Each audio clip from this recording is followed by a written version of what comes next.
have conceded. That's Tobi's team!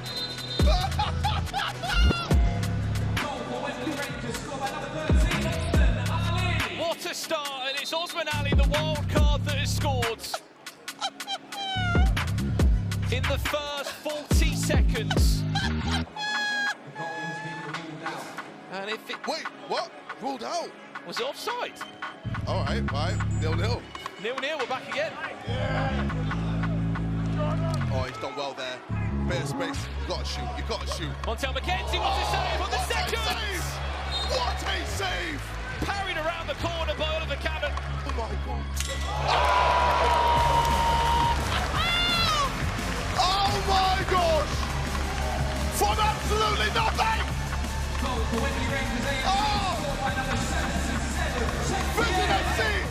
1 down, 1-0! On earth happened there? I looked away for a split second. But everyone fell asleep! Who's going to step over it? Oh, Farrell Mensah, the man who provided the first goal. Is he going to put them 2-1 up? See you later. And a goal finish. That was disgusting! Oh, send him to the shops! See you later, mate. Get done. Where you going? Where you going, brother?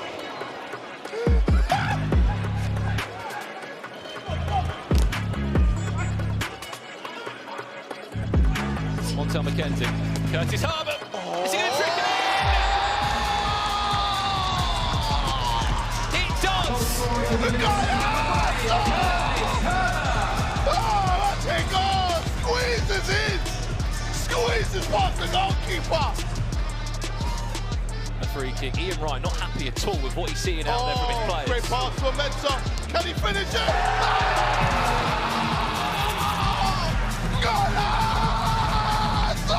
Eric Di Mello, a wild card for VZN FC, wasn't even in the original 12-player squad list a few weeks ago.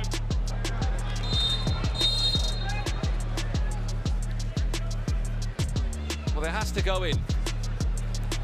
Does. Nice. Brandon Shaw Goal. with his second goal for Wembley Rangers. I'm very proud of VZN FC.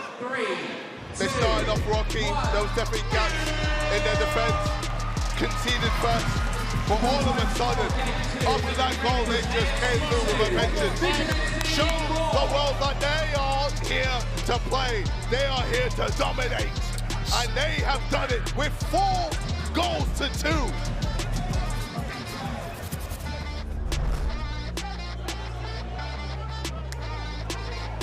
They Not could be looking 1-0 good. down. Oh my gosh. Already.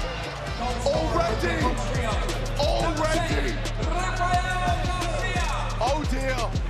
Oh dear. Rafael Garcia will continue to disrupt N5 FC. Oh, that's more like it. That's more like it. Shot comes in from Lescott. Owen Long, No surely way. not Surely from not. there. Oh my God. Owen Long scores from his own half. Wow. Oh, I did not see that coming. 2 minutes ago, N5 weren't in this game. They're going into half-time in a leading position. Oh, never mind.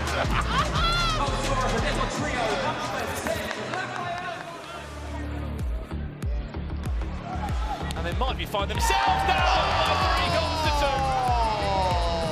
Micah Richards is on the pitch. He's a proud manager. Open play. Deportrio just running the show. And F.C FC have no way to answer. If he scores this, it's 4 goals in 2 games. Can Marvin he do it? Sordell, can he get around the goalie? No, he can't. He won't get a better chance than that at Border League. Wow. Here he is, Brian Lee, looking for his 4th goal in an M5 shirt. Can he get around the goalkeeper? Yes, just about.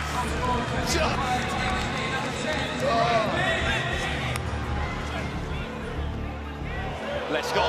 Jody, let's go. ball league, you see Julian Lescott doing roulettes on the ball. Feeling himself, still needs to cut that. I know he can play. That bit on his hair needs to get gone. What is he doing, bro? Well, there is the Phillips One Blade barber shop here, so if you want to direct him there after. Hello. Deportrio!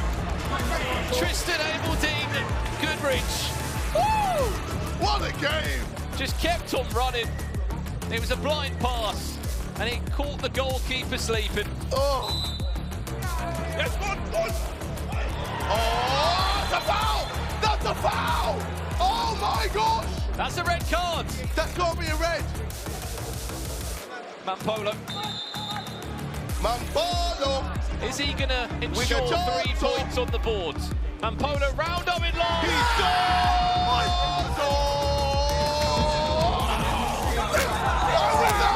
Ladies and gentlemen, the Deportrio surely have won the game! What a shot! Game over. Surely it's gone now.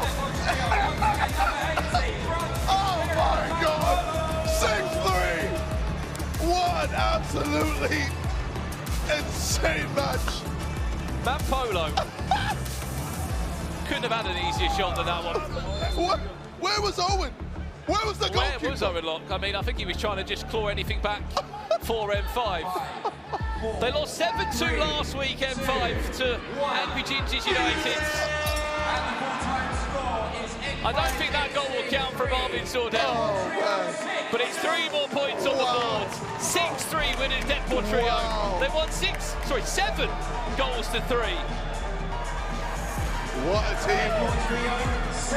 I believe that final goal will count, and if anything, that is going to put Deportrio. Wait, so 7-3. It's in. It's 7-3 in front of us. 7-3.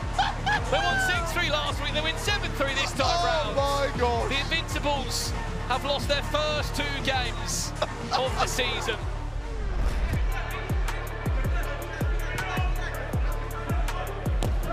Oh, that's squeezed in! Max Pittman, he was so good last week, but he's just been caught off guard. Oh my God! Where did that come from? Bilal Sayoun has squeezed that in. Oh my gosh! The Aptis tuned in. This is Angry Gingers United side against John Terry's 26ers. Here's Harry Kane, scored 2 last week. And he scored another! And he scored another!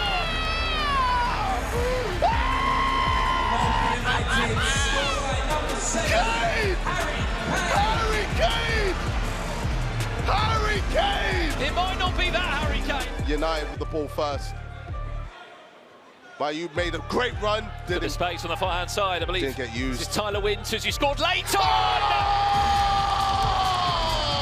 He scored with the last kick of the ball last week for What United. a goal! Oh, Kane's in a bit of space there. What's he going to do here? Great ball. Another one. Oh my God! Oh my God! United running away! Oh, this might get nasty. Is the angle too tight? No! Oh, we are getting goals here, ladies and gentlemen. Bilal Sayoun, are you going to be the player to take the shot? Oh, that touch wasn't great. That Chance to touch wasn't counter-attack. great. What a chance this to counter-attack. It's an open goal!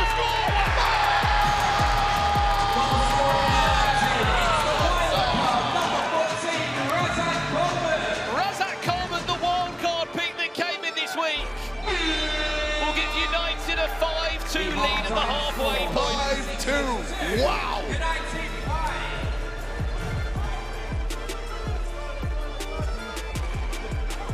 It's not getting any better. Identity, oh dear. Maybe stop speaking, KSI, because the goals keep going in. No reaction from Tinch. No reaction. What a touch. Oh, Stop it! God. Oh, my God. Who is that man? Who is that man? Mauro Vilhete. Oh, my God. He's a wild card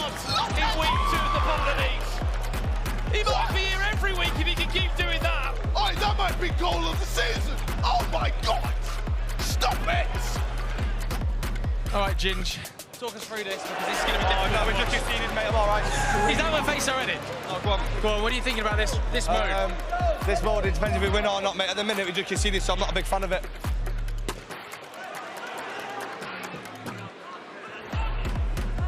Emmanuel Rowe. Goal! 1 minute, 4 seconds left. Off the bar. 4, 3, 2, 1. And there we have it. And United remain unbeaten in Baller League. But not just that, they score 7 more goals. They will sit pretty top of the table. Kamara against Amin Belad. Good feed. Amin Belad. Great in these sort of areas. Can he get the first goal for Trebol FC? Great save from the goalkeeper. Chance to counter-attack potentially.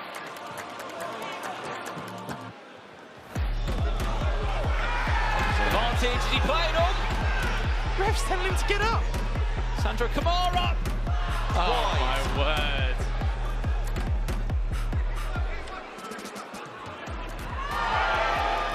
Save from Oliver Bosworth. Ethan okay. What's going on here? It's a wrestling match between the two of them. Chance to break. Are we going to see our first goal? Please. Ethan okay. Yes! Well, we wasted 14 minutes and 25 seconds for him. Hello. What are we doing here? Puts it wide. Ayula. He's got to score. We saw one go in from that angle, which was a chest down into the finish. That one, round the left-hand post. Oh, look at the space. It's definitely a pullback there. Surely a 2-minute sin bin. I think it is.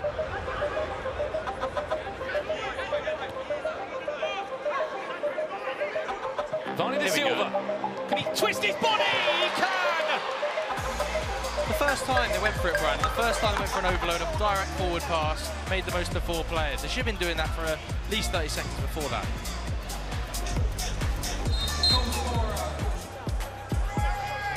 Applied to bring a goal back. Does. Never really in doubt, to be honest.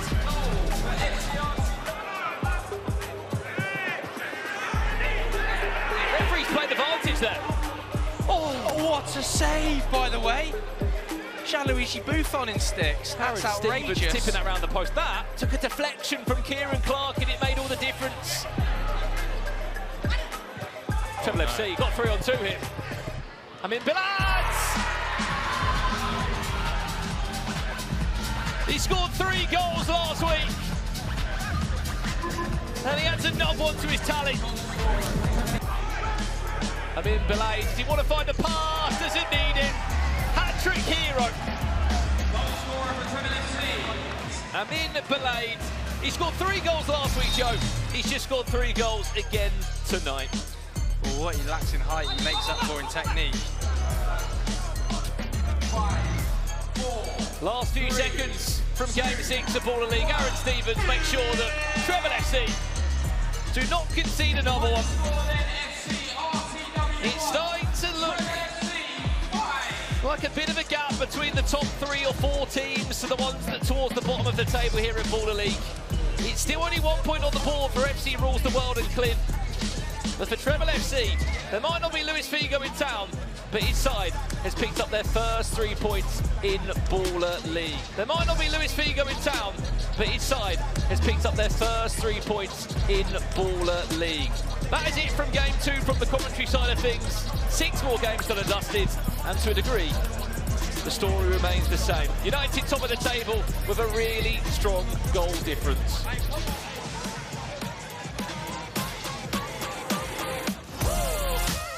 They wanna test me. They wanna see who's the best beat. You ready? Yeah, you better be.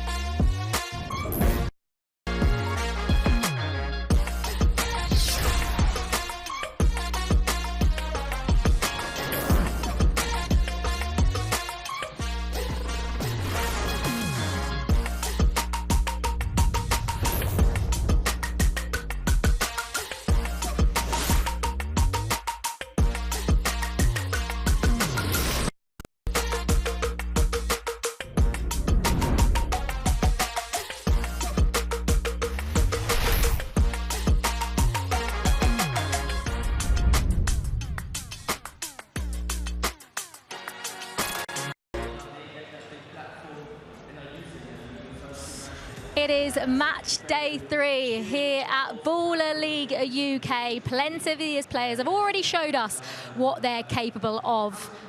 Will they be doing more of that tonight? We are very, very excited for this. Of course we are, and it's not just me. It is my partners in crime, Chunks and Joe Tomlinson. Chunks, first of all, a week's gone by. Also, how quickly do the weeks go by when we're looking forward to a Monday night at Baller League? Genuinely, like, it was Monday, blinked Thursday. I thought, what's going on here then? Boom, another blink, we're back here. You know what I mean? The weeks go fast. They do go fast, and we have got some big fixtures. Big fixtures today. I mean, just how much are you looking forward to? It's a sold out copper box as well. A sold out copper box. Yeah, I think everyone's looking at that highlighted fixture at 7:30. United versus Santan, both of them with 2 wins each. I was expecting that fixture to come later on in the season, but you know what? Baller League, they treated us here. They have treated us. They treated us because that is a great game that I'm very excited to watch. And of course, the first game being Clint versus John Terry's team, which also two teams that have got 0 wins each. Yeah. So it's like someone's 0 has to go, man. Someone's 0. I like it. Someone's O has to go. There you go. Joe, what about you then? I mean, Chunks has mentioned United against Santan. Surely that is the biggest fixture of Baller League UK tonight. I think it's the biggest fixture we've seen so far in the competition. And it's slightly irritating, isn't it? I don't want to put out any spoilers, but there's a couple of injuries, some major injuries as well. Michael Hill, one of the best players we've seen at the tournament so far. Harry Kane also not available tonight, so other players going to have to step up in their absence. I actually can't believe that I've got to go a whole Baller League UK show not talking about Harry Kane. Yeah, that is your guy. That is your guy, yeah, I realised, yeah. She does love speaking about how good Harry Kane is. But I mean, he scored 4 goals. He's doing pretty well. But he's ill, so get better soon, Harry Kane. Get better. Obviously, for the game that's first up, 26ers against RTW, we mentioned someone's O has to go. John Terry is, you know, we know how seriously he's taking this. Losing isn't a possibility for him tonight, is it? I genuinely, like, I just spoke to him before off camera right now, and he was like, mate, today's the day, we're going to have to do it. So I said, what prep have you done? He said, I've got a wild card, and I said, who?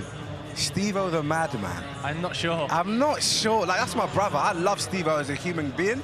But as a footballer, I know he's got a bit about him from back in the days. Can he deliver that on a pitch today? It's very high intensity. I was just speaking to him then. He was saying he hasn't played a competitive football match in over 10 years. He's been doing lots of skill challenges and stuff you would have seen on YouTube, but over 10 years, wild-carded in.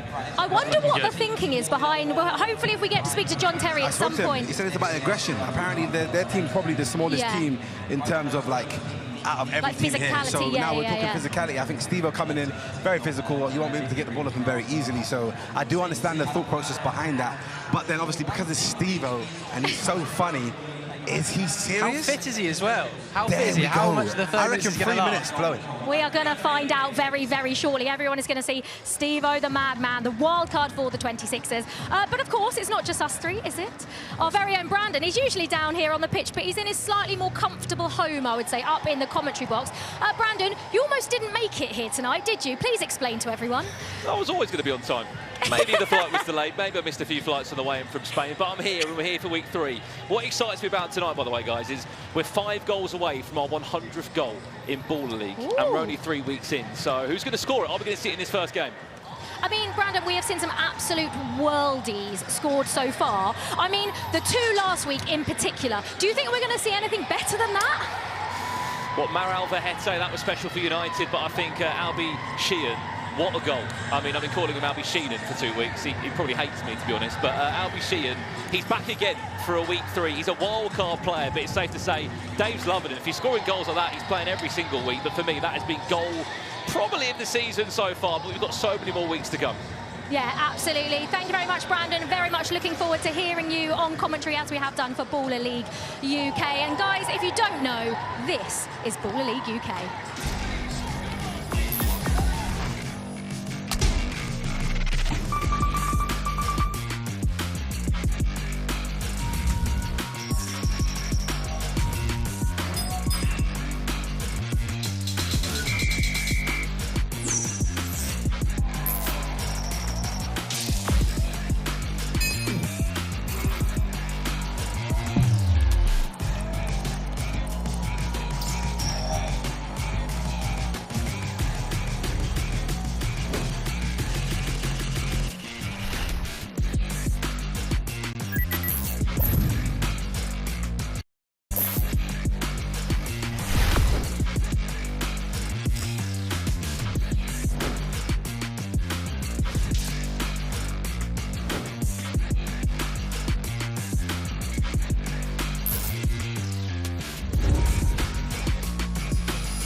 Well, look who has joined us. We have got the Premier League's all-time record goalscorer.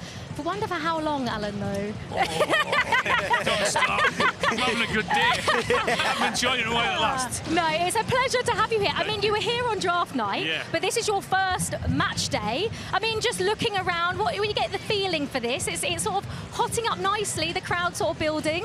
Yeah, I've only just arrived, and it seems a really, really good atmosphere, both outside and inside the arena. And looking at Big Meeks last week when he was getting so excited when we were scoring, we've got a lot to follow, haven't we? Yeah, you absolutely do. Now, your team is second in the league, the second most goals scored. I mean, you must be pretty happy. Alan, do you reckon they're sat there on YouTube watching you and Gary's goal compilations? Well, they might have been top if they were. So. Maybe they'll get a few more for us this evening, just because myself, Gary and Big Meeks are all going to be here tonight, so yeah. All here for the first time. We're here on draft night, but we're looking forward to seeing you on the touchline. Now, how crazy was Micah on the touchline last week? Generally, the energy that Micah brought was one of my highlights of the week. And the fact, but I understand because you guys have such great players. I think you've got Rafael Garcia, you've got Mampolo, Stevens in the middle. So it's great players. And I'd be the same, I'll be honest. Their team is incredible to watch. Obviously, Soldell as well. So it's something to be excited about. I do understand. We know who's going to get the blame if we don't win tonight, then, don't it? Me and Gary are turning up, and they won the first two without us. Yeah, you will. Alan, what sort of manager are you going to be on the touchline, do you reckon? Hopefully a better one than I was when I had the 8 games at Newcastle. Just before one of you. I was thinking about it. I said, let me not do that. I was if not. Micah was here, I know he would have. To be honest, when I've already got a line for when we interview you, Gary and Micah all together. So it's not nothing to do with you, Alan. Fine, I could never do that to you. I'll be nice and calm on the touchline. Do you reckon? As long as we're winning. Yeah. What if you're losing? Well, that might be something different. You don't put the microphone next to Alan's mouth. Might be a few choice words. Yeah, there might be. You've got a fairly tough game, I would say. M7. Then obviously you guys have won 2 out of 2, but I suppose when a team's won 1, lost 1, you don't really know what to expect. But you've got no wild card this time. You had Jolie and Lescott last time. Yeah, he was good as well. I mean, he didn't look out of place. And when you think of how old he is compared to some of the others, but when you're a Premier League winner, I think you're always going to stand out, no? Do you know what? I've just got in, I'm looking at all the guys kicking the balls around, and I wish I could play, you know. I wish my knees, my ankles would allow me to play. I wouldn't last 1 minute. I would love to be out there, I really would. I reckon. Just getting the feeling for it again. I reckon just 1 minute. I reckon your team would take 1 minute of Alan Shearer. Couldn't you be subbed on? Couldn't you be subbed on? Subbed on and subbed off. Yeah. I reckon we do walking football. I'll get involved in that we'll do all right. I'm looking forward to it. Should be a really good night. So we're looking forward to seeing all you three on the touchline together. Should we have a look then of the fixtures that are coming up in match day 3? We've already done that. We're not going to do that again. We don't need to show you because we've got so much to look forward to coming up on match day 3. Oh, we are going to remind you. We are going to remind you of the fixtures, but it is a big game which kicks us off. The 26ers against RTW. They're not like Deportrio. They haven't won 2 out of 2. In fact, both teams have lost 2 out of 2. You've got Trebol against Wembley Rangers, United at the top of the league. Alan, are you hoping United are going to drop some points today? I've never been a supporter of United, so there's only one United, it's Newcastle. Have you finished celebrating their League Cup win, or are you okay? I think I went back to my teenage years after the first 3 or 4 days of winning the trophy. I don't think I got any sleep, but I've had to settle down the last 7 days or so, yeah. Oh, brilliant. Well, I was a massive Newcastle United fan that day. Alan, thank you so much. Cheers, guys. Looking forward to seeing you on the touchline, and it's great to have you here. Cheers. We are building up to match day 3 here on Baller League UK. Our first game is the 26ers against RTW, and it's coming up for you right after this.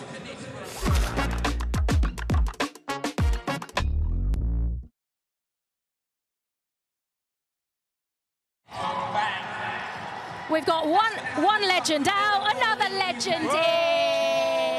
How was that? Was that okay for an introduction? Yeah, not bad. Alan Shearer out me in. I've just actually put you on the same level as the all-time Premier League. I know, you've done him very nice. You've done him very nice. I've done him very nice. Yeah, also, he said he's never a fan of Yanited. He wants you to drop points today. Yeah, of course he does. Yeah, I mean, he regrets not joining us, that's why. Would you take Alan Shearer up top? What, right now? Yeah. Yeah. Harry Kane? Oh no, for this team, I think about Man United. No. For this team, no chance. No chance. Well, Harry Kane's actually injured I was today. going to say, well, you have got no Harry Kane. And I was saying it's my out. Every time I'm like, not quite sure what to say, I just talk about how good Harry Kane is. What are you going to do without him?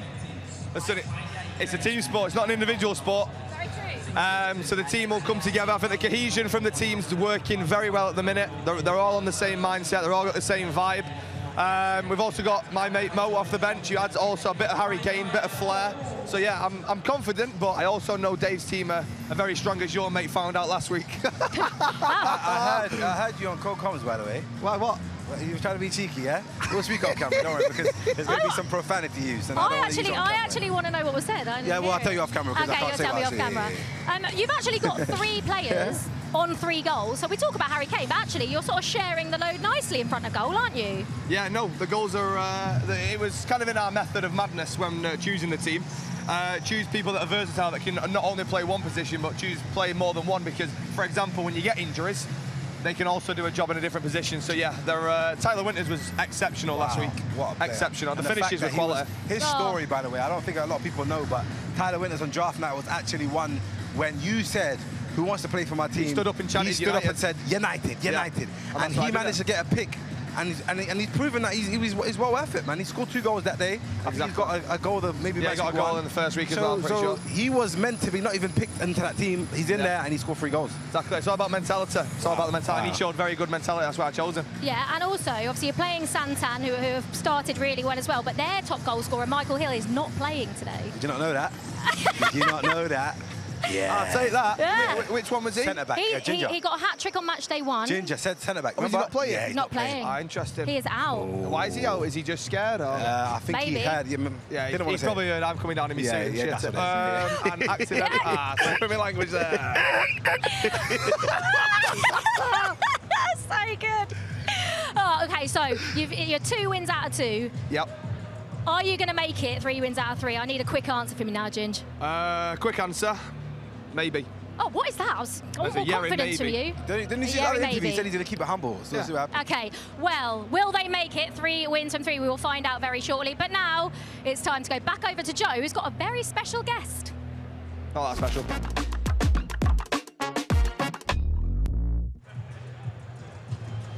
All right, look who I found. Pitch side, it's the main man himself, Clint. Clint, how are you feeling today? Because it is a big game for you. 2 losses on the bounce. You need to start winning. 100%. I mean, every game's a big game, you know. We just want to make sure we make impact today and, you know, we leave with a good result. I don't want 1 point, I want 3, so, yeah. Let's talk about your opposition, because I've looked at your Instagram story and already little digs going in at John Terry. I've seen him crying when he slipped on the penalty, posted to your Instagram already today. Yeah, you know what, you just got to play a little bit nostalgia for the other team, you know. Make sure I need to know what they're capable of, you know what I'm saying? And I played with a couple of these guys. I played with Bilal Sayud. I used to play with him when I was younger, so I'm just excited to see how it pans out, you know. I'm not nervous. It's chill. I feel like my team's got it. We brought in a couple wild cards. They brought in Steve-O the Madman, so I don't know how that's going to work, but hopefully it does, innit, for them. Thoughts on Steve-O the Madman being wild carded in? Interesting choice, just like your shoes. Nothing wrong with my shoes. Let's talk about his outfit. Clint, good luck for the game. Brandon, I'm throwing back up to you. Let's get these shoes off. Thank you very much, Joe. Yes, let's get week 3 kicked off as soon as we can. Joe, you've got lovely shoes, mate. I'm sure I'll see them in the commentary booth a little bit later on today. We're here for week 3 of Baller League here in the Copper Box. It's a sold-out arena tonight during the half-term holidays, and it is going to be making some noise a little bit later on. 6 games back-to-back here. 15 minutes a half, game changers, rules you may have never seen before, and also a few wild cards just to sprinkle into these teams. They've had weeks now to get used to each other, to get used to this new style of football that the likes of those 11-a-side former pro players or 6-a-side England players that represent the country in World Cups have all merged together. And from what we've seen in the first 2 weeks already, one thing is for sure for these 2 teams, they are desperate for a win. FC RTW might have a point on the board, and it came through the pressure point penalties. So our team's getting ready then. But for the 26ers and John Terry, Matchday 3, Baller League UK. they actually have one of the worst defensive records in the league. Terry's 26ers. And they have actually looked to wild card for the first time tonight. Steve-O the Madman comes in.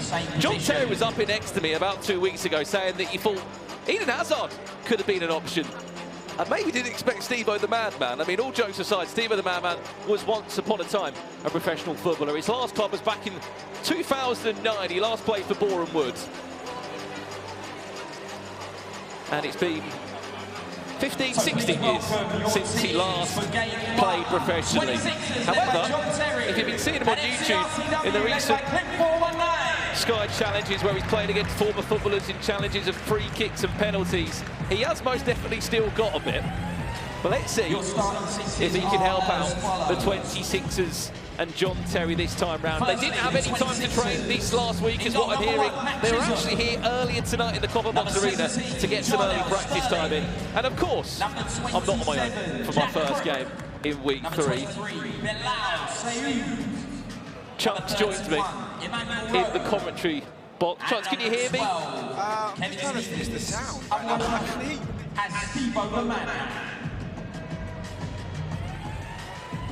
you. Can you hear me? I think I've got you. There you go. How are we doing, Chunks? Very well, brother. How are you doing? You okay? I'm good. I mean, look, it was a hard watch last week for SDS. I know you were down there. Yes, I was very down. But you know what? I've decided to come on a different angle this week. Yeah. And not talk about it too much. Okay. I just want to have fun and enjoy every single game. Let's have a look at the teams then, coming into tonight's first opening match. As we said, both of these two teams without a win yet in Baller League. This is the 26ers.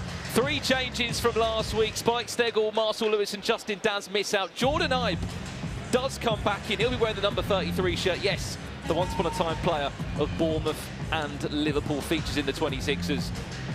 But keep an eye on Steve-O the Madman wearing number 12. He's their first wild card. On the other side of it for the FC rules the world team. Number 27, Manunchim Oki William makes his first start. He was drafted 2-3 weeks ago.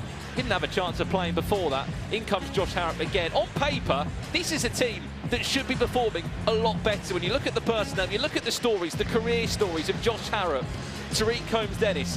But for some reason, Chunks, they haven't gelled. They haven't really worked out their style of how they want to play here. Genuinely, it's very confusing because if you were to ask me from game week 1, who I think would be a comfortable top 4, I would have put Clint's team in there, which is very confusing. So I don't understand what's really happening. I think maybe they're lacking that physicality, maybe they're lacking the finishing. So I'm expecting with these wild cards and a return of this player, hopefully we'll see something. Steve-O the Madman. What we say about that? I don't understand. I love Steve-O, but I don't think he can hack it here. He's faulty. Yeah, I don't think he can hack it. We're going to find out now anyway, because I wish the best for him. That's my brother. Absolutely. I mean, look, he was here in the Phillips One Blade barbershop last week, not getting a haircut. He was just getting an interview to say that he had spoke to the 26ers manager in John Terry and coach Jody Morris and said, I want to play, and he is playing. And look, there's a little burst of pace from him. I was looking here, Chunks. His last club was back in 2009, Boreham Wood. That was a long time ago, isn't it? I know they're going to have a field day on Filthy Fellas if he plays bad. Well, let's see what the 26ers can bring. I was just speaking to the goalkeeper, Matt Chisholm, before we kicked off here. I said the one thing that the 26ers seem to lack is just they're lacking that star player, in my opinion, that player to grab the game by the scruff of the neck and give us a little bit of a solo effort. I know they have got Sak Kassam, who only played last week for his first time of #Yanited. Once upon a time played in a World Cup qualifier against Riyad Mahrez. I think Bilal, I was expecting Bilal to be that player. But I think Bilal is that player at the moment, Chunks. Yeah, I guess so. I think I just need to see maybe a bit more, because his goals have come from, like, other things. Ooh. The one thing we're forgetting, though, above all of this, Chunks, Jordan Ibe is in this team. Yeah. He didn't play last week, and look, I'll be honest, week 1, he weren't that great. No. An opportunity for him tonight. What can we expect? To get a few goals and to get himself on the score sheet. As we said, FC rules the world. Clint side, they have got a point on the board through the Pepsi pressure point, which is a penalty shootout challenge, which happens every single week here in Baller League. It's a chance after game 3 to earn an extra point on the board in a sudden death penalty shootout, which is just non-stop until there's one player left standing.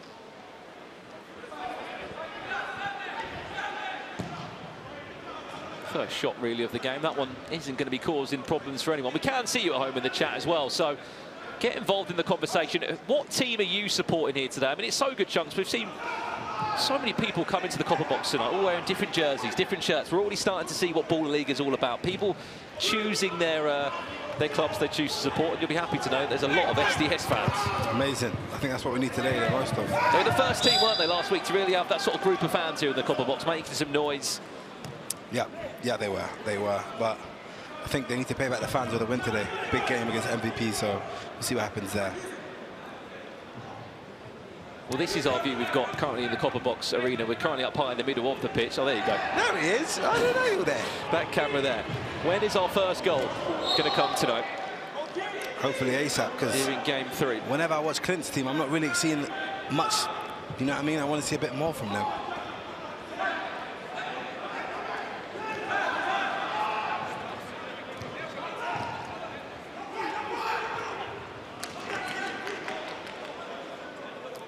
Well, they were actually going to have a wild card player tonight. FC rules the world. They were actually going to be using former Newcastle player Yassin Bel Al-Mahani, who played for Newcastle United back in 2017. He didn't make it tonight. Kevin Gonzalez was drafted back in. I think the biggest one here I'm looking at, Chunks, is former Newcastle player that was once upon a time on the bench against PSG not that long ago. Michael Ndiweni is not featuring tonight. I think there's been a few knocks from players, a few injuries. Obviously, a lot of these players are playing Saturday and Sunday football outside of Baller League, and that is going to happen. Michael Ndiweni, man, what a boy. Great goal from game week 1. He scored the first goal, didn't he? He did. Ooh, that's a cheeky boy. That's Bilal Sayoub. We've seen a bit from him. He's got footwork for days. Look at that. Bilal Sayoub. Ergis said, no, not today. Can't do that to me. It was a very cheeky flick, wasn't it, around Ergis Pepai, who... Cheeky. Was the reason why FC Rules the World have got a point. He won the penalty pressure point. That one's a great save from Oliver Bosworth.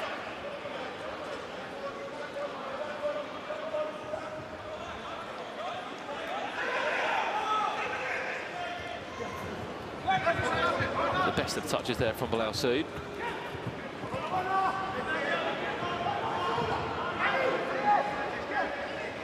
Ooh, that's a bad one. He looks like he's in some discomfort there, Bilal Sayoub. It's a bad one. But we said it's all going to be through him. And it has been at the moment. Oh, yeah. I think it's more that his foot was planted and it was just a kick against his ankle.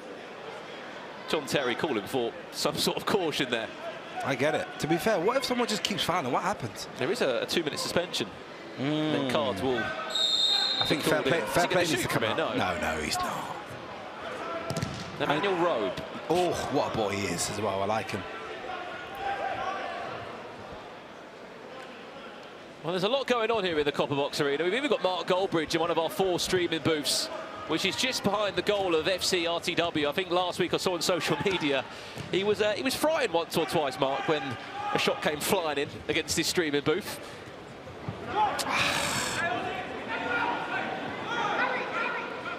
We've had the likes of Angry Ginge and Miniminter. Streaming, you can just see there behind the goal the booth, Emmanuel Rowe. Emmanuel. Shot off target. I don't think anyone's had a shot on target yet in our first 5.5 minutes. That one just drifting wide of the right-hand post. Oh, I like it, man. It's very positive. And I'm a positive person. Oh, he made a mistake there. Has to make the most of that chance, and he doesn't. He didn't capitalise. That's the actual wild card, isn't it? Expected better from you, boy. I think he was leaning back like Fat Joe, and it went out for a goal kick. Is that corner there? Oh, remember, no corner kicks. We have our first corner of the night. To FC rule the world. I like it. I think that chance came in from Manny Chimoke William, who's playing in his first matchup. Here's a chance. Can he get through the legs? Who's that batting off? It's Jack Crook. Jack Crook. What a boy. I liked it. Just lifted it over the goalkeeper, told him, yo, sit down now, man. Must be quite the feeling, isn't it, scoring? Oh, it's amazing. I've done it so many times before. In the copper box arena. Ooh, they could be in for a second here. I think boss work. They had to do better. I mean, Bilal Sayu was out on the right-hand side there. Why did he not receive the ball? I think I expected better from Robe himself, maybe to have a strike. We saw something similar with Deportrio and Mampolo, and he decided to take it for himself and scored. He might need to watch Mampolo's tapes.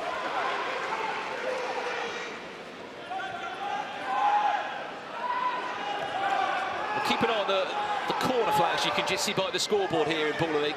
3 corners you give away will give the other team a long penalty. It's an old-fashioned 90-style long penalty. He'll be able to dribble it from the halfway line, not really a dead ball. Penalty here at Baller League. You're not getting past Jardel. It's Kevin Gonzalez, looks to shift it onto his left boot and couldn't really get the pace he wanted behind the shot. Oh, is Steve on the pitch still? Steve-O is. Fair play, Steve. Oh, it's him. Jack, go on, and I dare you again. Do you want a second? For that near post again. Jack. He's a bit of a crook. Expected better there. It's only taking you 8 minutes there, Chunks. Yeah, no, I'm a punny man. Number 12 there is Steve-O, the man, who his clean sheet bonus is well intact at the moment. No Jordan Ibe yet. He's on the bench. He hasn't been called in yet, referee. Says there was nothing wrong with that one. Again, keep in mind, loads of games coming up tonight following this one. Trebol FC against Wembley Rangers. Yanited against Santan FC, our middle game of the evening. That one to really decide who's going to be top of the table. M7 FC take on Deportrio. We saw Shearer in the house. And as we continue to unfold the night here in London, SDS FC take on MVPs United as that shot just comes over the bar. And last but not least, VZN FC take on N5 FC. I mean, the Invincibles have not looked that invincible, have they, in the first 2 weeks? No, unfortunately they haven't.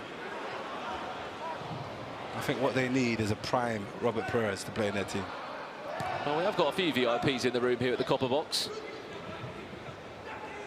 Some Premier League footballers that have come down to the Copper Box arena.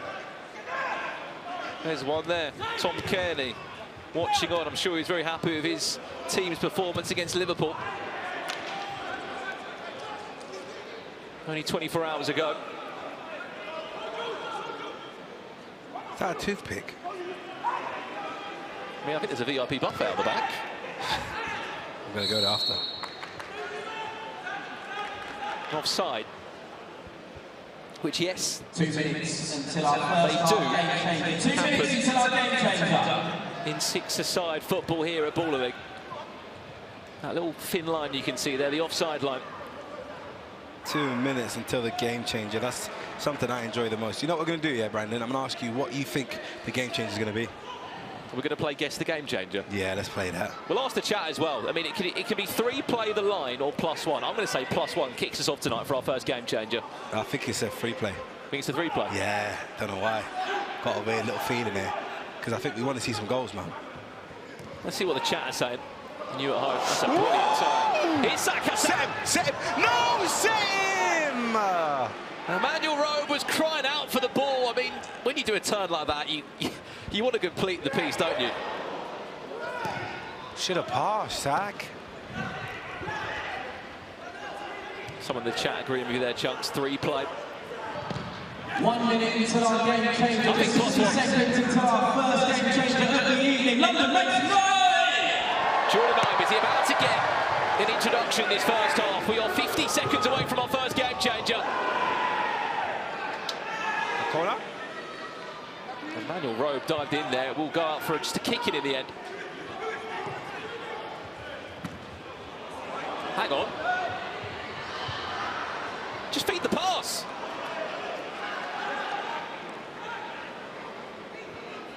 Should have done a lot better that. An opportunity that fell his way. 20 seconds left here before we head into our first game changer of the night. If you don't know what a game changer is, get ready for it, because it will certainly mix things up here in Ball League. That was a clever idea to win a foul there from Santan. Shot needs to come in before these last 5 seconds. 5, 4, 3, 2, 1. Game changer time. Let's see what we have coming up here then. Let's have a look. I didn't even been stand tall like every. You ain't gotta settle in. Go places that never been. We go higher, no stop. Take it to the top, even when the ball drops. My man, we go higher. It's time to go higher. Brandon, he's an inside man. He knows some stuff. I'm 1-0 on the game changers for today. Fair play. It's your first time watching Ball League. This is what +1 is. The game will start as a 1v1 with the goalkeepers, aka a 2v2. Every time a goal goes in, another player will be added onto the pitch for both teams. So if you keep scoring goals, we will be looking at a 6v6 as we were before we went into this game changer. The goalkeepers, though, we must say, can't actively get involved in the play. So if they do pick up the ball, they make a save. They can't try and score from their own box, as you may have seen in past weeks in Ball League. They simply just have to drop the ball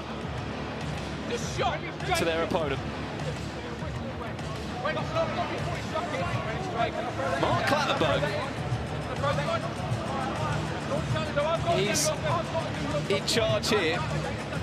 I'm sure he probably reffed a few of John Terry's games in his time.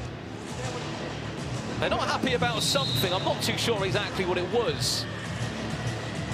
He was threatening to throw in his ref's challenge, which both managers do have here. They can challenge a decision of the referee at any point in the game, just once. Right, here we go. This is +1. Here we go then. Take the game higher than it's ever been. I was wondering if he made that track. No, KSI actually made it. I thought it was his voice on the track. That's what I used to think, but it's not. I don't think it is. It sounds too good to be KSI. Here we are then. Ergus Pepe against Santan in our first part of +1. They are pulling each other's shirts around. Go on, Zach. Give him jinky. The copper box. Santan looking for his first goal for the 26ers. Oh! I thought he went for a double nutmeg there for a split second. This is going to be a blow, though. It's a lot of running, isn't it? Yeah, man. Referee says play on, big chances. Santan, can he stay composed? Wow. The boy. Santan. I think he's knackered. He tried to come off. Well, now it will become a 2v2 outfield. Straight away. Match is on. He's being called into action, Kevin Gonzalez, there, of a clever idea of a quick shot. That's a long ball over the top. Kocha Pentang. No, well, not really causing any issues. Well, I mean, I expect that to be the start of many chunks for Santan. That was his first goal in a blue 26er shirt. Should have come sooner. Hey, it's a penalty, though. That's surely a penalty. You're not meant to get the goalkeeper involved. Well, I think it could be the fact that Kevin Gonzalez has picked up the ball also in the box there. So what happens? Is that penalty? And it looks to be a penalty. Goalkeeper's engaged in. So this means it's a penalty kick for the 26ers. Go on, Sak, make it double. Santan looking for his second goal for the 26ers. He won't get a better chance than this. Stops, teases the goalkeeper, and wastes the opportunity. He needs to do better there, man.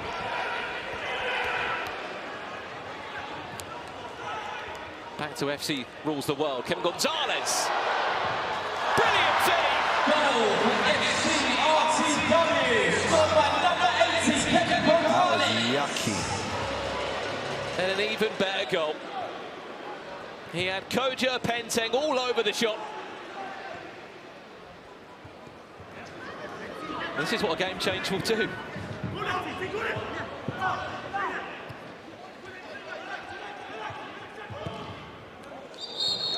I mean, it's no surprise that last week 22 of the 46 goal chunks were scored during a game changer. It's when the game comes alive. That's what I love about game changers. Ooh. Chance to break. too strong for him.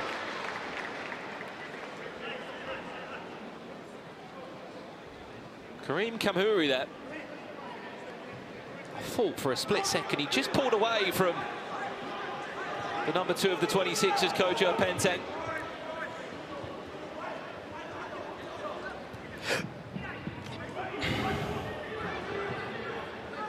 Wow. Substitutions made. That's Emmanuel Robe on the pitch now with Bilal Sayou. Every time a goal goes in this game changer, another player is added on. We've got 4 seconds left of the game changer. Shot comes in. And at the halfway point, the 26ers will have a very narrow advantage on Clint's FC rules the world. Neither team without a win here in Baller League, but someone's O has to go eventually.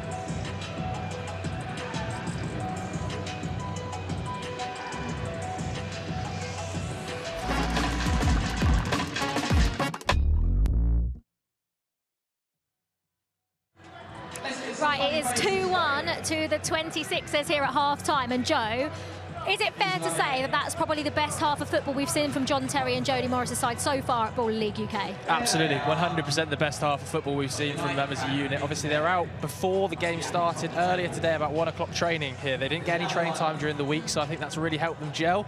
On the touchline, Jody Morris was bouncing up and down. He was buzzing with some of the goals. But I have to say, how big could that Sak Hassan penalty miss be? Yeah. The game feels like it's turned on that. Not even just that Sak Hassan penalty miss, because there was a chance with Emmanuel Robe was wide open. Yeah. And he opted to shoot instead of passing, but it felt like the pass could have been the better option, and that would have put them 2-0 up. Now they're going in at 2-1, and it's a lot closer. I think Emmanuel Robe looks really dangerous, though. Every single time they go forward, he's involved somehow, and John Terry was constantly saying, feed the ball to him, feed the ball straight to him.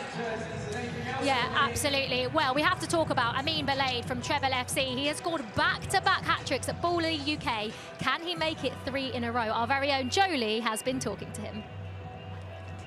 I mean, back-to-back hat-tricks. I mean, that is incredible. You could be onto your own Baller League Ballon d'Or. Are we going to go out there tonight and get another? Yeah, I'm going to try my best to. That's the plan.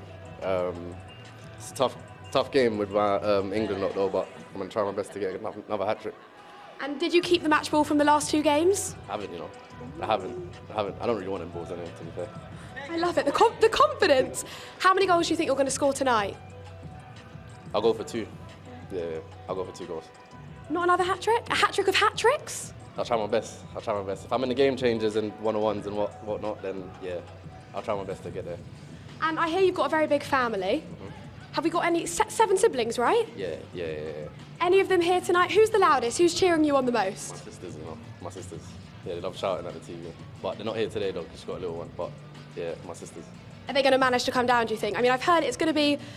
it's full out there. I mean, it's school holidays. We're loving it. I think they're coming next week. These holiday 2 weeks, right? Yeah. So yeah. I think they're coming next week too. Yeah. So hopefully put on a performance. And last question, your nicknames. Do you know what? Your nickname. Yeah. Tell us about your nickname. I don't even want to spoil it. And how did you get it? Because I'm small. You're small. Yeah. So because I was small, everyone called me Smalls. So it kind of fitted me. So. Yeah. And the Fox, they call you sometimes? Yeah. I don't know who's done that though. I don't know who done that. Love it. Well, good night tonight. I hope we're going to see a hat-trick of hat-tricks. Thank you so much.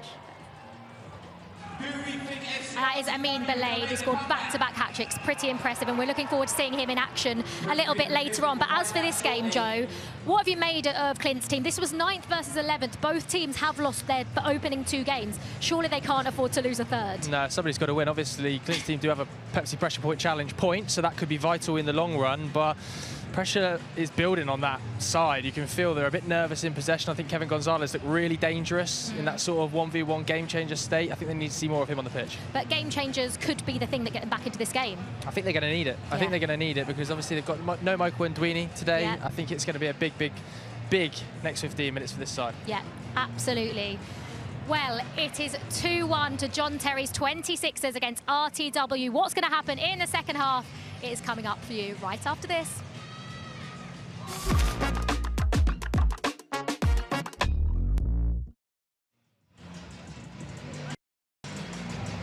Well, it might be a night to remember for the 26ers and John Terry. Neither team here without a win in Baller League in Matchday 3. Desperate for the 3 points. It was great here as well from I mean, Belay there at the halfway point. His nickname, Chunks, has been Smalls. Yeah. I mean, it should be top goal scorer. He scored 6 goals and he scored back-to-back hat-tricks. He's in action a little bit later on for Trebol FC. Yeah, but we want to see what he's capable of today. Hopefully it's not luck. Well, I know it's not, but do the crowd know? We don't know. This is what Ball League's about, isn't it? It's about finding those hidden gems that might have just fallen out of the football pyramid. Because we've got players here. That should be... Sorry, a touch on that? Nah, there wasn't. I don't think there was, no. We've got players here that have had a handful of appearances in Football League, in the Championship. And you sit there and you question where it maybe went wrong for them, whether it was an injury, whether it was just they weren't offered a new contract at the end of the season. This is a real great opportunity, not just for players to get love in their football again, but to also make a name for themselves, or a show reel, if you were Albie Sheehan, who will be in action a bit later on today. Yeah, going to see him. I've got PTSD now about him. That goal was ridiculous, wasn't it? In 2 minutes he scored. Yeah, don't want to see him again. Me and Albie got problems. But to be fair, one thing I will say is a big shout out to Steve-O the Madman. So far hasn't put a foot wrong, genuinely. Question marks at him. Look, here he's on the ball now, Steve-O the Madman. It was their first ever wild card pick. Doesn't look like he's blowing. He might have done a few 5K runs before this. Potentially, man. He knew last week that he was in. Yeah, he can't get fit in a week, can it? It's just different fitness, though, isn't it? It's... Oh, no. Oh, Jardel. Big tackle there from Jardel. Is that corner? Sterling, that's kicking by the looks of it. Not a corner. What's the referee giving? No, he is going to give a corner. F.C RTW just 1 corner kick away from a 1 corner away, FC rules the world are from a penalty. They get that, they could be looking at a 2-2 scoreline. There's Jack Crook. Not giving up on that one, still the ball stays with him and he will just sting the hands of Oliver Bosworth.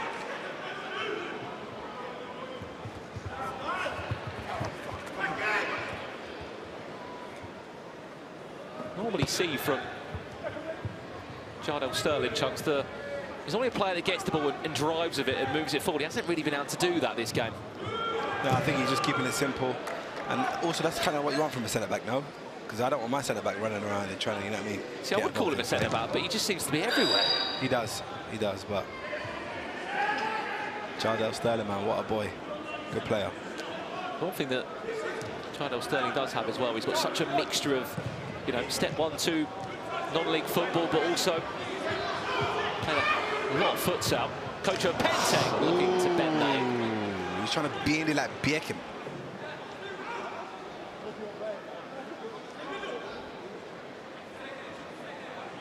Good attempt.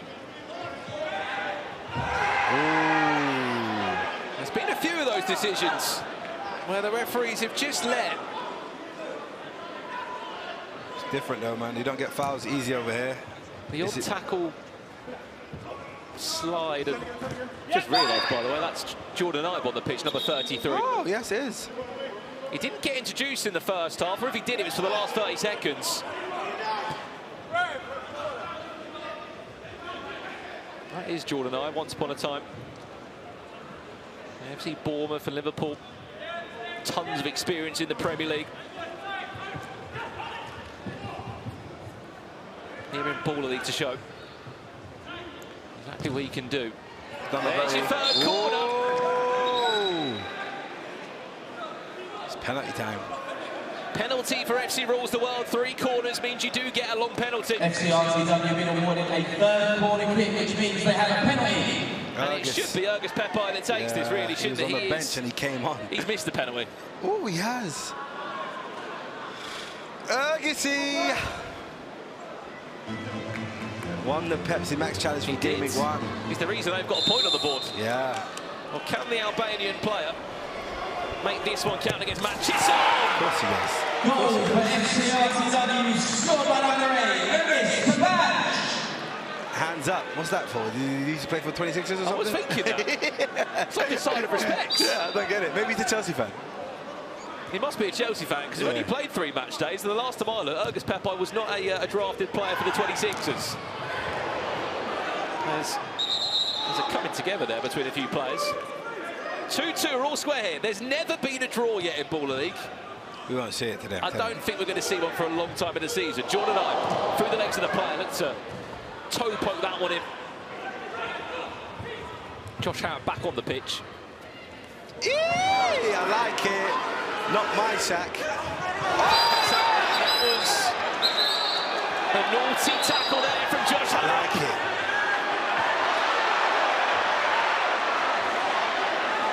Come on now, guys. Relax it, guys. Let's relax it now. And tempers are flaring in Baller League. These two desperate for a win. Oh, I like it, though. I'm not sure if we can get a replay. But I'll tell you what, having Stephen the Madman around for...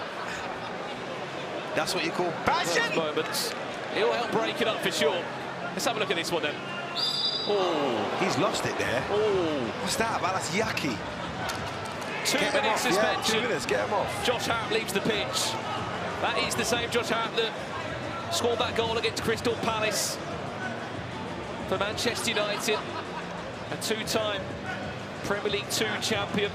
Lost his head there. But 20 listen to minutes this one in. more time again. I mean, I'm surprised we don't have a card here. Start to understand the reaction from all the players.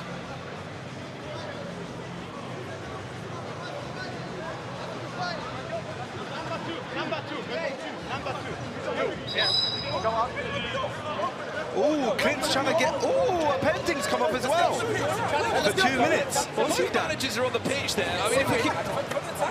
And he gets the simping for breaking it up. John Terry not happy about that. We've got the beauty of having a ref cam here. This is Mark Clattenburg's POV. What's that? Yes, the Mark Clattenburg. Having to break up the aftermath of that tackle. The score is 2-2, and both teams are going to have 5 players on the pitch because they've both got a 2-minute suspension.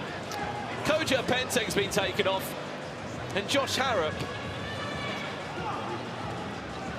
What for? Did we maybe didn't see something off camera? He's punched somebody?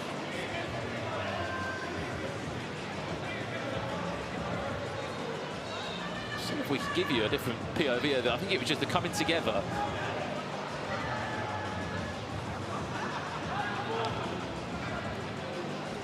I mean, I just don't think you can penalise one player there, such as Koja Penteng. You've got just a lot of emotion from everyone.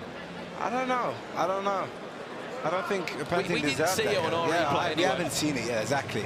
So we could be wrong, but I don't know what Penteng think to get that 2 minute. Well, John Terry, you can see what he's holding in his right hand there. That's the ref's challenge. Yeah. No one's used the ref's challenge yet. If there was one referee to call this down. Each team has received 2 yellow cards, which means Mark 2 Clattenburg players each must sit out for 2 minutes. And Peter Bonsek, they are the perfect duo to calm it down. There you go, you can see the timer on the screen. Good catch. Expecting a touch there, John. Well, we mentioned angry players on the pitch. There's one off the pitch currently watching at the moment. There's Angry Ginge. He'll be... oh, there we go. He's waving at us. He'll be on commentary a little bit later on. His United side are currently top of the league. And what a game they have that comes up on the 3rd round tonight against Santan FC. That's got to be game of the night, that one, Chunks. Yeah. 2 teams unbeaten. Big emissions that game, but you know what? It'll still be quality. PK Humble's back as well. He is. He's back from New York. Decided to come back. Ooh, I do like it. I do like it, what he was trying there.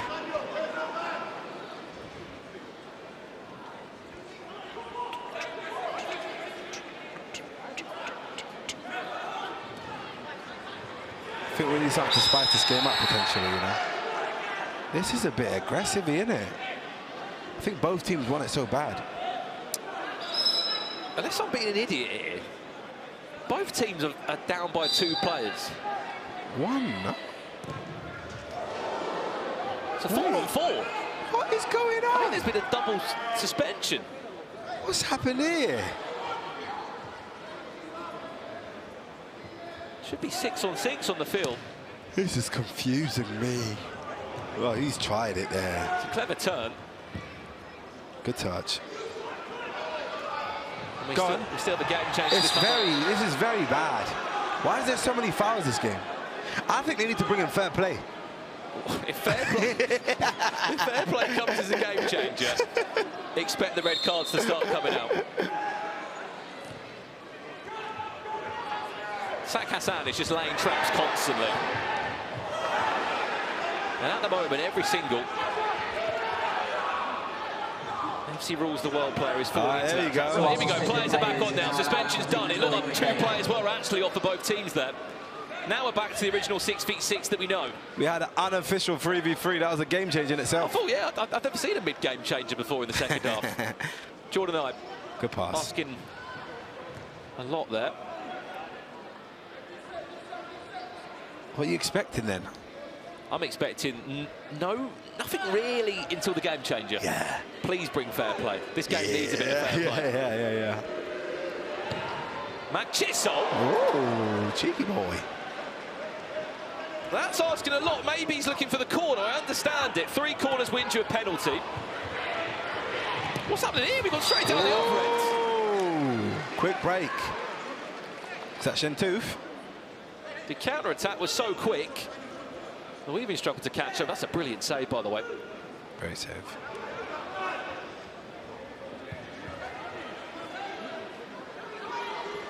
He's playing his football at Littlehampton Town FC matches on, but I spoke to him earlier. His manager said, put your full focus on Baller League.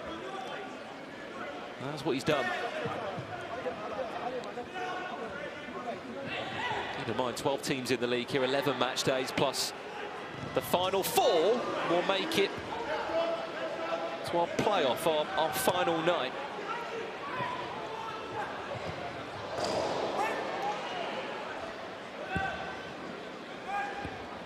Tell you what, for his first involvement, number 27, Manu Chimoke Williams has been a real target man out there. Hasn't added a goal onto his tally, though, for his efforts. Here's Jordan Ibe. See you later. Raf! Of course that's a foul, Shentooth. He just got jinked. Look at that. That was yucky. Where we had a knock or 2 in week 1, Jordan Ibe, he looks a lot fitter out there tonight.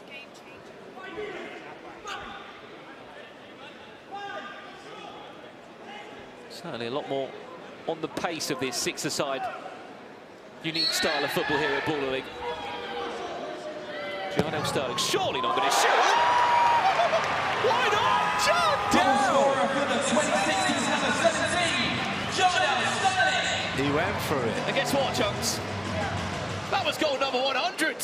Hey! 100 goals in Baller League Season 1 here in the UK. I'll be honest, it might not be the best goal, but it counts. And for John Terry's 26ers, they'll take any goal at this point. They're desperate for 3 points.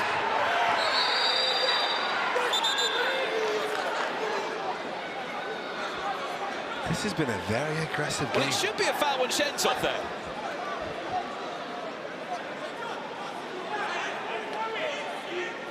Bilal Sayoud's come across, Shentooth's been fouled, then Machisol has felt the momentum of that. Has he thrown a flag in? What was it? Oh, he's challenged it. It's a difficult one because Bilal Sayoud is already losing momentum in that moment. Ref's challenge has been called then by Clint, manager of FC RTW. You get 1 challenge each per game, manager. We go to a ref challenge screen. Let's watch it back now. Look at Bilal's left hand FC now. RTW challenging the foul. The challenge is unsuccessful. There was no foul. No foul. What do you honestly think in that? I it's a tough one understand. because they both... Yeah, exactly. And I think with Baller League, it's much more of an aggressive game. They want the game to play. So that was a bit too soft for me. We spoke about this back in week 1. The refs are going to let more things go. Oh, the coach is shocked. The more lenient street football style of reffing. Did they get a corner instead then?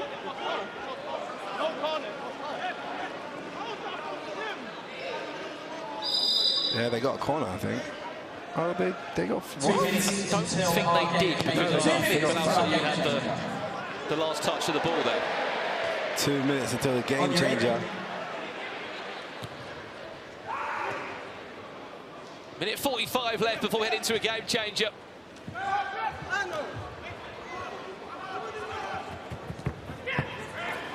That's a great win. Santan has been here, there and everywhere in this game for the 26ers. Is that Josh Hart there? No surprise that Santan wanted to give him a little trip, did he? I get it. I get it. There's us again. We are. We're in Vision. This is our commentary box where you can see us in points here at the Baller League Copper Box Arena. Ooh.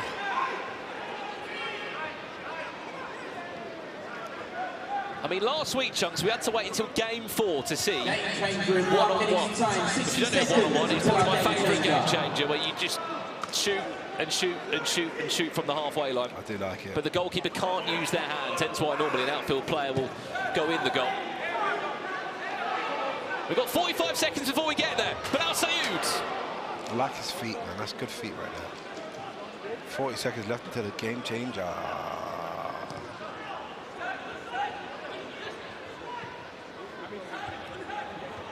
Ah, miscommunication. 25 seconds. I mean, I'd get moving with this ball. I think I'm going to have to love and leave it, you know? I'm hearing that you're going to be leaving me for the game changer. You're going to go and get a better view down there, are you? Yeah, I got to go do my job again. What's that? Being on the studio. The management team of SDS, or is that a bit later? No, I'm not doing that today. I'm tired. All right, well, take care, brother. Take care, brother. Well, here we go then. It is time for another game changer here in Ball League for the second half. Higher than you ever been, stand tall like Everest. I mean, higher. You ain't gotta settle in. Go places that never been. We go higher, non-stop. Take it to the top, even when the ball drops. My man, we go higher. It's time to go higher. So our game changer is fast forward. Game changer will be fast forward, our first one tonight.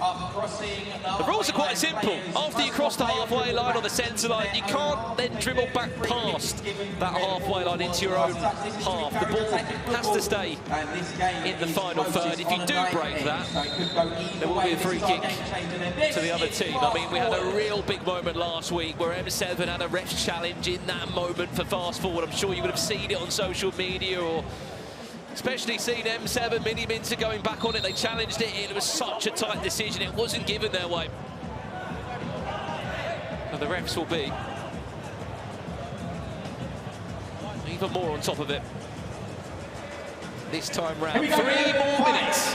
4, 3, 2, 1.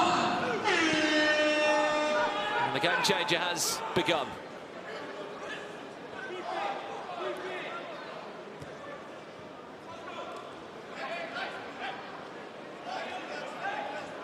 Let's look at the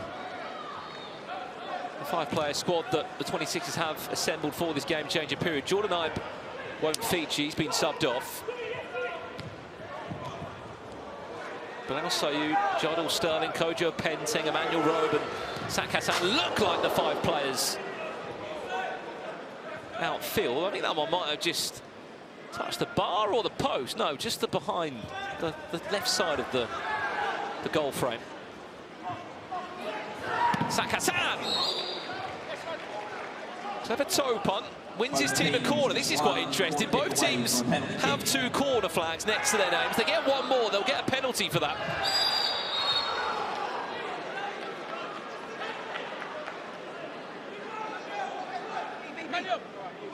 Karim Kamhui, a little knock there. He's going to get substituted off, sorry. He's in some discomfort there in the dugout, you can just see. Not exactly sure what he's done. Wishing him a speedy recovery, as the games come thick and fast here in Baller League. Santan. Probably been the star of the show.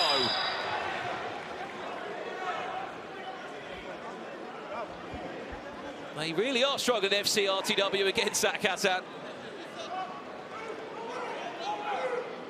An international player for Somali, represented his country, as we said, in a World Cup qualified, playing against Riyad Mahrez.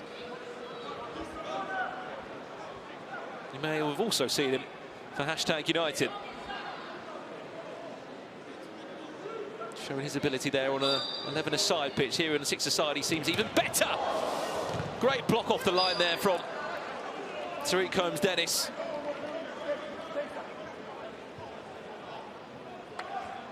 It looked like Oliver Bosworth should have had that anyway. Josh Harrop. There's corner number 3. A third corner for FC RTW, which means they have a penalty kick and a chance to level it up.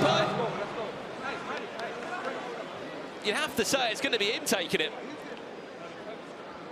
He is the designated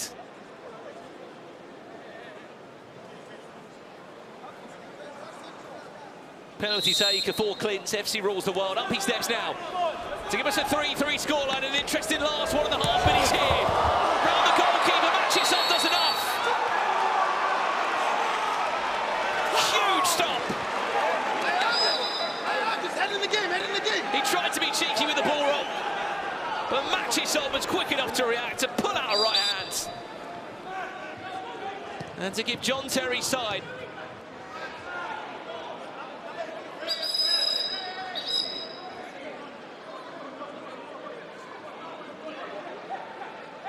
just 1 minute 15 seconds away from their first win here in Baller League. Currently 0 points next to their name. Sitting 11th in the table out of the 12 teams here. You start to think from week 3 or 4, if you're not picking up points, you are going to be lost from the rest of the pack. It's only the top 4 that make it in to those final stages. 1 minute away. And I believe, all being well, John Terry might be coming to join me on commentary. If he throws away these 3 points here, he might not bother. Oh! August Pepe! Off the bar again! And in! On the 3rd time of asking! Goal scorer for FC RTW, number 27, It's his first time in this FC Rules the World squad. What on earth happened there? The ball was hit once, twice. I think a 3rd time. Matchday did everything he could. He tipped it onto the bar. And we're in for a crazy last 29 seconds now. Are we about to see our first draw here in Baller League UK? Our FC Rules the World going to snatch it in the dying moments. This game has been packed with so much emotion and drama.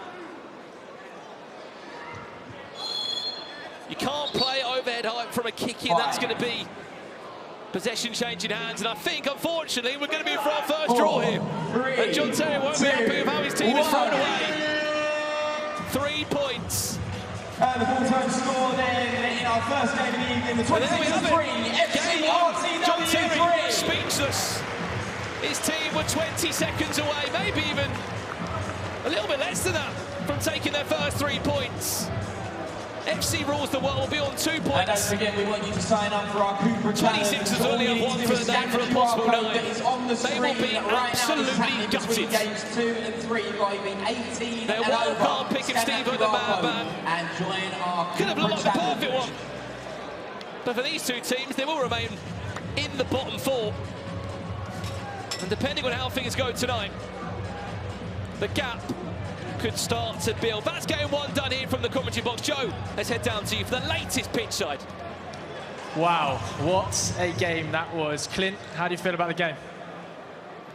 I'm all right, you know. We got a point. I'm just happy that they didn't win when they didn't play better than us. That's it. That was a tense game out there. There was a little ruckus in the middle. It was. But overall, I would say the quality was really high. Yeah, no, it was good. I'm happy with how the boys played, you know. that penalty at the end, you know what I'm saying? Stuff like that happens, maybe don't take the chance, but I'm just glad that Manu was able to get that header in and, you know, able to get a point out of it, leaving him with something. What a finish. Clint, I'm going to let you go. Crack on with your team. Well done. Okay, let's all take our breath and move on.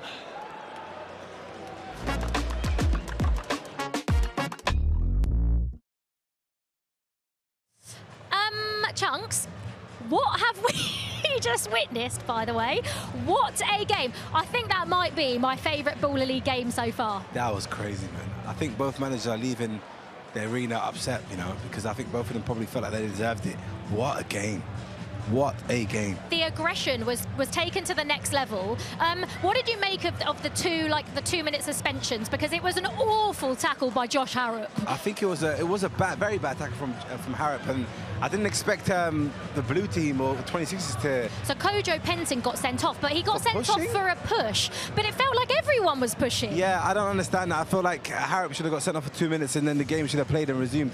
2 minutes off for Harrop, and maybe 26ers could have done some more there, you know what I mean? So I feel like maybe they feel hard done by there, and I can understand that. Yeah, 3-3 it finished between the 26ers and RTW. Remember now you can vote for your Head and Shoulders MVP.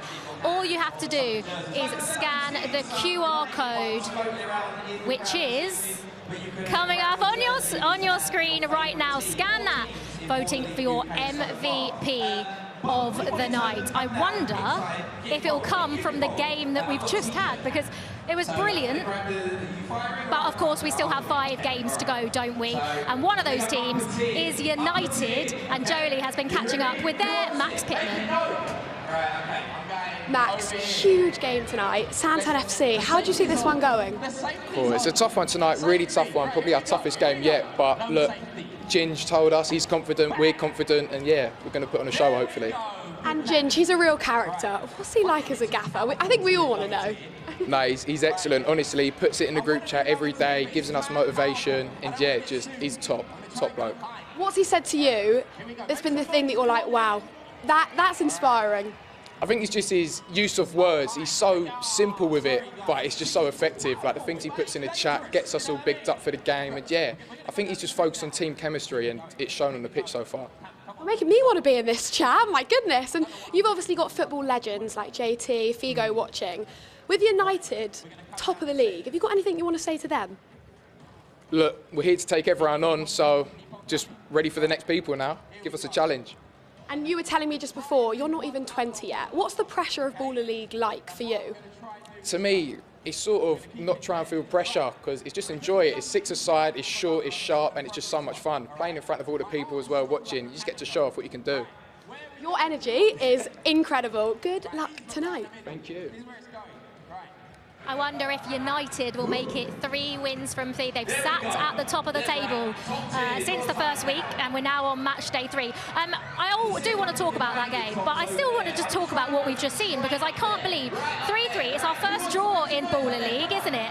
But we were just treated, weren't we, Chunks? No, we were, but I think I want to see if that crossed the line. Oh, we don't actually know if that ball crossed the line. Yeah, I really want to see that. So maybe I'll give a little replay. They didn't even question it, did they?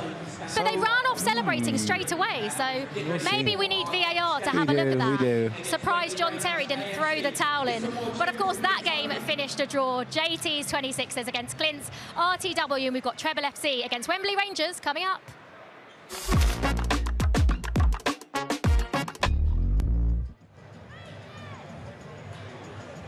I'm pitchside here with Dapo Rafa-Lion. Mate, big goal at the weekend, FC St Pauli. How are you feeling to be here, though, back in the UK, watching a bit of Baller League? Yeah, look, I'm so excited. Baller League, obviously, in Germany, and we watched a lot of it at the training ground with all the boys, so when I heard it was in the UK, then obviously wanted to come out and see it as well. That was a seriously aggressive first game of football. What did you make of the performance both sides? Yeah, look, it was, I come halfway through it, and yeah, it was like getting quite heated, but I know that's how football can get in England, especially like street football and stuff, so it's good, yeah.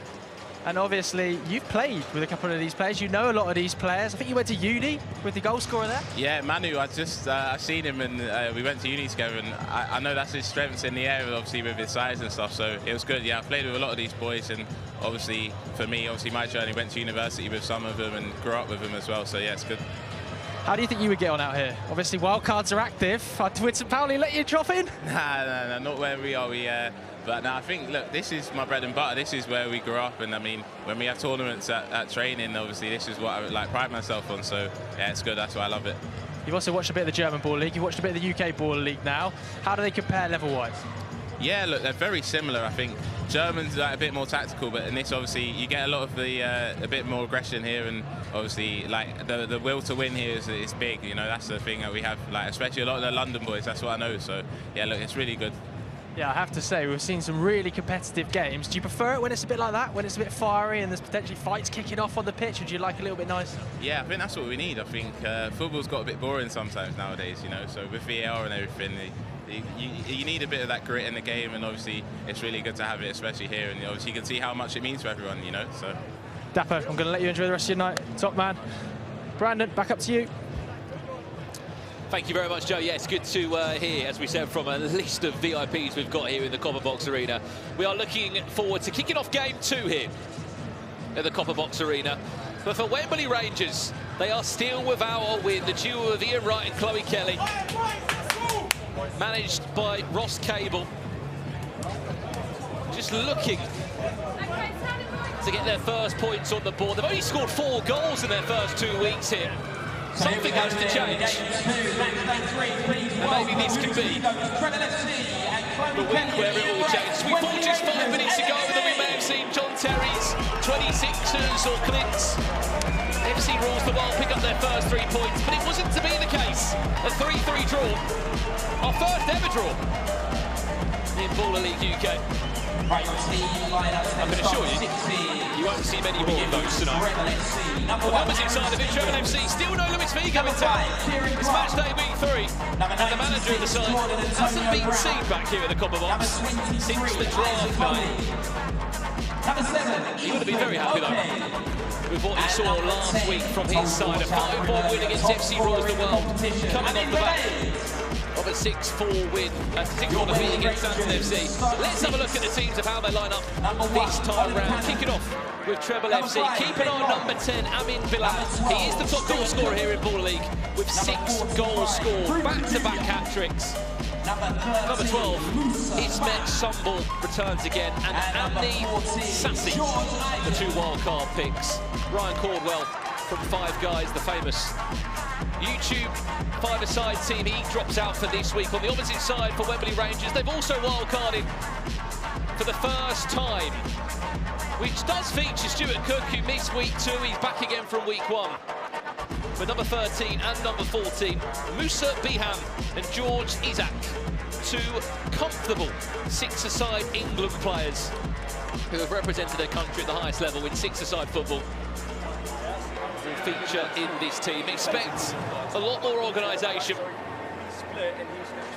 especially from number 12, Stuart Cook. Make some noise if you're repping Wembley Rangers AFC. And make some noise number 5, Bedwell. Back in Trebol FC. Between the 2 of them, the most appearances in 1 5-a-side futsal for England and 6-a-side football for England.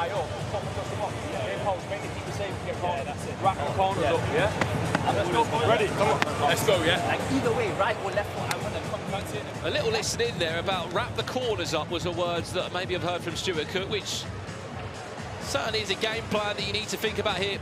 I mean, just in that last game, we saw 3 penalties which came from corners.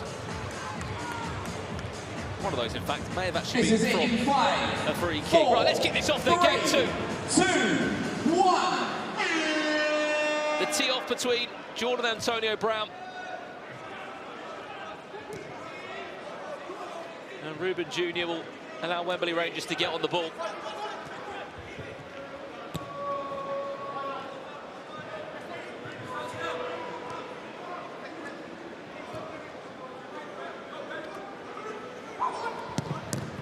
The first shots of the game coming through.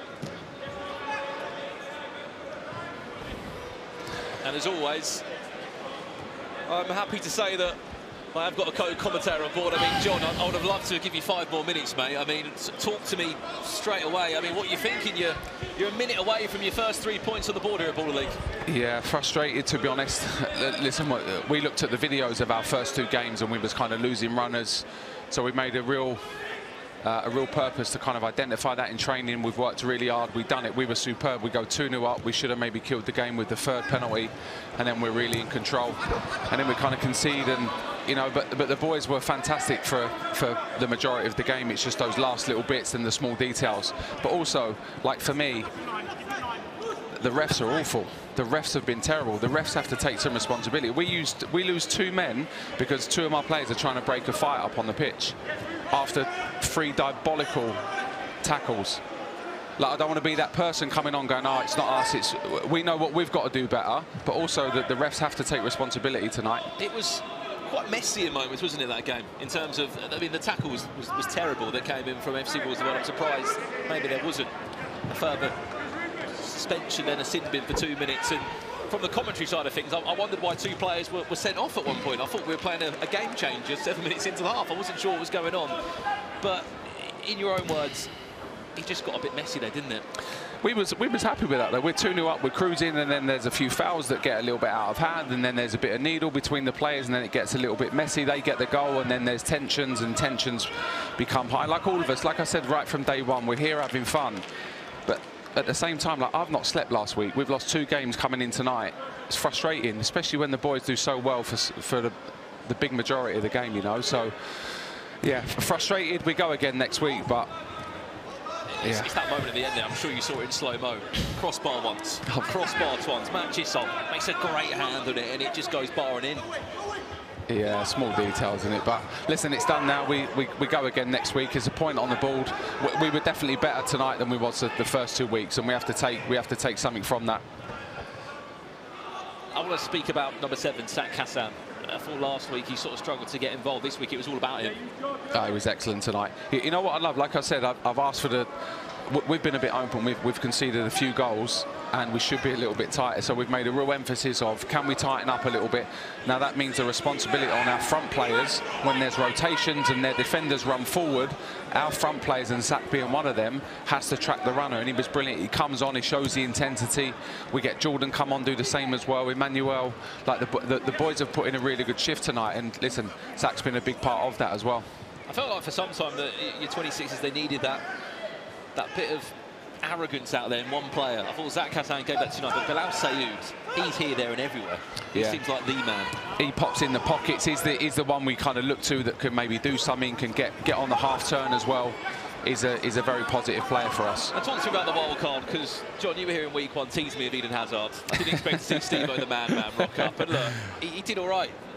He's 40 years of age. I mean, he slotted in there and you said about tying up at the back. That's what he came in to do, and majority he did that for you. Yeah, he did. We needed to do it because we had Kojo kind of flipping back, and we've had a couple of like small injuries with our defenders as well. So Jardel's been excellent. I thought he was immense tonight as well.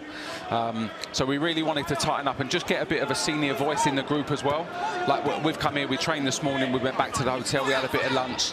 We had a bit of banter at lunch for the first time, like a bit of camaraderie, a bit of a get-together. It was a nice feeling over lunch, and Steve-O was a big driving force in that. He's a big personality, and also just that little bit of communication and talking on the pitch was vital for us. So, listen, there'll be others coming in for sure. I think we've realised we can strengthen the squad and add a couple of additions. So maybe expect Steve-O to come back again? Yeah, he'll be back. Steve-O will be back. He done well tonight and just made us a little bit more solid, and I think we showed that at 2-0. I thought we were very in control. Like you said, I just think we need to show that little bit of arrogance and stay up. I just think you need that one player that's just a bit, he's sort of the star man of the team, so to speak, and I feel like it felt like it was Bilal Sayoud. I saw Sak Hassan tonight, it was all him, and look, FC RTW couldn't deal with him. He was incredible. Here's a chance now.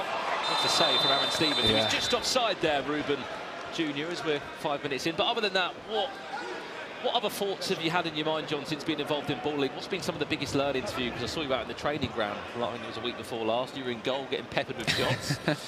It's been the balance, hasn't it? So we've obviously got the WhatsApp group with the boys set up.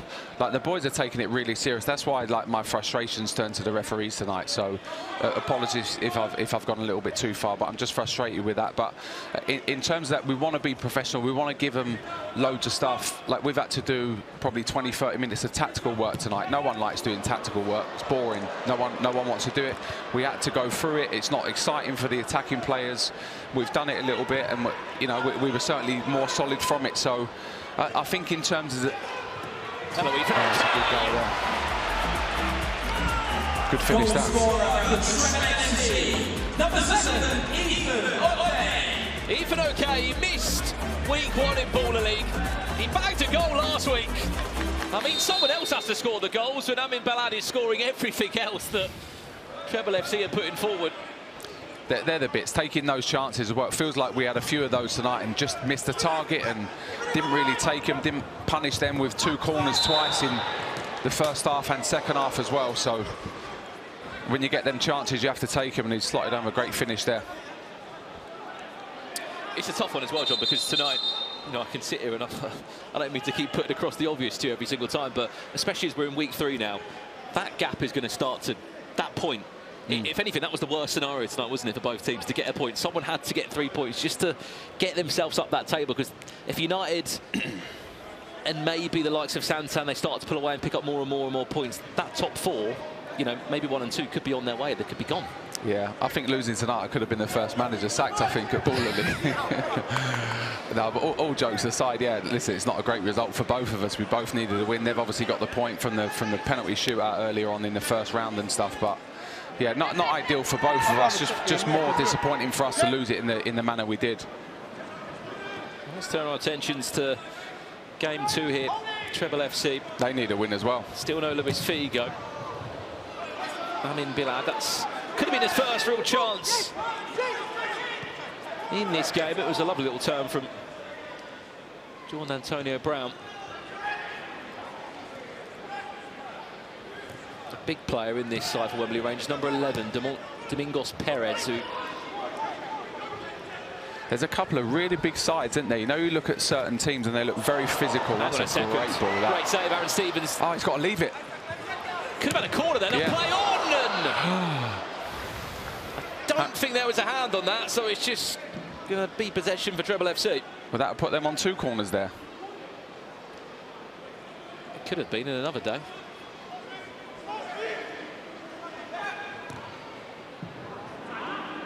Is there anyone in particular across these 3 weeks in Baller League, just an individual player and a different team that you've looked at and gone, serious baller? Yeah, there's a couple. I'm not going to give too much away because there's possible changes. Okay.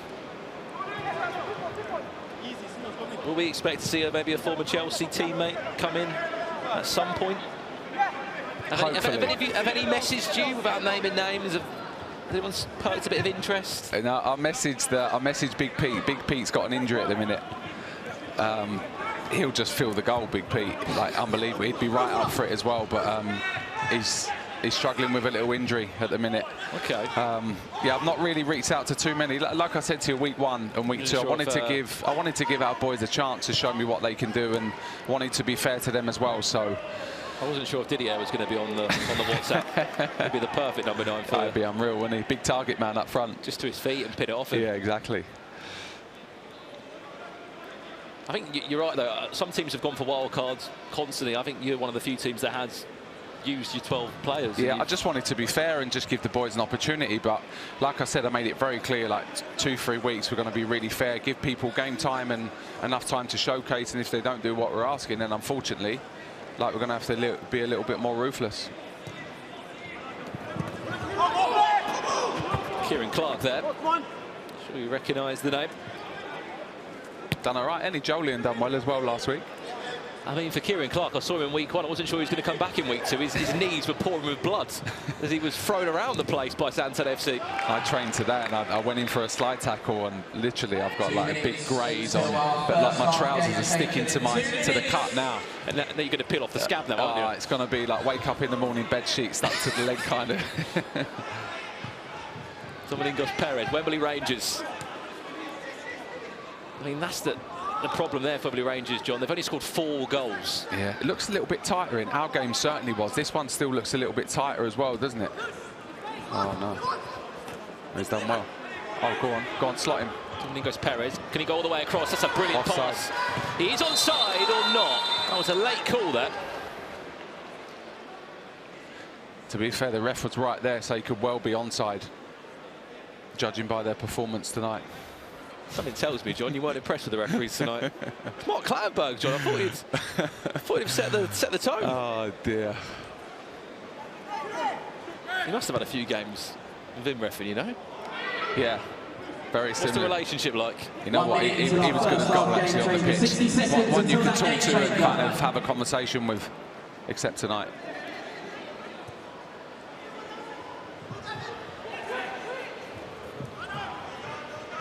Poor pass there for Luke Gambin. Once upon a time of Luton Town. That's a brilliant turn. That's Ismet Sumbul, number 12. He was a wild card last week, back again. A man of a mountain. Sharp there, wasn't he? It's quite an interesting one, by the way, for the goalkeeper of Wembley Rangers, Oliver Cannon. He plays a lot of futsal. He plays in some of the university leagues, but he actually plays outfield. He's not actually really a goalkeeper. Yeah, I don't mind that. we've spoke about that as well. But I don't think I've seen enough of him sort of getting the ball and dribbling out with it to back up that. No, well, I think there's options to do that as well. Like at certain times, you just got to pick your moments, haven't you, as well? One shot away. 2, 1. Well then, here we go. It's time for a game changer as the clock hits the 12th minute here in half-time. Let's take the stage higher, higher than you ever been. Stand tall like Everest. I mean higher. You ain't gotta settle in. Go places that never been. We go higher, non-stop. Take it to the top, even when the ball drops. My man, we go higher. It's time to go higher. Line will be game changer for the first half here. In short, the game basically stays the same. However, a goal will count as double if it's scored behind the offside line. Just that little thin line there. I mean, you're a manager in this scenario, John. To a degree, you don't want your players just to continuously waste possession and waste chances. No. How much interference do you have in that team talk before they go back out for a game changer? If it's there to shoot, have it, or just play as normal? Again, pick your moments. I think the scoreline depends on what you do and how you approach this one as well. So if you're winning, you're kind of in control of it. Do you start with the ball? Do you kind of start without the ball? I think all these elements come into it as well for the players. But also, like as you see there, you get like 10 seconds with the boys. So sometimes these have got to think on their feet as well. But like you're saying, you don't just want to give away possession and then just get countered and kind of have to track back. And you want to pick your moments as well. Well, this is only the 4th time we've seen this game changer used, and I can confidently say we've never seen a goal behind the line. I wouldn't say it's one of the favourite game changers. Well, he's going for it. Oh, no. But you're absolutely right. It's that decision-making of when to take that shot. A very flat line there. I mean, I see what Trebol have done there. They've gone for a back 4, but then you're sort of inviting a shot. Well, they're so deep Which there. could be double. Aaron Stevens there, just pacing the ball forward, gets his team a kick in. I mean, what have you made of game change as a whole? Stressful? Yeah, a little bit, yeah. They happen very quickly. You've got to adapt, and you've got to think about personnel, like the one-on-ones, who gives you that good attacking kind of strength and, you know, a bit of pace, and then you have to think about the defensive duties as well, because that can flip very quickly as well, so you don't want to be too...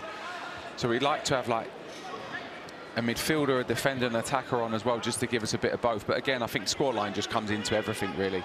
If you need a goal, you might have to, you know, push and have 3 attackers on and kind of take your chances a little bit.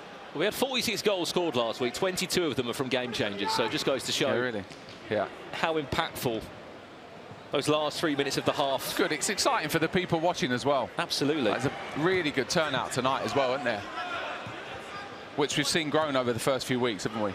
Absolutely. Have you got a little bit of a fan group starting yet? There's a few people there. I've seen a few fans tonight wearing different shirts, supporting different teams. Obviously 12 in total here in Baller League. It's a heavy touch there from Domingos Pires. I'd love to listen to that team talk from Wrighty after this if Wrighty or Chloe Kelly find themselves 0-3 after their first 3 games. Really disappointed start, and to be quite honest, quite a disappointing game changer, this one. See how high foot from both, really. I mean, George Isaac on Amin Belay, that will be a free kick for Trebol FC. 20 seconds left. He's going for it. Is he having a shot? See, this is what I don't get. Like, players just accept the player in the wall standing there. Like, go and move him out of the way. Referee plays on. Was it a foul? No. Shot comes in! That's a big goal, that is. No, it's not a foul, that. Trod on the ball. No, but was the shot? He's thrown his... Was the shot? After. Not on the line or behind the line. That's my other question. A referee challenge comes in for the foul. That would be a goal worth 2 if it stands. Well, right, he's thrown the towel in. He's met Sumbul. That's not a foul, that. The wild card. This would not surprise me if they give a foul here. If they give a foul, I'm off. I'm going. All right, John. Well, I'll let it play out and you can react for it. For me, he just treads on the ball. Ref challenge coming in from Wrighty. Here we go then. That's not a foul, that. That's not a foul. He's won the ball, hasn't he? I guarantee they give this as a foul and then I'm off.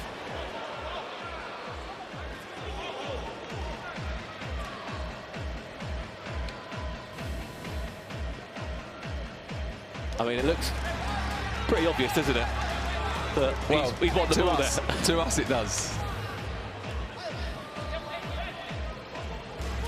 If it's a no foul, it'll be a double goal as well, and Trebol FC would be 3-0 up at this point. That is a classic futsal tackle. Referees. They're going to give it. I'm telling you now, they're going to give a foul.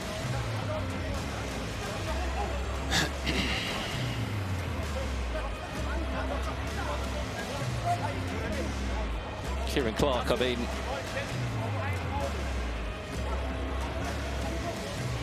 he's over there telling you from a defender's POV himself that there's nothing wrong with that. See, that's worth a challenge, that one. They'll see it again, they'll watch it again. What do you think there? That's not a foul, is it? It wouldn't be the after one. No. They'll come up with something that they don't want to give the other team a 3-0 lead here. That would be our first ever goal scored from behind the line as well, in a game changer.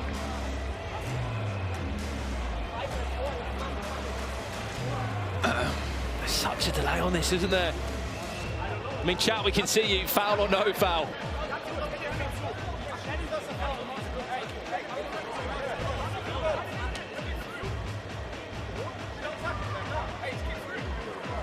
Well, that's Lasse Lehmann on the pitch there, who's in charge of player recruitment and rule sets here in Baller League.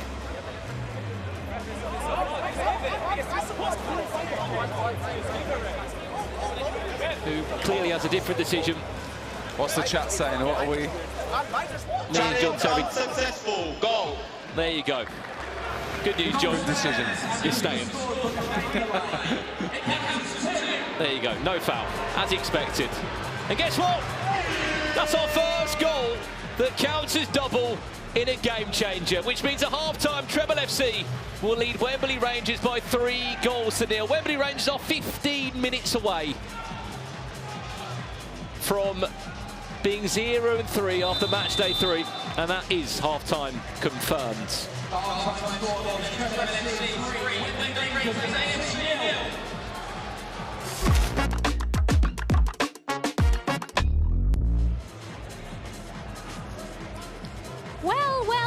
Chunk. So we were just sat here wondering what was taking so long, but the right decision came to eventually, and Trebol FC have now taken a 3-0 lead into half-time. That is bad. I expected a bit more from them, especially getting 2 wild cards. I know one of them, George, good player him, so I expected more, to be honest. I'm kind of confused as to how we're sat here at 3-0. It's mad. Yeah, obviously we can see there the Wembley Rangers with their coach just having a chat. I wonder what's being said, but wildcards we've seen, Chunks, have been so important. We saw it last week. Ismail Sumbul was the guy that scored the goal, and that is the first goal we've actually seen be scored in the Line game changer. And it was a lovely finish. It was just behind that offside line, and it's counted as double. Deserved it. 2 goals. It means it's 3-0. And it's a very big mountain to climb back from. You know what I mean? 3-0, being 3-0 down. Of course, you got 15 minutes. You have another game changer as well. So we can expect a comeback, but will we see it? I don't know. I think Wembley Rangers haven't been great. No, they haven't been great. But like we say, anything can happen. Of course. In those game changers, no? Of course, anything can happen, and that's kind of what we're hoping for, I guess, for Wembley Rangers. But Trebol have been in cruise control. They've been controlling. I don't think they'll even get out first gear so far. So. What do you think Wrighty's thinking when he sees all those players have those chances? For someone that was so brilliant at finishing every single time anyone watched him play football, he is going to be so frustrated, isn't he? I think he's going to wish he was in his prime when he was at Arsenal and he could jump himself on the pitch, because Ian Wright in his prime on his pitch will be a long day. But unfortunately, he or Chloe can't go on and actually help them. So it's 3-0 down. Oh my God, it's a big deficit. It is a big deficit, and it is a big second half. Whilst me and Chunks have been in the studio, Jolie's been catching up with Stefan Illich from M7. Oh, I love Steph, last week there was some controversy with your game. What's the mood going into the game tonight? Do you know what? We had a good training session. We're positive, and I think we're ready for today. And your gaffer, I want to know, what is a Miniminter team talk really like? Oh, he's got passion, tons of passion. He wants us to win. He wants the best for us. So, do you know? I think we've got the best gaffer. Oh, that is a statement. You think you've got the best gaffer? I love it. 100%. No doubt. You seem confident. Are you as confident going against the undefeated Deportrio tonight? Oh yeah, they're going to lose. 100% for that as well. Score prediction? I say we win 4-1.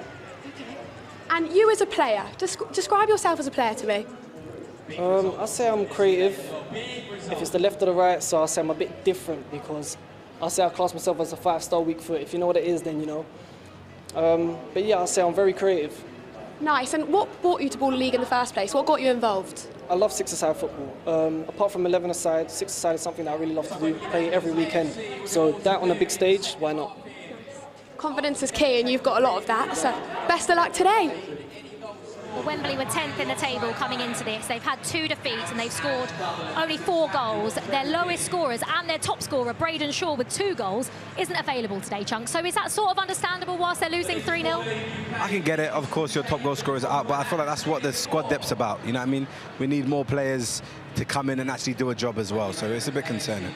Yeah, a massive, massive, massive second half coming up for Wembley Rangers. They are 3-0 down to Trebol FC. It's time for the second half. Back to Brandon.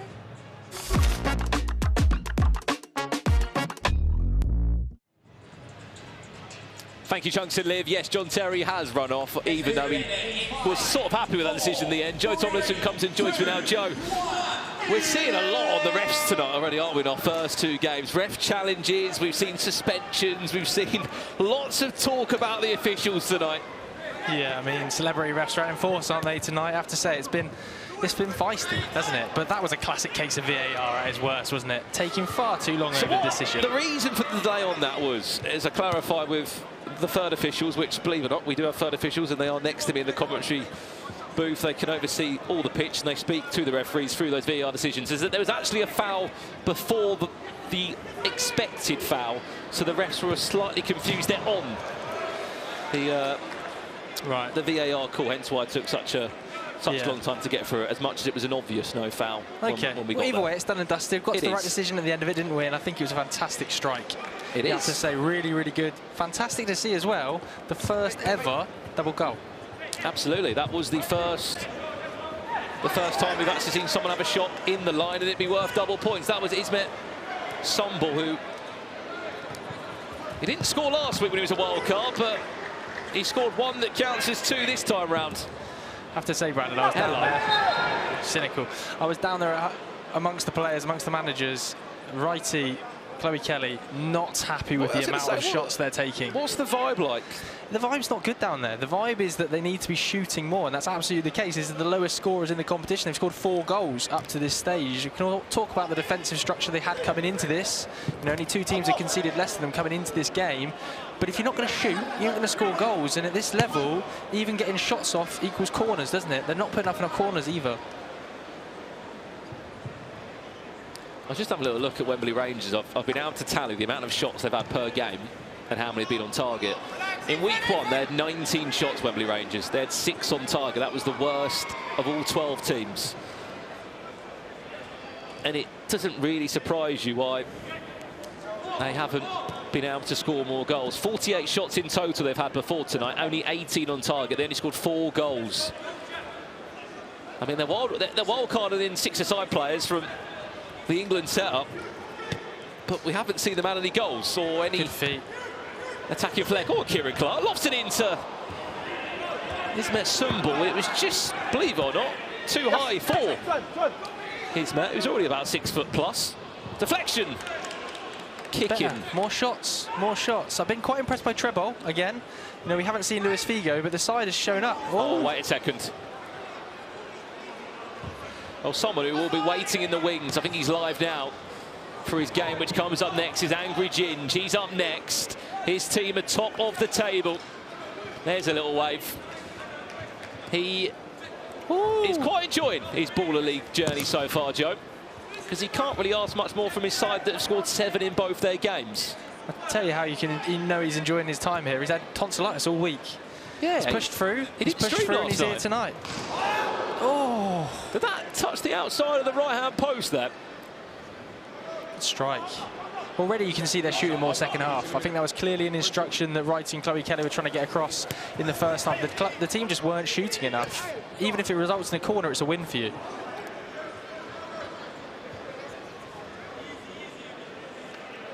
Well, number 14 there coming on the pitch. That means Sassy. He's another wild card player that Trebol FC have brought in for week 3 here. My question is, Joe, when's Luis Figo going to turn up? I was thinking the same thing. I have to say, though, even in his absence, he's probably at home punching his Ballon d'Or. Even in his absence, they've done pretty well. I have to say, the first week, that 6-4 loss against Santan doesn't look quite so bad now. We've seen the level of Santan's side. And then the 5-1 win against Clint's RTW. First gamer tonight, I thought they were pretty impressive as well, very aggressive. So the results overall don't look too bad. And with performances from the likes of Amin Balad, you can see why they're a contender. I think Luis Figo's actually in India at the moment, Joe. There was like an El Clasico game over there between ex-players and some on social media doing keepy-ups of Pepe instead of being here at the Copper Box Arena. Trebol FC looking for goal number 4. Oliver Cannon at least not parrying that one away for a corner. For Wembley Rangers, it is not looking pretty, as they'll be coming towards the end of their 3rd match up here. I think still with only 4 goals scored. I think the miss of Braden Shaw feels big tonight, doesn't it? Obviously, top scorer of the side, unavailable, not being able to score goals, missing your top scorer, not getting enough shots off. Wrighty, as a striker himself, will not be happy with this. Well, speaking of strikers, how about this man who's in the building? Sammy Smodics. Do you fancy playing for Wembley Rangers amongst your footballing commitments? Sammy Smodics in the box as well. Let's hear it for Sammy.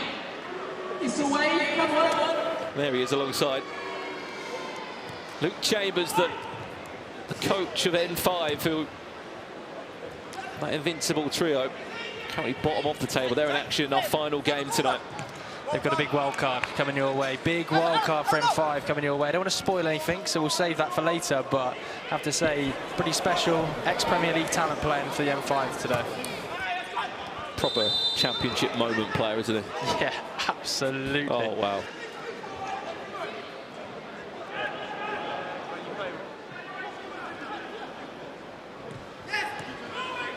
Kieran Clark reads the game really well, doesn't he? You can tell he's a Premier League experienced player. It's lovely feet. And in Belated. And that was all Kieran Clark. Reading of the game, picking the ball up deep, driving through the midfield, being able to feed Amin Belaid in those sort of areas, makes him so dangerous. And again, you can see corners already building for Trebol. That's the amount of shots they get off. Really, really impressive. Well, Wembley Rangers, in their sort of pre-team talk, were saying about let's play for corners. They haven't won a single corner yet, Joe, in 21.5 minutes of this game. Good feet. Can they make the most of this? Quite wide on the angle. Well, there's a corner. You jinxed him. So he's taken 21.5 minutes. Feels a bit tepid, this game, given the scenes we just saw between 26ers, John Terry's 26ers and Clint's rules the world. I have to say, this feels a little bit tepid, but that was so aggressive. That went just for a kick in, otherwise that would have been a penalty for Trebol FC. Oliver Cannon with strong right hand. Can't play a kicking in the air. As a few players have forgot tonight. I have to say, Ismet Sumbul is a handful. This is a big, big man out on the field right now. I don't know whether you can really tell on camera, but when you stand next to him, goodness gracious, I wouldn't want to be facing him as a centre-back. He will pin you for days.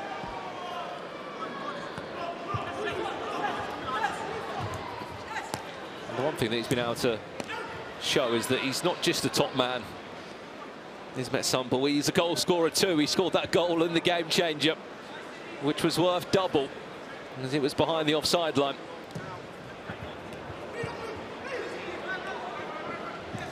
And the thing was, he won the tackle to build up to it as well, didn't he? One of those sort of elasticated long legs out there, trying to stretch. Don't bring up again, Joe. I don't want to. But he's the sort of player, you know, you've probably watching this, played against five-a-side teams with a big unit up front that can get arms and legs in all sorts of areas you don't want him. He's that sort of player. Depending on how other results go tonight, this result could put Trebol FC close towards the top four. Wembley Rangers! There's one!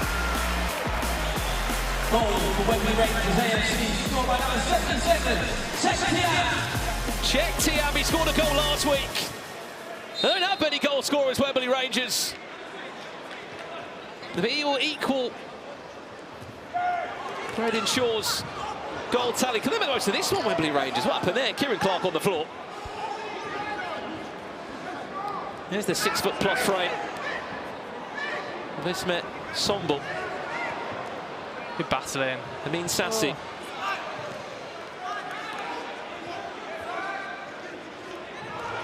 Big win there from Belade, who has had a quiet game tonight, Joe. He scored hat-tricks back-to-back in 2 weeks. He's the top goal scorer here in Baller League, number 10 for Trebol FC. Yeah, he's currently a free agent as well on the market, so if you're a non-league club looking for a tricky little winger, pick up the phone.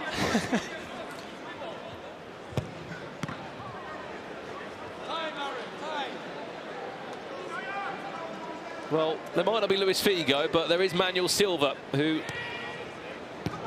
sits in the dugout.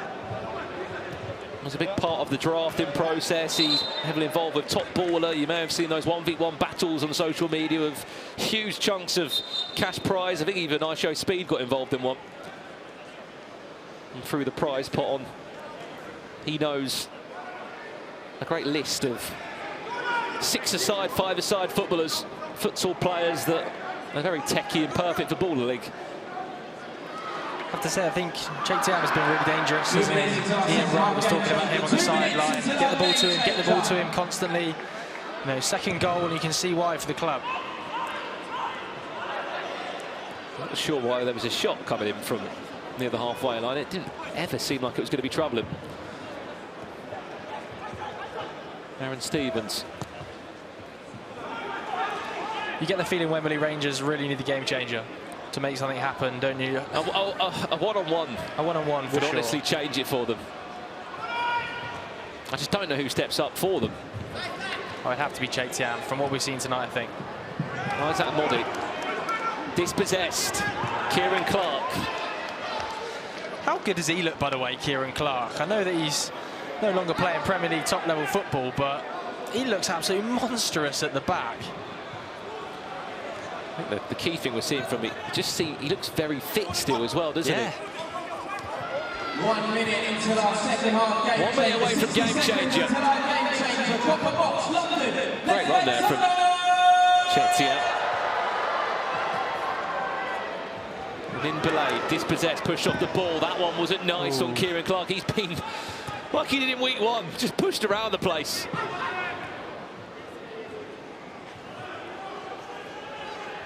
Miniminter.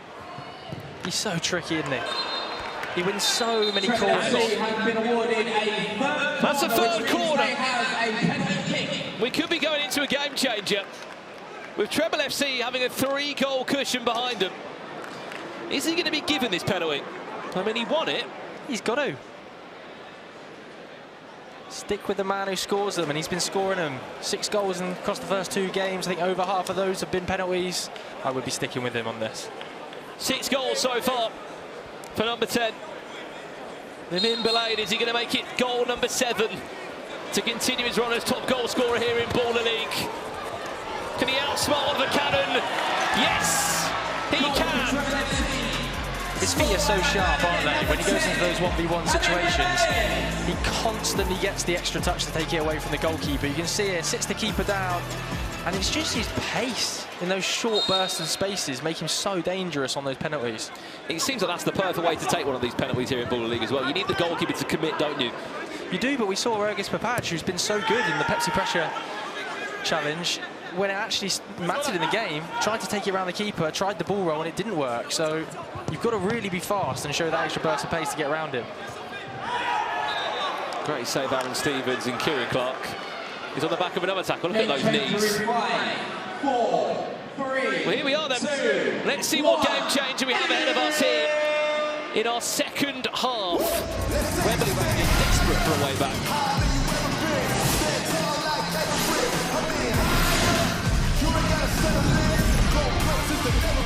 We go higher, no stop. Take it to the top, even when the ball drops. My man, we go higher. It's time to go higher. We said one-on-one would be a game-changing moment for Wembley Rangers. We waited till game 4 last week for a one-on-one. We're going to get it in game 2. This is how one-on-one works. One player from each team will step up, and you have to shoot behind your halfway line. Well, technically, just inside your opponent's half on the O2 logo, you can just shoot from the edge of the circle. You get 15 seconds per attack. And it's very simple. Whoever's in goal, they can't use the hands. So there's no real point in using a goalkeeper unless you fancy a goalkeeper as a striker too. I mean, Trebol FC, they're taking pictures. They've not won the game yet. 3 minutes for 3 goals for Wembley Rangers. It can happen. If you follow the Baller League out in Germany, where this all originated from, the amount of times games have been won in this game changer. Let's do it then in 5, 4, 3, 2, 1. And look, Aaron Stevens, he can't use his hands. He steps up before in a one-on-one. He steps up again. Watch his approach though here. He's going to take every second for this game changer.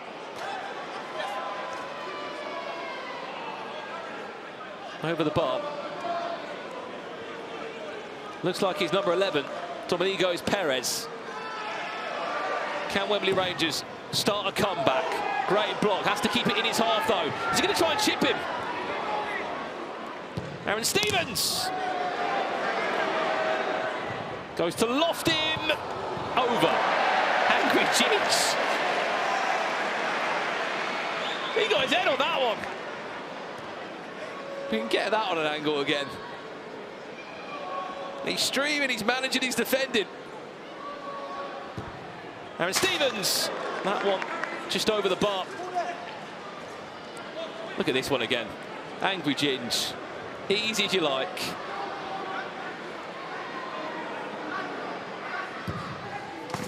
Goal for Wembley Rangers. Dominigo's Pires pulls one back. There was a change there. Amin Sassi doesn't know the rules. He's just wasted a huge chance for Trebol FC. He could get lobbed in. He misses the chance anyway. That could have been a real outpour of emotion there. He doesn't he's a wild card player. He didn't quite understand this game changer. And he's just given the ball back again. He's just given away 2 shots there.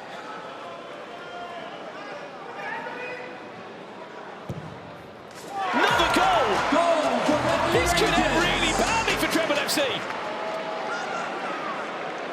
He's wasted 2 shots. That means Sassi has to score this to recover. Wembley Rangers could snatch this back now. Could be about 3 goals in a minute. Domingos Pires. Oh, is it in or not? Does the goal stand? It's gone in 4-4. It did go in. A flag has been thrown on the field by Trebol FC, challenging the goal. Manuel Silva of Trebol FC has challenged that goal. He doesn't believe it. We just saw a replay. From the angle I've just seen, it could not be any more of an obvious goal. I fully understand from their angle on the sidelines. Look at this angle. It's an obvious goal. Challenge will be unsuccessful. Challenge unsuccessful. Goal. 4-4. Challenge unsuccessful. The goal stands. This is what the game changer of one-on-one is all about. Wembley Rangers scored 4 goals before tonight. They've just scored 3 goals in 1.5 minutes. Domingos Pires. He might fancy a 5th. Up he steps. Possession will stay in the hands of Trebol FC because it went out of possession in their half. Are we going to find a match winner in these last 30 seconds? Aaron Stevens off the bar. Where's it bouncing? There it is. There might be enough time for one more attack. Are Wembley Rangers going to snatch this? Right in the death. Is it going to be 3 points on the boards? Blocked. He could get lobbed. Aaron Stevens. Aaron Stevens. Trebol FC. Right in the death. It was only 7 days ago the goalkeeper scored here in the Common Box Arena. 7 days on. Aaron Stevens might have just scored the winner. But he has to survive this last one. 5, 4, Final 6 seconds for Wembley Rangers. 1. Oh no! Oh no! Wembley Rangers! 5-5! This is what Bowling League's all about! Unpredictable game changers! They couldn't hit a ball door for the last 2 weeks! But Domingos Pires has just scored 4 in the last 3 minutes! What an ending here! In only just our 2nd game of the night!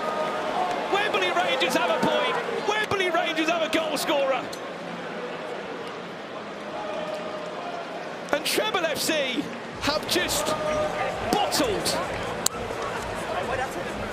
maybe the easiest 3 points they would have ever have had here. They had a 3-goal cushion.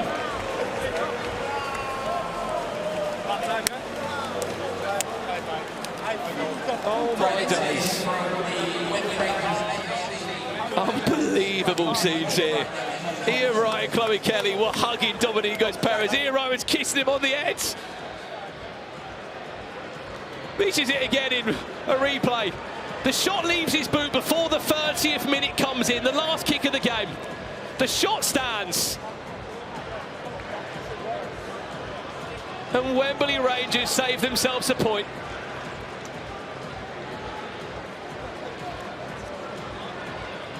What a crazy last 30 seconds. Joe, I hear you with the managers of Wembley Rangers FC. How on earth are they feeling?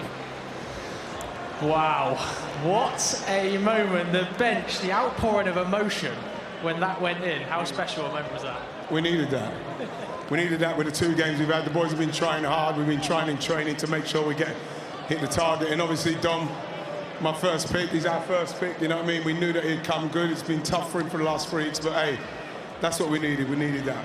How nervous do you feel at the end there, Chloe? Yeah, I was feeling good. Dom's finishing his top, and now that's going to give him so much confidence in the next few games. He's a great player, and he showed just what he's capable of.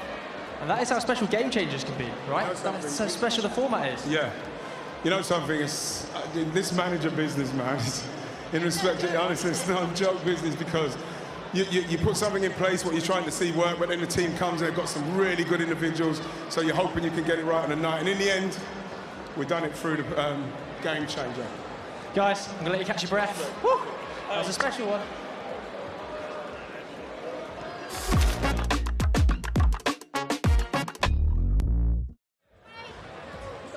Wow, wow, wow.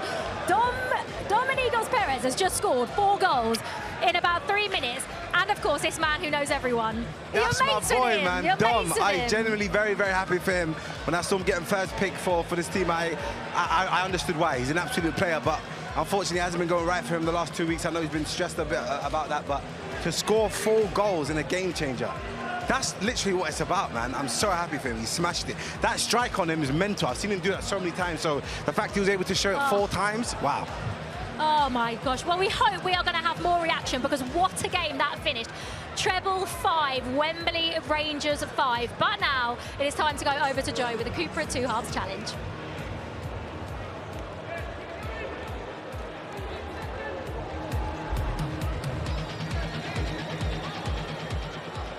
All right, here we go. The Cooper 2 halves challenge. We've got 2 fans plucked out of the crowd. What's your name?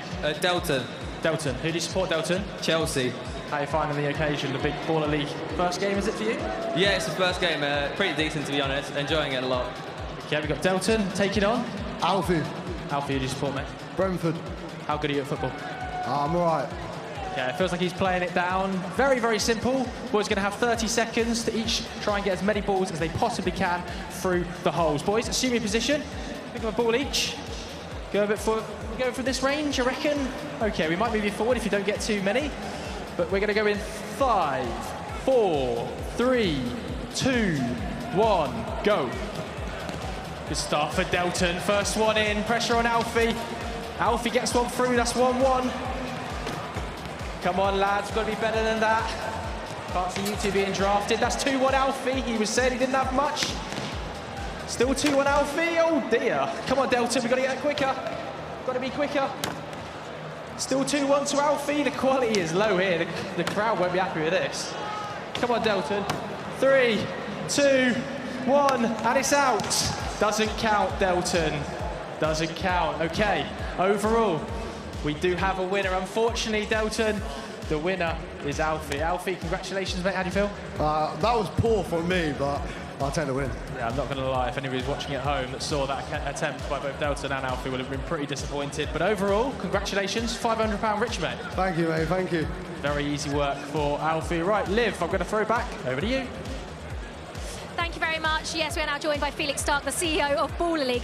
Felix, I feel like we have been waiting for 2 games like the 2 we have seen tonight. This is what Baller League is all about, isn't it? Is this what you meant? Is this what you meant? This is what you meant. I was salty the last 2 games, so I can't be right now, right?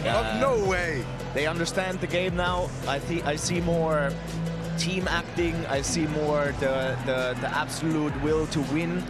And not I'm a solo artist here and I'm gonna go viral. Like, this is not about going viral and having a moment. This is about winning, right?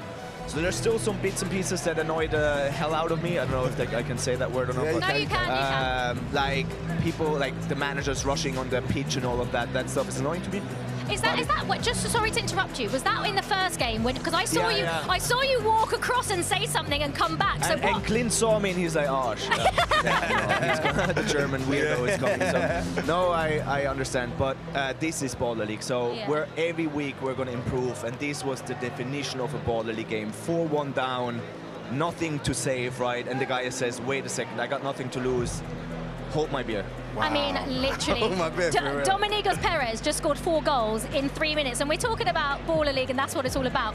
That game was that the best game changer we think we've seen so far in Baller League UK? In UK for sure. Yeah. Germany we have seen crazier ones, but this is up there, right? In the UK, I think there's one thing we got to get better, and that's the refereeing. Like I got to protect them a little bit too, because we don't whistle normal fouls that get whistled in the Prem. We don't do all of that. They don't have rule changes, so I got to protect them a little bit. But simple things, right? We got to get under control. So it's our job, my job mainly, to teach them a little bit more the rules, to get them in video calls. And I think once we improve that, it's going to get even better.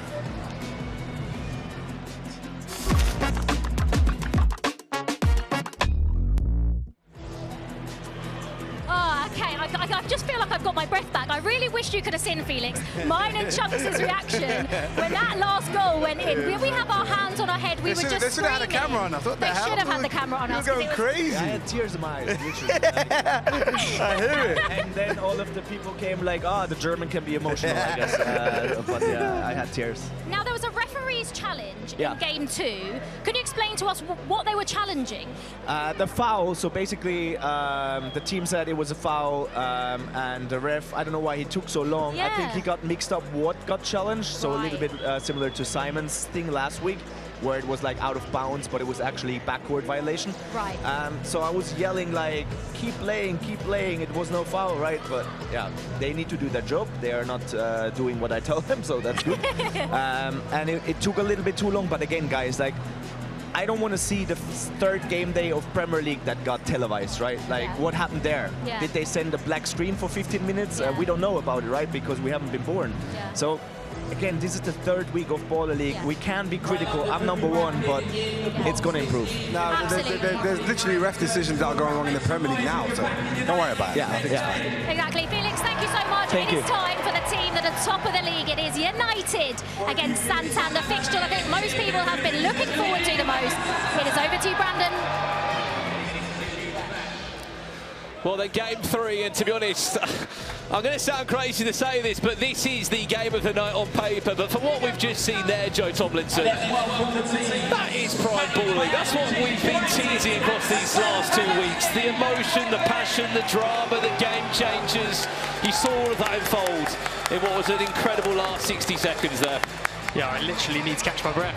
Unbelievable moments for Wrighty and Chloe Kelly, both absolutely delighted. I'm really happy for them as well because it's meant so much to them. You can see the emotion, you can see how hard they've worked in training, and that is exactly what Baller League's all about. The game changer in that moment had a huge effect on the result, and it felt like, didn't it, Wembley Rangers needed the game changer to make something happen. Absolutely. We said if there was going to be a way back for them in the game, it was going to be in a game changer. Let's jump to this one then. This is a top of the table clash between these two sides. Let's start with United first. Number 17, PK Humble. He's not in New York this week. He's back in Baller League after getting a little bit of a bollocking from his manager last week out on commentary. They do use the same wild cards though. Maro Velhetse and Razak Coleman, number 12 and 14, do feature again for this United side that was so impressive. On the other side though, for Santan FC, they've got not just a wild card, they've got a serious baller in number 12, Alvin Shearer, who scored maybe goal of the season last week. In case you missed it, go back on social media, you'll see the cheeky little flick between the legs of Big John in the SDS goal. But on paper, these two teams have been so good, Joe. They haven't lost a game yet, neither of them. They've wild-carded well. And from what we've seen on paper, they've been really good. Yeah, absolutely. A couple of big players missing, though, aren't there tonight? Michael Hill, you have to say, Santan's first round draft pick, huge top scorer for the team, scored a hat-trick first week, not available tonight. Harry Kane, one of the top scorers for United, again, out ill. Both big players, and I think they'll both be big misses tonight. Yeah, I was mentioning Harry Kane yesterday, saying, are you in or you're not? Because I was looking at the team sheets, Joe, and I was sort of in shock that Harry Kane has been so influential, is not involved. He had a slight knock, as you said, and he's not here tonight. I'm sure he'll be watching online. Daniel Wood also misses out tonight. And still, there's no sign of Michael Hector. Apparently, he's been involved in a relegation battle with his... Didn't see that. I think he's been playing for Dagenham and Redbridge. Yeah, he has. Is what I'm hearing at the moment. Hence why he hasn't been involved in Baller League. So... Let's kick off game 3. I can't believe tonight we've had 2 draws. I promised the viewers that we weren't going to see another draw, but if the draw's going to end like that, I mean, I'm all for it. How good have the draws been? I mean, it's fantastic as well. It's pretty much a sellout here tonight. In fact, it is a sellout. The crowd absolutely loving both games, both big moments, the fights, the goals, the battles, the refereeing controversy, all going down really well here. And this should be, on paper, the game of the night. Well, United have scored 7 goals in both their last 2 games. And if you watched last week, Maral Vilhete was involved in one of their best goals. Was born in Portugal, but was actually playing against Bath City on Saturday. Played 90 minutes, his team lost 5-0, but let's see how his legs are feeling tonight. Too focused on Baller League, mate. After a goal like that, why bother? Why bother on the weekend? That is an absolute screamer. Goal of the tournament for me so far. In fact, the two best goals of the tournament have come from these two sides, haven't they? Santan Dave, Alisha, obviously gone viral by now. You will have seen the little backhill flick, and then the chest and volley. I just love Alisha's style, though. I just love it. It just seems so not bothered, you know. It's old school, isn't it? Oh my, what on earth happened there? Was that saved off the post and then against the player? That is Maral Vilhete already 1.5 minutes in. Oh, it was off the post, off the back of the head. Could have gone anywhere. Could have gone anywhere. Mackenzie Lyle. That's the first corner. Remember, 3 of those flags will win a penalty for your team. Do you know, there's a couple of players on this Santan team that are real throwback vibes, aren't they? Albie Sheehan with the ponytail, the way he moves on the ball, Dominic Rose It's just the with the perfect bald 6-a-side head team. and the moustache. There's something special going on with this Santan unit. He described him as a Guess Who character last week, did Angry Ginge. Dominic, the voice on the ball now. I'd describe him as a very decent, I would say number 9, but he's wearing the number 8 shirt. He has not just scored goals, he's actually been involved in the most chances created across most players here in Baller League. Offers you such a different style of play. He can hold the ball up and bring more players into it, but also as a goal scorer. Referee, Tyler Winters. It's another corner.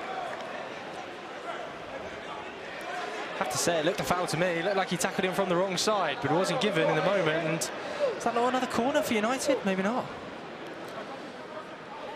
Is that a different waistcoat from Angry Ginge? I mean, it kind of looks the same, but it's got a bit of like a silk back on it. Maybe he's treated himself after a few wins. Tyler Winters again. Ball roll or 2. Then that shot comes in. He was superb last week, wasn't he, Tyler Winters? I think 2 goals last week. The player who's come through the Peterborough Academy. Spoke to him after the game. He's absolutely delighted to be playing in front of the cameras. Certainly a player with a bit of flair and a bit of a knack for finishing.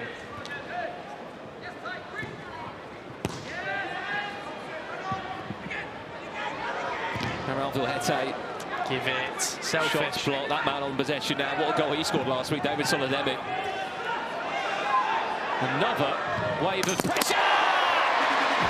It's that man again. Tyler Winters. Tyler Winters makes it 4 goals in his last 2 match days. He's at it again, I have to say. Scored 56 goals across 2 seasons for the Peterborough under-18 side. You can see why he scores so many. That is natural finishing instinct.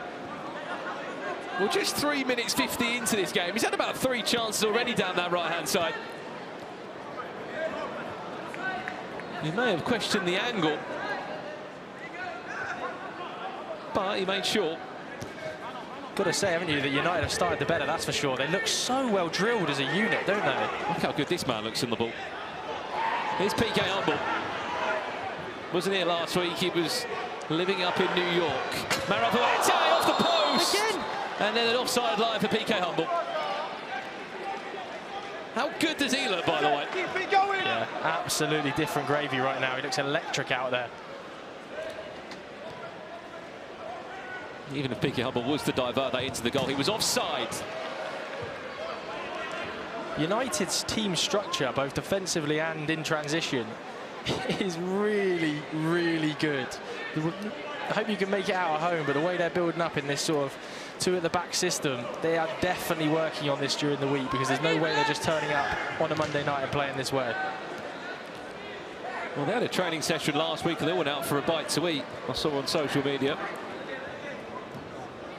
They have been putting in the work. PK Humble. Here he is. PK Humble off balance. Going to get around the goalkeeper and squeeze it in the angle. Was a little bit too tight. Was that off the line there from Dominic Voss? Or sure, he did hit the post again. It did. Hit the post again. See if we can get out the replay. United on another day here, we're 3 or 4 than up, Joe. Yeah, they've started on fire. You can see why they've scored 7 goals in each of their last 2 games, sit top of the table with the most goals scored, because every time they go forward, it looks like they're going to result in a goal. Is it too early to say they might be missing Michael Hill? I think whisper it, mate. Whisper it. We said it coming into the game, didn't we? He was the first-round draft pick for a reason, top scorer for a reason, utility man, not just going forward, but he builds up from the back so well. I think him and Alisha link so well. He's a big miss. I think one thing I've noticed as well, Alisha a lot more deeper in this side this time round. There we go. I think that's because they haven't got Michael Hill to help that build-up play. And he wasn't afraid to foul Kieran Clark in week 1. Marel Lahete on the end of Alisha.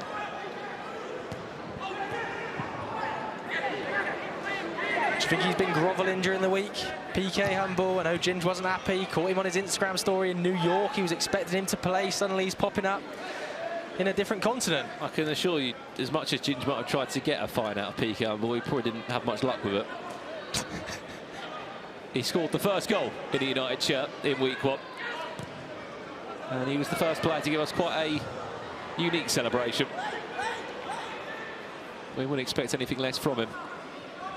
Nice. That's a nice little flick on. I like the idea. Tyler Winters was just peeling off towards the back post. Here's Fran Kessie. Goal for Santan FC, scored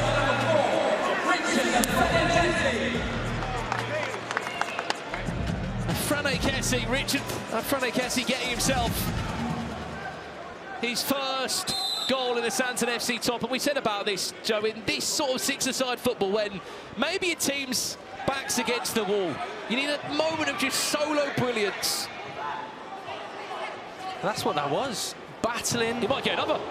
Battling, working hard, but also with good technical ability mixed in there. The finish low across the body was absolutely sensational. I think they're looking all right, you know. They've recovered well since that goal. They look quite dangerous on the counter and on the transition, because overall United are so dominant in possession. Oh, that's a lovely little turn. Can he keep it in play? Yes, he can. PK Humble, one-on-one against Alisha. Woo! Medialito thought about it. Oh, United. Crying for a handball. Does Ginge throw in? Yeah. A ref challenge, he does. To indicate a referee challenge. Ref challenge coming in from Angry Ginge. I mean, he's used his ref challenge before in the second half. But he used it 8.5 minutes into this game because it was a goal scored opportunity. United challenge for handball. Well, that's John Wicks, one of the referees. Checking in with Peter Bonzek. Oh! That line-up was going in from Tyler Winters. And from hero to zero. Oh. I don't know, you know. I think it takes a little touch off his knee first. Oh, wait, let's have a look. I think the range is really close. It definitely hits the hand, there's no denying that, but does it flick off his knee first? I think there's contact off the knee for me. The referee's challenge is successful. Handball penalty awarded. Well, well, well. Another angry Ginge ref challenge comes in. Sorry, I just heard challenge successful, penalty awarded. I'm not sure where he can put his hands. I'm really not. It's struck from such close range. It deflects off his knee. For me, look at this little deflection off the knee. Come in. There, off the thigh. I think it's such close range. I can see why it's been given, but it's harsh. Well, is Mohamed Mahoub on the pitch? No, I thought he might have been over this penalty. Give it a Winters. Tyler Winters looking to make it 5 goals in his last 2 games. Where the number 99 shot? Ball around the goalkeeper.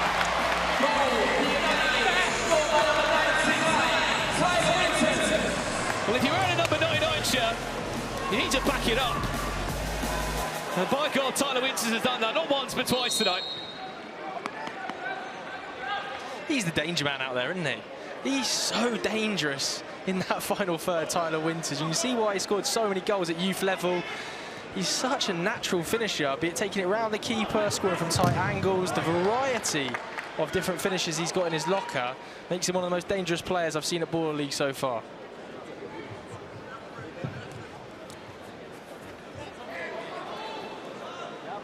Well, I think with that goal going in, he will be United's top goal scorer.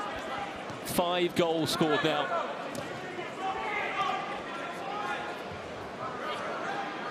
I think they've just made their first change, or 2 actually, United. Henry O'Chain comes on, Remy Clarima. And I think we are looking at Razak Coleman, the other wild card. Currently playing his football for Hornchurch FC.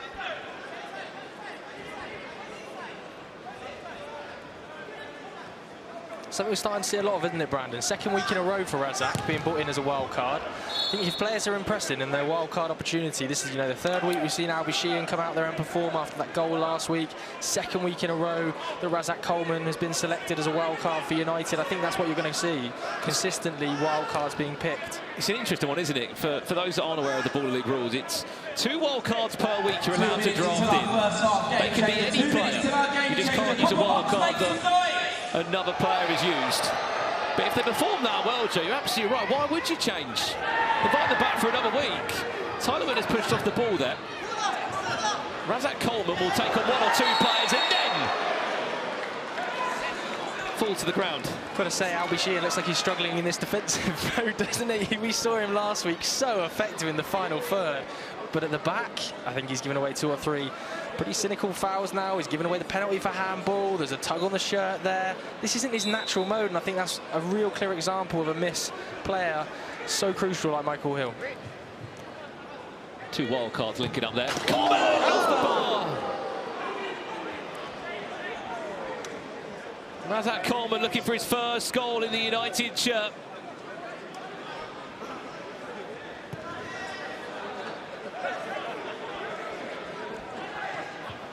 Germany would love to see the stats at half-time. Yeah, this is a close one, but we predicted it to be a close one, didn't we? We came into this round of games saying that the most likely high-level game was going to be United versus Santan, 1st versus 3rd. It's a really, really good level performance. They've had 10 shots, Joe. I know. To the 3 that Santan FC have had. They've not allowed Santan FC to play as they usually would. Here's Tyler Winters. He's on for a first-half hat-trick. 1 more pass. Shoot! I can't believe Tyler Winters on the form. I love the idea, though. I love the idea. Central position in front of the goal, 8 yards out. Tyler, this has got to be a hit. Well, look at the corners as well between the 2. We're surely going to see a corner in the game changer, which is fastly approaching in the next 20 seconds. Can they get a shot off before the game changer kicks in? Quick prediction, Joe. What game changer do you think game changer we're going to see? 5, 4, I'm going to go for 2, 1. No, 1-on-1. Let's have a look then. It's game changer time. Let's take this thing higher, higher than you ever been. Stand tall like Everest. I mean higher. You ain't gotta settle in. Go places that never been. We go higher, non stop. Take it to the top, even when the ball drops. My man, we go higher. It's time to go higher. So our first half game changer. Well, it's the first time we've seen 3 play. Here are the rules. Here tonight in Baller League. It comes in game 3. It's a 3v3. There's no extra players or less players that will come into effect here unless you get a player suspended. How it's going to work is very simple. You get 30 seconds per each phase of play or an attack. You don't physically have to use a goalkeeper, so what you'll see on an attacking side, you'll look at a 3v2 a lot of the time. The team that's in possession or has the ball, they won't use a goalkeeper. They'll have 3 outfield players, and then as soon as they lose possession, they'll transition. A goalkeeper will come on. The trick of this game changer, really, Joe, is how you time your substitutions and making sure that every single player is alert on that sideline and they know what's happening. Absolutely. This is the most crucial tactical game changer. If your coach gets the substitutions wrong, we've seen it happen 2 or 3 times, you can end up with 4 players on the pitch when you should have 3. You end up with no goalkeeper, the team can score from inside their own half. This is crucial to get correct if you're a coach of one of these sides. 3 more minutes then in this first half. Expect a corner, kind of instantly in my opinion. Why did he keep it in? That was going out for a corner. It still could. Max Pittman rolling around on the floor. Fancies a shot from his own area. Is it going to drop in? No! Well, we saw Robin Locke do that last week for M5. Caught that bounced under the bar. So unlucky. This is a real example as well, this game mode, of using your overloads well. It's a 3v2 pretty much at all times outfield. You have to draw a man in and look to overload the pitch on one side. That is not the vibe. You've got to use the overload. What you'll see now, though, is the keeper come off, a forward rotated on, a keeper rotated on for the defensive side. Here we go. Mohamed Mayoub makes his first introduction wearing the number 11 shirt. Very good player for United. Now's the overload. Now's the overload. Was there a hand on that? No. Just goes wide. This is game 3 tonight. If you have just tuned in, between 2 teams that are unbeaten here in ball. Look at the space on that far-hand side. They can feed the ball into him. Oh, Luca Valentine wastes that one. There's the quick substitution made. Max Pittman comes off. Tyler Winters comes on. Daniel Thompson also substituted. Surely you look to get the ball to Tyler as quickly as you can here, given his goal-scoring exploits across the first half. Oh, wow! Razak Coleman. He would have been praying that we were playing the line game changer, because that would have been worth 2.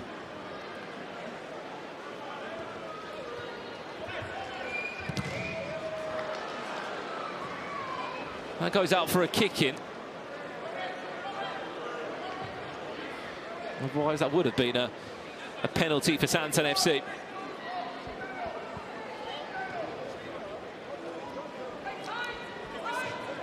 Dominic Voss. Took too long. Played past the 30 seconds mark there. Oh my God, here's a chance. Referee. Yeah, they've got to give him a chance to reset there, but they played past the 30-second clock. That's why it reset and went to the opposition. Seems not happy with that one. He wanted to play quickly. Albi Sheehan on the pitch. Can he stop Mohamed Mayoub? David Soledemi also on. Oh, why didn't he give David Soledemi, chance to break. He scored last week. Easy tap in. David Soledemi gets one back. He scored a screamer last week. Let's not forget, this was the 6th round pick by Santan. Dave, it was not an early selection. Plays for Alfreton Town. 2 goals, 2 weeks, and he's a defender. I mean, he's looked like a striker the last 2 weeks, Joe. Maybe Alfreton Town will give him a run out in number 9. He's hit the post there. It's the 4th time they've hit the post. Isaac Coleman. Must score. Why did he take the touch? He's offside. I can't believe they aren't shooting more, United. They've got to be shooting more than they are. Well, there was a shot quickly taken there in the break. The ball went into the back of the net. That would end the game change. That goal won't stand. The halfway point is United that lead 3-2 against Santan FC. But Angry Ginge is very much living up to the name. He is not happy, and he believes that his team, rightly so, should be 4 or 5-2 up in this game with the chances they have had. Still 15 more minutes to come, but United lead by 3-2.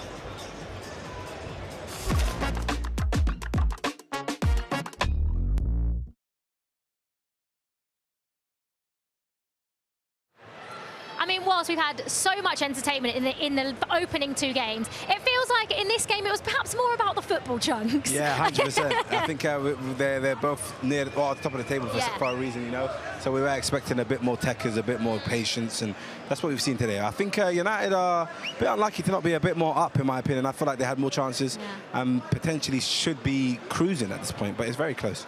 Yeah, Angry Ginge was looking slightly angry, but you could argue that he has got his own team to blame. I mean, Tyler Winters, he scored a couple. He's been absolutely brilliant, hasn't he? Yeah, no, I've been absolutely in the absence incredible. of Harry Kane, no problem. Of course, I feel like Tyler, his story itself is incredible. Of course, wasn't meant to be picked on draft night. He asked Ginge to play for him and managed to, you know what I mean, get himself into the team, and he's playing very well. And I love that it's paying off for him. What a great story. Yeah, it is. It's going to be a pretty happy team talk for United and Angry Ginge.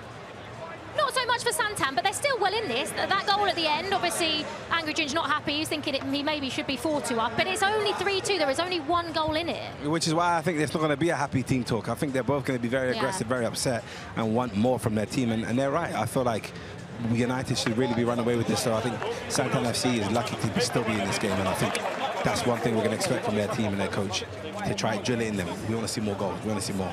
Yeah, absolutely. Well, both of these teams, United, have won 3 out of 3, as have Santan. Now, another team, a Deportrio. We're going to see them in action a little bit later on, and Jolie's been catching up with their player, Marvin Sordell. Oh, I love Marv. Marvin, you played in the Premier League. You played for Team GB. What's it like being on the Baller League stage? It's very fun. It's obviously a very different type and format of football, but I enjoy it the same way. I think football is such a great sport for bringing people together, and something that I've enjoyed my whole life. So it's another opportunity to enjoy myself playing football, yeah. And you're really good at it. 3 goals scored in 2 games, and Deportrio are undefeated. The mood in the changing room must be great. Yeah, I mean, good is subjective. So some people might say I'm good, some people might say I'm very bad, but you know, I'm enjoying myself, which is good. Like, the team is doing well. We've performed really well, and we've defended well as a team. We've attacked well as a team. We scored a lot of goals, so hopefully we can continue that and like have our run go very far in this competition. And Big Meeks was absolutely loving it last week, and you've got all 3 of the managers down tonight. Does that add a little bit of pressure? It's great to have managers here. I think after the first game, we had a great result with that, and then yesterday there was a lot of energy. Last week, sorry, there was a lot of energy on the sideline, which hopefully today we replicated and we can put on a performance as well that's as good as, if not better, than last week. Nice. And Julian Lescott was obviously your wild card last week. You two played really well together. Who else would you like to see as a wild card? You know what? I don't want to say any names because I don't want to give other teams the opportunity to bring these players in. So we'll keep it in-house. We're keeping it a secret. I love it.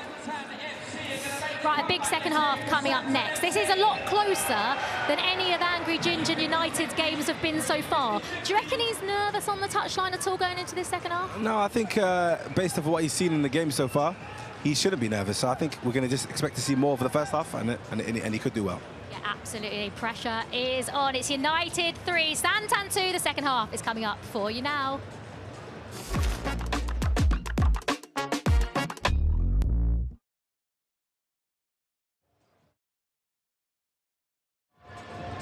Well, you joined us from the second half of things. You caught me off camera there. Didn't expect to be on so quickly. Me and Joe Tomlinson guiding you through our second half here. We sit here at the halfway point, Joe. We think Angry Ginge sits here and thinks, I should have had 4 or 5 goals to hit the post. I think about 4 times in that first half. Yeah, they butchered that game changer as well. The amount of overloads they had, they didn't take advantage of. Tyler Winters should have scored, didn't shoot. You know, if they don't go on to win this game, I really think that game changer they could look back on and think, oh, that's such a missed opportunity for us. All I'm saying is take the camera in that changing room and see what Angry Ginge has to say. Don't, please. I'm sure Pete Campbell. We're live on Sky Sports. Pete Campbell might be having a bit of a laugh in that changing room. It wouldn't be the time to do so. Look at the corners as well. This is a finely poised game. We came into the fixture thinking this is going to be the best quality game. I actually don't think it has been. I think there's been big opportunities for United, but I don't think Santan have been nearly as impressive as we've seen weeks 1 and week 2.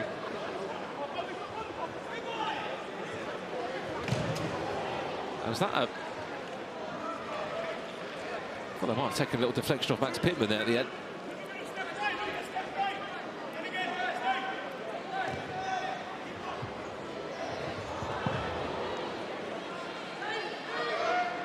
Well, there is a VIP guests everywhere. Nottingham Forest's Like Aina in the attendance here today. Safe to say that quite a few Premier League footballers are enjoying coming down to the Copper Box, Joe. I think Wesley Fofana was here a few weeks ago. We wanted to play for SDS FC. Yeah, absolutely. I think there's a few more footballers expected to arrive later today. I spoke to Dapo Afolayan. He's playing in the Bundesliga of St. Pauli earlier. Scored yesterday, an 85th minute equaliser. So footballers love it. He's done well to get over it. Hang on a second, we've got a penalty to talk about. Luca Valentine to equalise this game. Has he just panicked? I think it's a good deflection off the goalkeeper. I wasn't sure if I took a little chip there. I couldn't quite see on the angle behind Luca Valentine. Let's have a look. Oh yeah, it's a really unfortunate save there from Max Pittman. As we were speaking about those in attendance, that was a third corner that went the way of Santan FC, which means they get a penalty. Corners don't exist here in Ball League, but if you get 3 of them away, you also concede a penalty. I wonder if there's no Santan Dave on the touchline today. I wonder if... Oh, it's a great turn by Tyler Winters. Look at the pass. Oh, that's a brilliant pass. Remy Clarima. Goal for United. Goal by number 20. Remy Clarima. He wouldn't get an easy finish than that, but just look at the work that Tyler Winters done there. He's already scored 2 goals in this game. He had 3 players around him. He was off balance. He was able to turn and just put it on a plate for his teammate. Yeah, he's been maybe my player of the tournament so far, Tyler Winters. Goal-scoring machine. You see him creatively, really effective there as well. He's played at pretty decent levels. He's played for the likes of Blackburn Rovers, Peterborough. And to be honest with you, he's making this level look quite easy. What a ball. Marvel heads. Oh, my.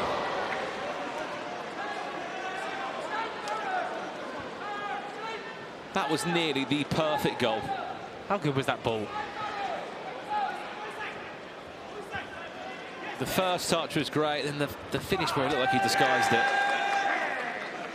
Not seen as much of Dominic Voss tonight. I think he's been one of the best performers across the first 2 game weeks. He was a 3rd round pick, 2 goals. Still a free agent in his spare time in his real footballing world, but tonight, I feel like he struggled a little bit to get involved in the game. Yeah, Dominic Voss, I was saying earlier in commentary, Joe, he has been involved in a lot of the chances. He's not just a goal scorer. He actually holds the ball up well or gets attacks going. Today, hasn't been able to do anything, has he? He's quite experienced as well, isn't he? So you think he's out there, maybe he's struggling a little bit for fitness. It is really hot in here. It's really hard work. But across the first 2 game weeks, I wasn't saying that. You know, this is a player who's got over 30 League One appearances in his career. He knows how to handle high-pressure situations with lots of running. And so I'm a little bit disappointed tonight. Yeah, I don't know if he was wearing the number 8 shirt when he played for Colchester or Scunthorpe United. But he's made it his own here in Baller League. Tyler Winters must be so full of confidence right now. I mean, United, just everyone on that team, Joe, is confident enough to take certain shots from distance and have those solo moments. There might only be 1 goal difference between these 2 sides, but it's a chasm in terms of performance for me. I know that Santan are well in this game and the game changer has really helped them there, but I think in terms of going forward, I still have a lot of chips in the bag of United to win this league. This looks like a really dominant and tough to beat side. I'll ask the chat as well. How many shots do you reckon United have had so far in this game? 19.5 minutes in. Do you have a guess? How many do you reckon they've had? They've got to be approaching 20. You're not far off. 19 shots they've had. Dominic Voss. What a save! Max Pittman, chance to break. Look at this. It's a 3-on-2 if they can get this right. How good was that football by Santan Dave's side? That was the best bit of football we've seen from Santan FC today. That's more like it. That's more like what we've seen from them over the last couple of weeks. Trickery, first touch play, Dominic Voss heavily involved. That was absolutely sensational, and what a save by Max Pittman. And to think they're only 1 goal behind. PK Humble shoves his man away!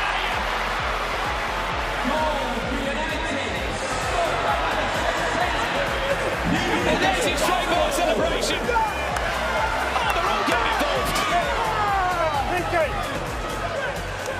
Well, Angry Ginge wasn't too happy about it when he was swanning it up in New York last week.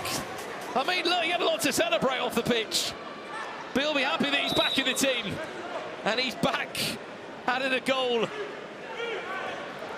Yeah, get on the weights. That was serious strength to hold the ball up and turn his man in there. I mean, the less said about the celebration, the better. Seriously, the guy's got to stop. This is, you know, before the watershed. I thought it was just a one-off thing. We're before the watershed here. That was, I mean, it's ugly scenes. I feel like it's going to happen every week when he scores. Oh, I can't. Seriously, we have to get him some proper pants.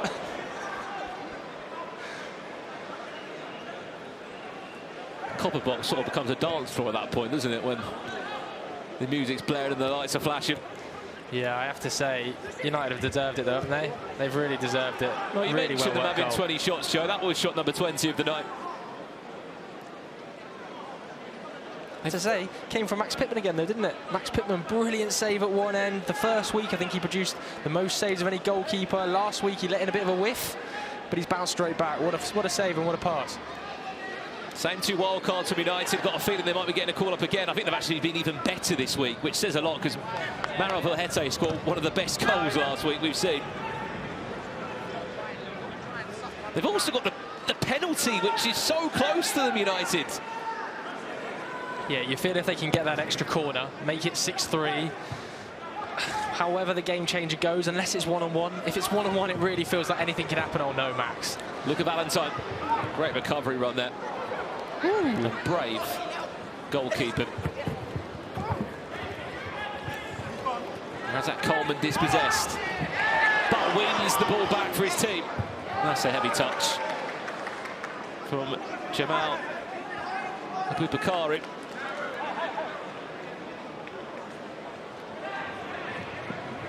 I know that a handful of our managers are also live at the same time. Angry Gin's live streaming this to his own audience, who have been heavily invested in this. Razak Coleman's seriously strong, and on the ball, when he's on the ball, you can get it off him. You know, I have to say, this United side is built with some real specimens. Tyler Winters, when he's on the ball, he's very hard to disrupt, get it off him. Same with Razak Coleman. Look, see what I mean? That turn, PK Humble showed it for their last goal as well. Back to goal. They are strong boys.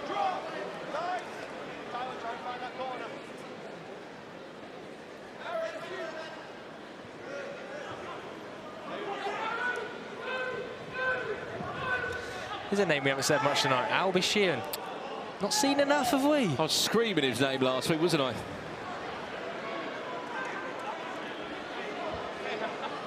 Last time. 10 minutes. Last time. Angry Gin's getting a warning. I mean, he does try and push a little bit sometimes with his managerial antics.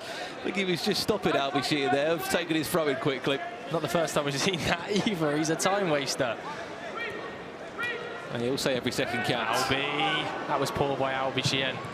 Should get a lot worse. He did well. He did really well to get in there and recover from his mistake, because that was nearly costly. Which is the most important thing to do in this sort of 6-side format. Richard Afren Kessie.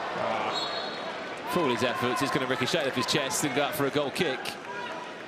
It's the first time we haven't seen Santan in the dugout. It could be the first loss. Want to see the managers here as often as possible.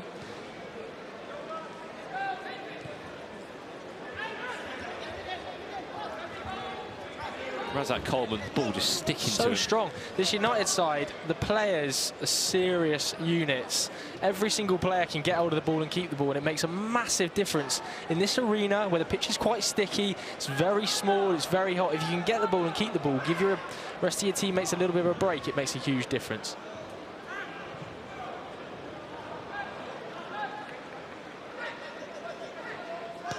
Only 2 goals in it, a game changer. Would still be enough time, as we saw for Wembley Rangers, in case you missed it. No. Dominic Voss, the angle. Thought may have been asking a lot. Stop that corner coming in there. United are still one off of getting a penalty if they can get that corner right. It's going to come in the game changer, surely. Might come right now, hit it. Tyler Winters! There you go. It does. How good, I'm serious. This Tyler Winters, serious player. Dangerous in front of goal. His ball striking is ridiculous. penalty to come, and you feel like Tyler Winters kind of deserves it. He won it, and he's been so good today. Here up steps then Tyler Winters for a perfect hat-trick. And there he has it.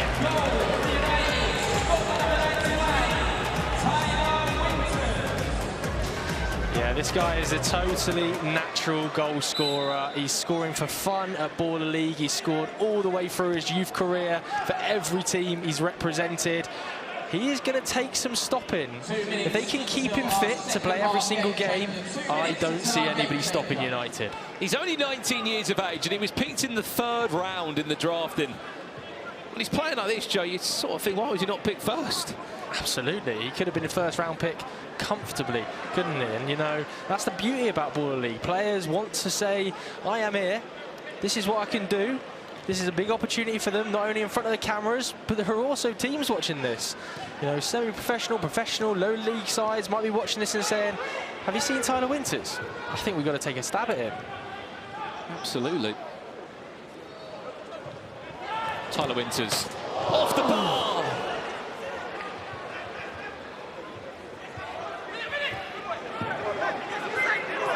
Just over a minute from our game changer.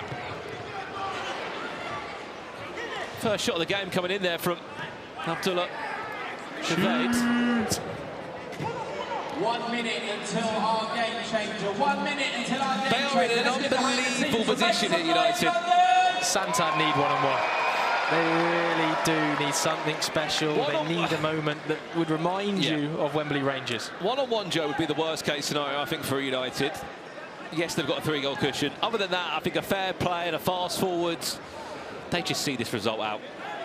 Yeah, for me, this is, you know, United looking so strong, growing into the game, looking imperious physically, very good tactically, excellent technically.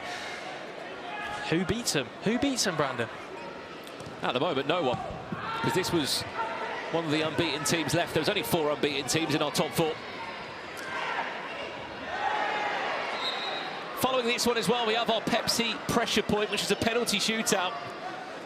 Here in Baller League, it happens every single week. But before that, let's turn our attentions to this one. It's time for another game changer. Let's take this thing higher, higher than you ever been. Stand tall like Everest. I mean higher. You ain't gotta settle in. Go places that never been. We go higher, non-stop. Take it to the top, even when the ball drops. My man, we go higher. It's time to go higher.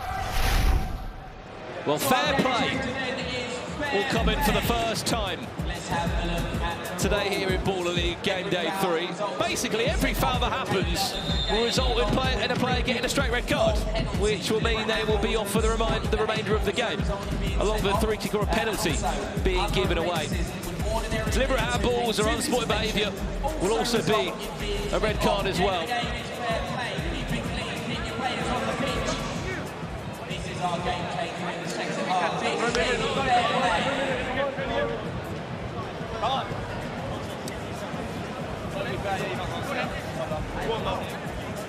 Medi's up. Mario, you're on.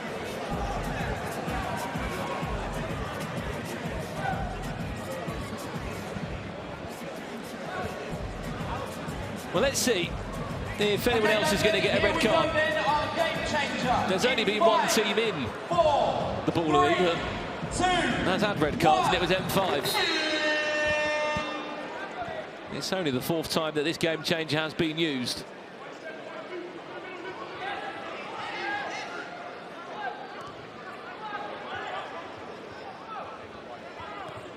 Three minutes away, United up from setting the tempo even more.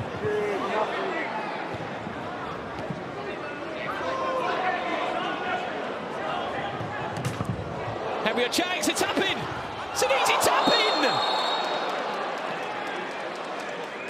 Is he calling out for a hard ball there?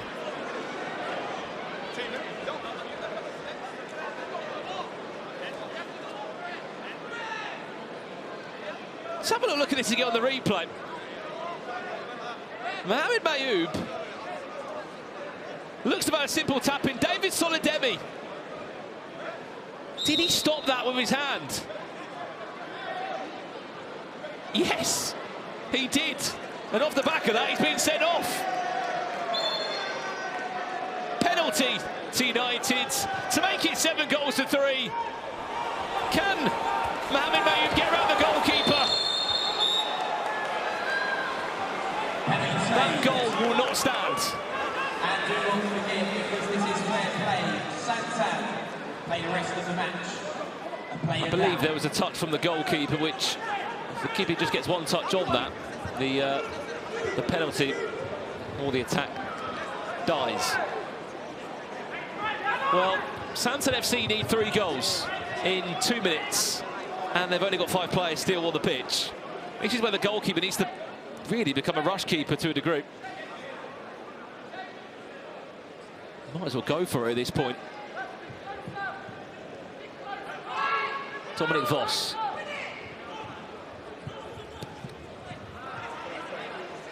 To change him with Luke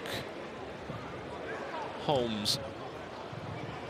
Holness, I should say, one of their wildcard picks. Here he is now. Harry Kane is here in attendance. You can just see him on the side of the pitch there. Misses tonight due to an injury. But this is what that United side are. You can really sense the team cohesion between them all. Razak Coleman. He'll take his time.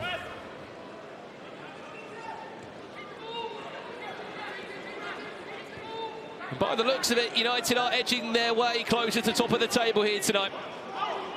They will look as follows: 9 points from 9. A +8 goal difference. Unless Santan can change that now. There's one. Goal for Santan FC, scored by number 4, Richard Afrenakesi. He scored one earlier today. There's another one on his tally.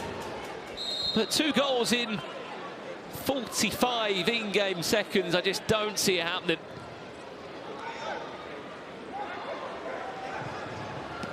It might just be a +9 goal difference for United. But the 2 wild cards have paid off again for Angry Ginge. He will be the first manager here in Baller League to remain unbeaten.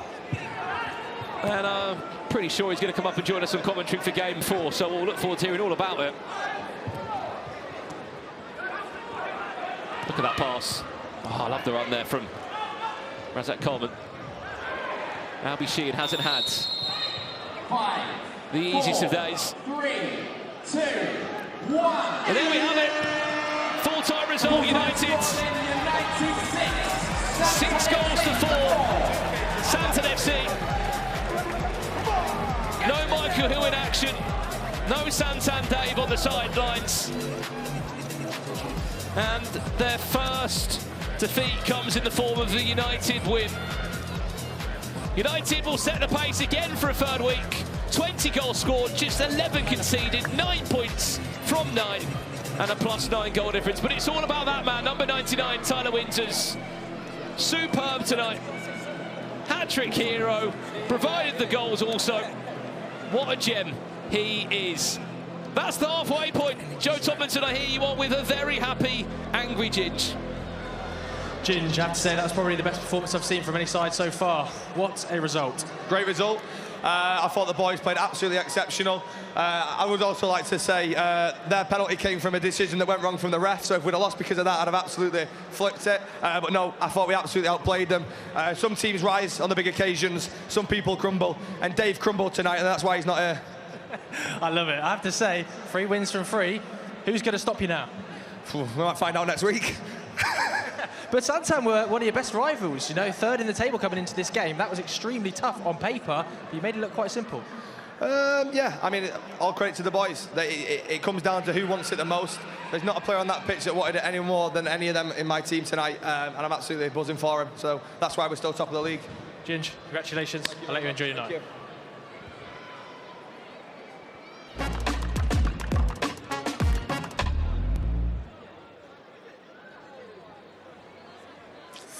You can vote for your Head and Shoulders MVP. I think there are a few players who you could make a case for. One in that game was definitely Tyler Winters. He was brilliant. All you have to do is scan the QR code on your screen right now. Well, this is fun, isn't it? We've got Deportrio together for the first time since draft night. Yes! Whoa. Woohoo! How exciting! It feels good, it feels so good. Exciting. It's nice to have the guys with me, finally. Lineker, Alan Shearer and Micah Richards, of course. Now, Micah, you've been flying, you flew the flag last week for your team. It was a win, so pressure's on these two, no? It was a convincing win. I've already said to this, if we lose today, it's their fault. I'm not playing. Alan was saying he'd quite like to, you know, we were sitting there just before the game while all the players were warming up and were saying, I'd love to get my boots back on and get out there if I could. Would you? No. No? Don't miss it at all. He couldn't put his boots on. He couldn't get down that far. Oh, absolutely brilliant. So hard. Alan, have you enjoyed what you've seen today? Because I don't know if you're like a lucky charm, but these are the best Baller League games we have seen so far. Yeah, I've watched all 3 games, and in particular the first 2 were brilliant. I mean, John Terry had to leave because I'm sure he wanted to scrap with the referees. And then Wright, he's just come into the room there all excited because he was 4-5-1 down and somehow managed to get a point. So it's been amazing. Oh, we've absolutely loved it. Gary, what do you make of the game changers? Because Alan was just obviously, I don't know if you were here and you saw Wrighty's game changer. I didn't see it. I've heard about them though, so I'm looking forward to seeing that. What I'm really happy about is we're playing against a side called M7. Now, if we can't beat a motorway, especially if there's roadworks hopefully along the way, then... Don't go too early, wait till after for the jokes. No, we might not be in a mood to joke by then. Yeah, that's very true actually, he's got a good point. Get him in. Get him in.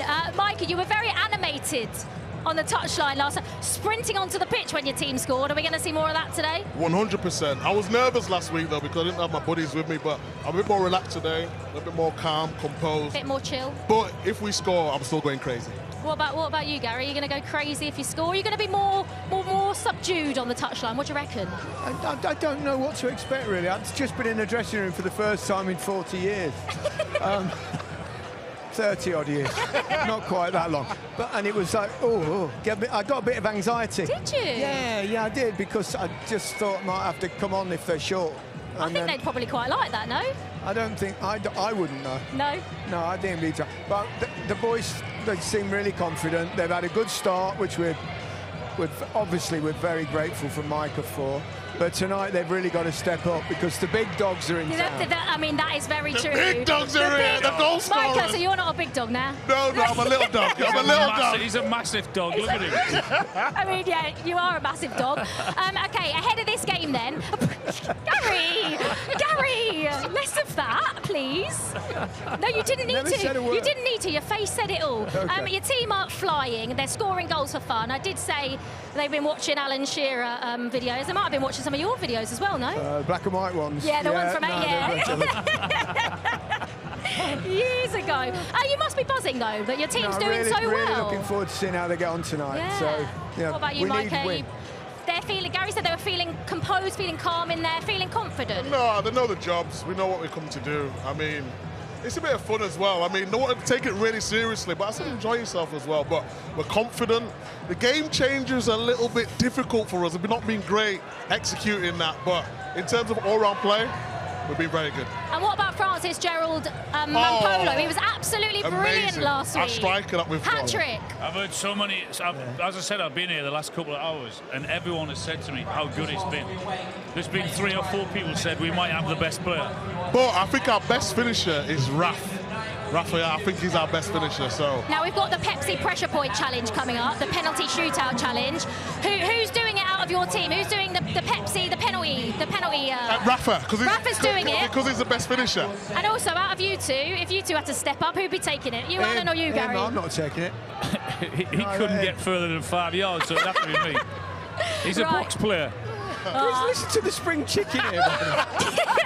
Guys, it's been an absolute pleasure. I can't wait to see you all on the touchline together. Thank you, Liv. Right, it's time for the Pepsi Pressure Point Challenge. Brandon, it's over to you.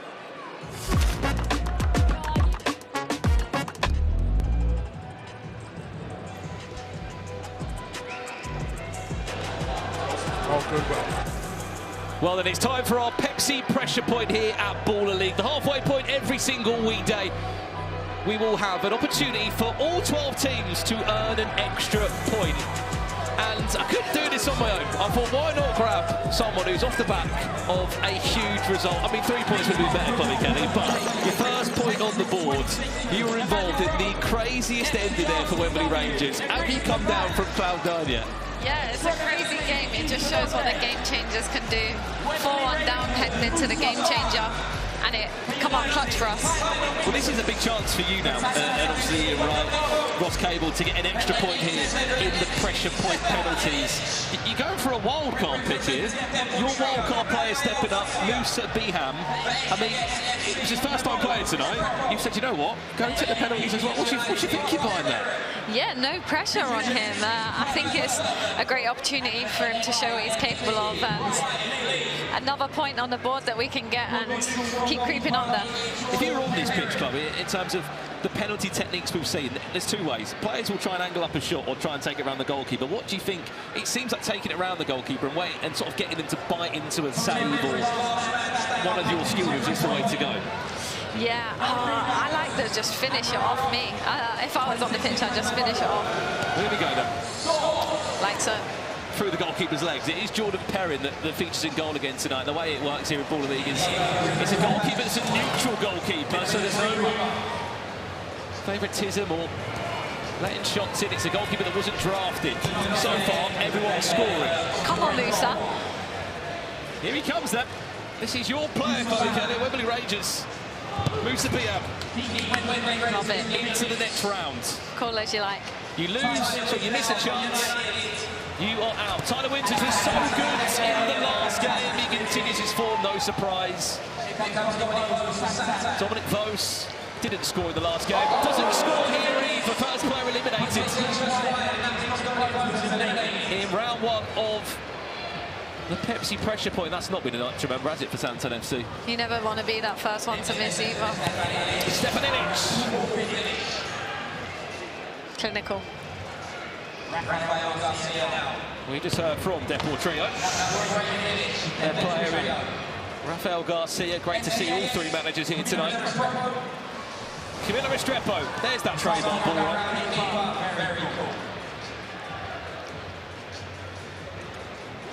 As we approach team number 9, Ross Durham. Poor old Jordan Perrin in that goal. It's so hard for the goalkeeper because you can't overcommit because you're just going to be ball rolled. Exactly, sat him down now.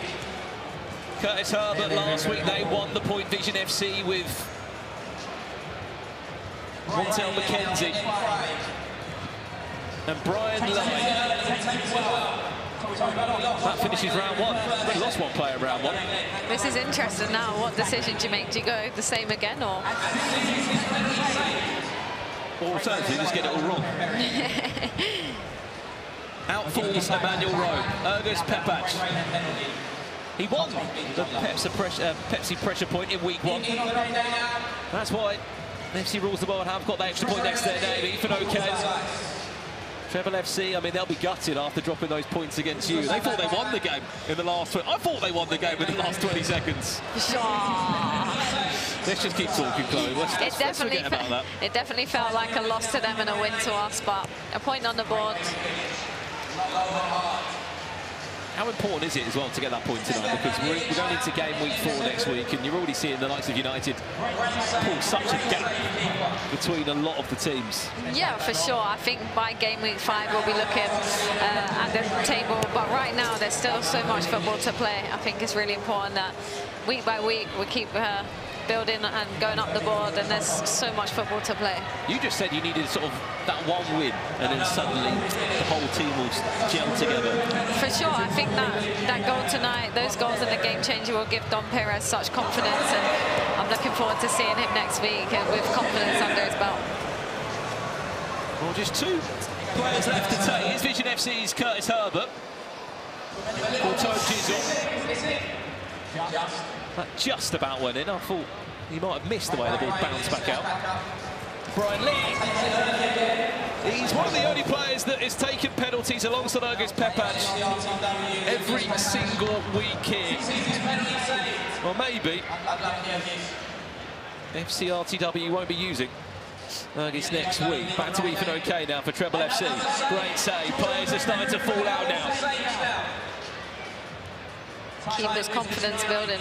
That's half the team's already gone. Tyler Winters, he's through to the next round.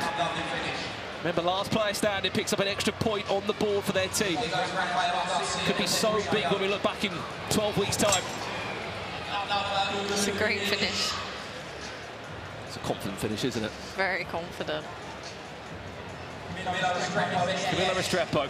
Will he give us a famous ball roll to the left? Yes, he will. Politely put it in the goal there. MVP United, one of the other unbeaten teams here in Wembley. Happy to take an extra point.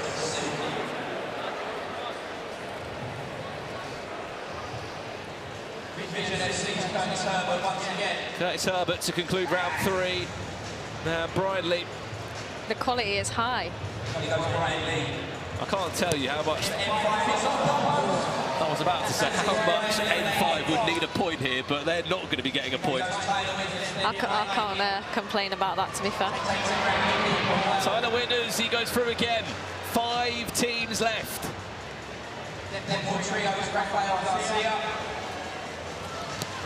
Rafael Garcia. Every time he's just taken a direct shot. Same again. I wonder what's going to happen here, Chloe. Ball roll to the left? No. Finds the left corner. Keep him guessing.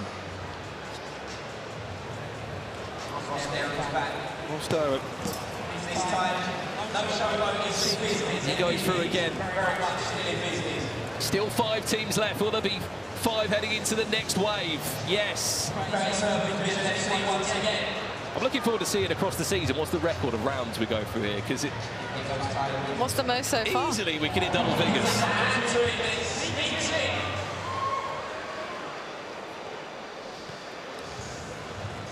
Rafael Garcia.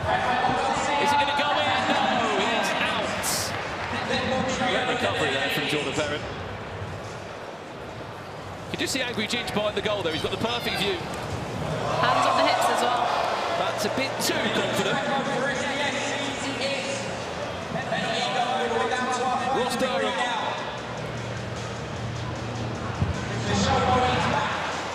He's sat him down every time. You're Jordan Perrin right now. You're just feeling so frustrated, aren't you? Curtis Herbert. He goes through. If United were to win this, top of the table, not 9, but with 10 points. It's not going to happen. Tyler Winters out. United will not get the extra point this time. Will it be MVP United? Picking up a point and giving themselves a huge boost of confidence. No! But VZN FC have to score. If they don't, the round will go again. Curtis Herbert doesn't score here, the round would go again. Are VZN FC going to pick up the pressure point for a second week in a row? Yes, they are. Nice.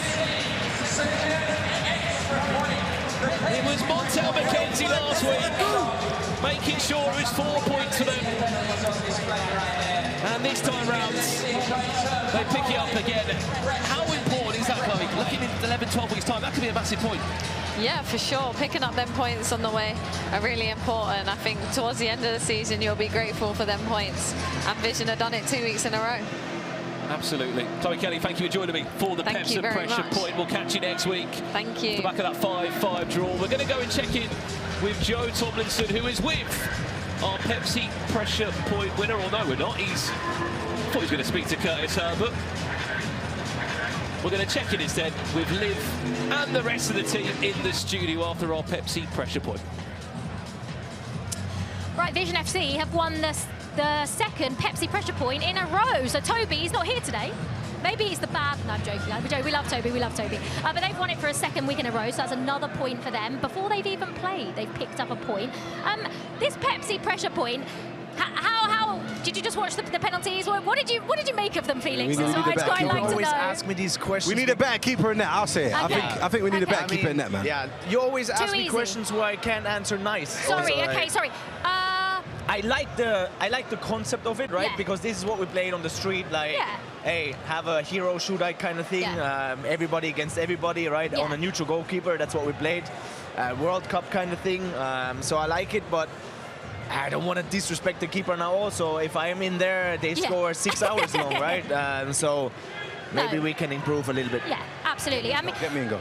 No, don't. Jesus. No, we're not doing that.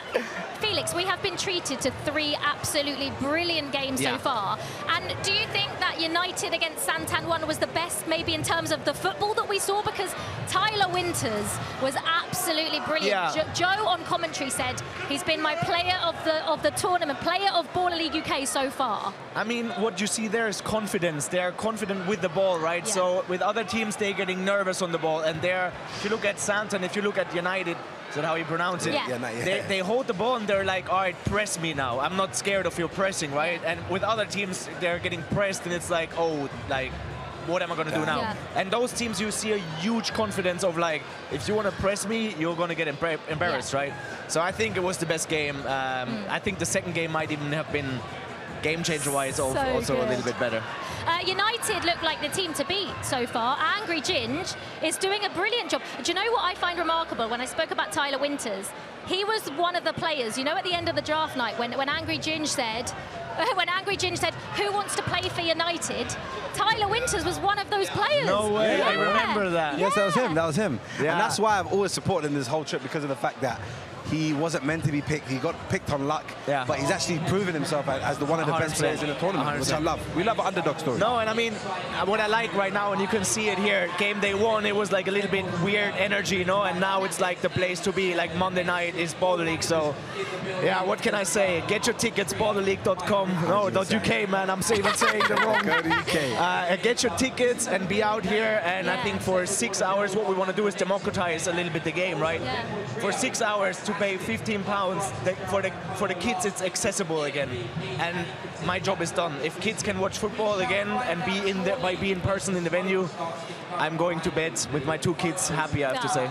Well, as Felix says, ballerleague.co.uk is where you get your tickets. Make sure you come down to the Copbox Arena every Monday night. I promise you, you will not regret it. You will be entertained. Now it's time. I'm very, very excited for this game. It's N7 up against Deportrio. The 3 managers are finally together for the first time since draft night.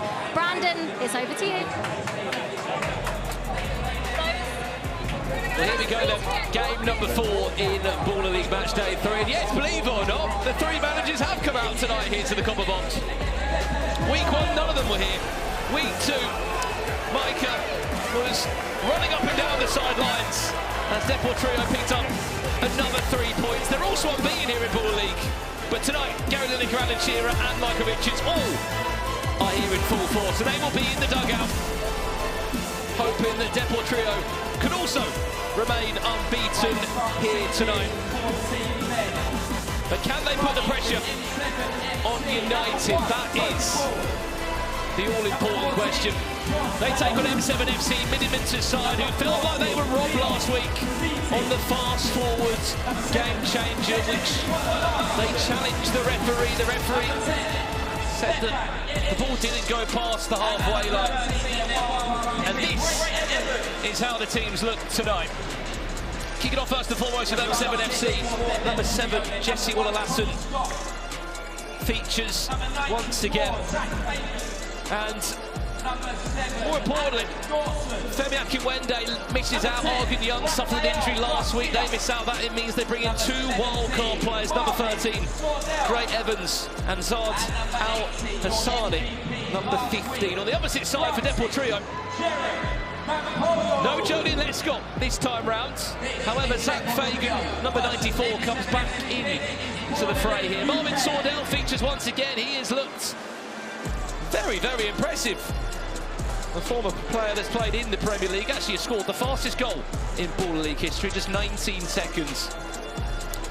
And it kind of felt right that I brought a special co-commentator on again. We've got a little bit of a duo going on here. Me and Angry Ginge. Hello, hello, hello. We'll be guiding you through this matchup. Ginge, hello. The people can see you. What do you want to say first and foremost? You're 9 points from 9 for a split second. I thought you were going to be on 10 points in that Yeah, we're very lucky not to get the bonus point there. Tyler Winters again showing why he's up front for us. Absolutely fantastic, clinical. He's special. He's definitely special, and the fact of he was one of our last picks. I said to who wanted it most, he wanted it most, and he's shown us why. Brilliant. If you're in the number 99 shirt, you've got to back up, haven't you? Yeah, you do, to be fair. And he's done that. At the minute he has, but we're only 3 weeks in, so we go again next week. 2 wildcard players. Special. Sure, they've got to get a call again next week. They were so good. How can you not? How can you not? I mean, I think the whole team as a whole, to be honest, was absolutely fantastic.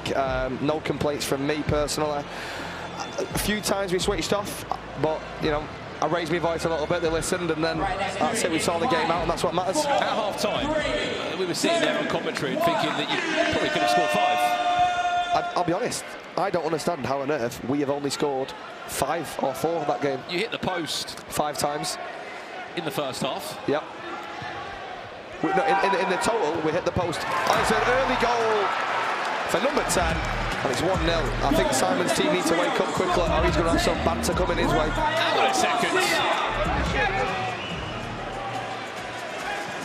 Rafael Garcia has just broken the record that Deportrio already set back in week 1.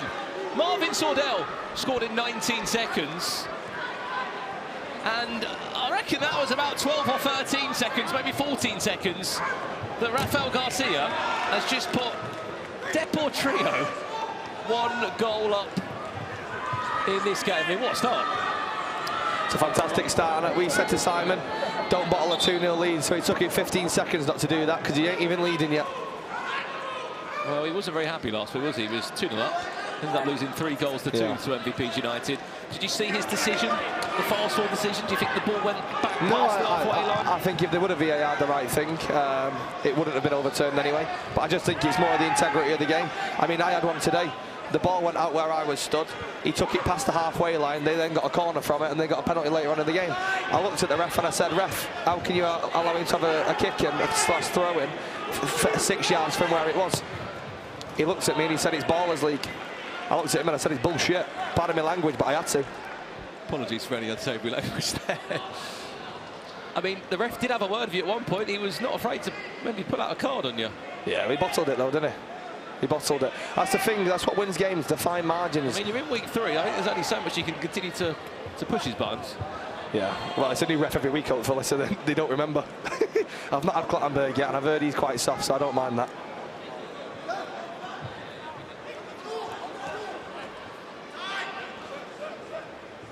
Just run out of play there. I am hearing again, that goal was 14 seconds.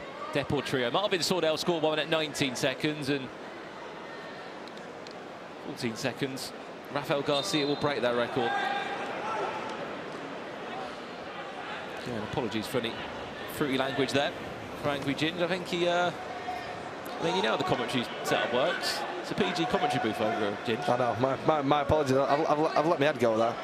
I'll tell you what, I have got adrenaline from that game, because that was a great game. I'm really happy we've won that. Was it your favourite performance out of 3 weeks, would you say? Or no, I think the first week was definitely my favourite. 7 goals versus the Invincibles. I think it's just a fantastic performance overall. Oh, he's turned him now. Took 2 of them out of the game. Oh, never a foul. Oh, he's give it. I think he's been blocked there by Sam Fitzgerald.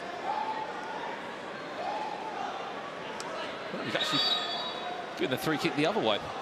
Oh, no, he hasn't. Sorry, it is a free kick for Deportrio. Again, that's not where the free kick was from. There we go. Nice to see a ref actually making sure he's taken from where he's given. Simon's goalkeeper's a very good goalkeeper. It's got to be something special to beat him from there. And that was as far as I'm concerned. Well, that's not for us. Olaeda watching on here alongside a star-studded cast of VIPs that are here in the Copper Box Arena, which you can come and watch live every single week here in London. Sam Fitzgerald, can he find Stefan into the back post? Oh, that's a great save from Scott. That's a fantastic save. I'll tell you something, I don't think there's been a game tonight without drama. I think it's been a really good night. And it's definitely the fullest I've seen the Copper Box. I mean, it's absolutely fantastic to see. People stood up, people proper going for it. And don't forget, you've still got Sharky's 50 fans he pays to turn up, so that'll be a good one. Shouting SDS, SDS until we go 4-0 down. It's a clever cut back inside. Off the post. Hand there. We have got the chat open, Ginge, if you want to... Oh, yeah, perfect. Speak to anyone or ask them a question. If anyone's got any questions, feel free. Get them in.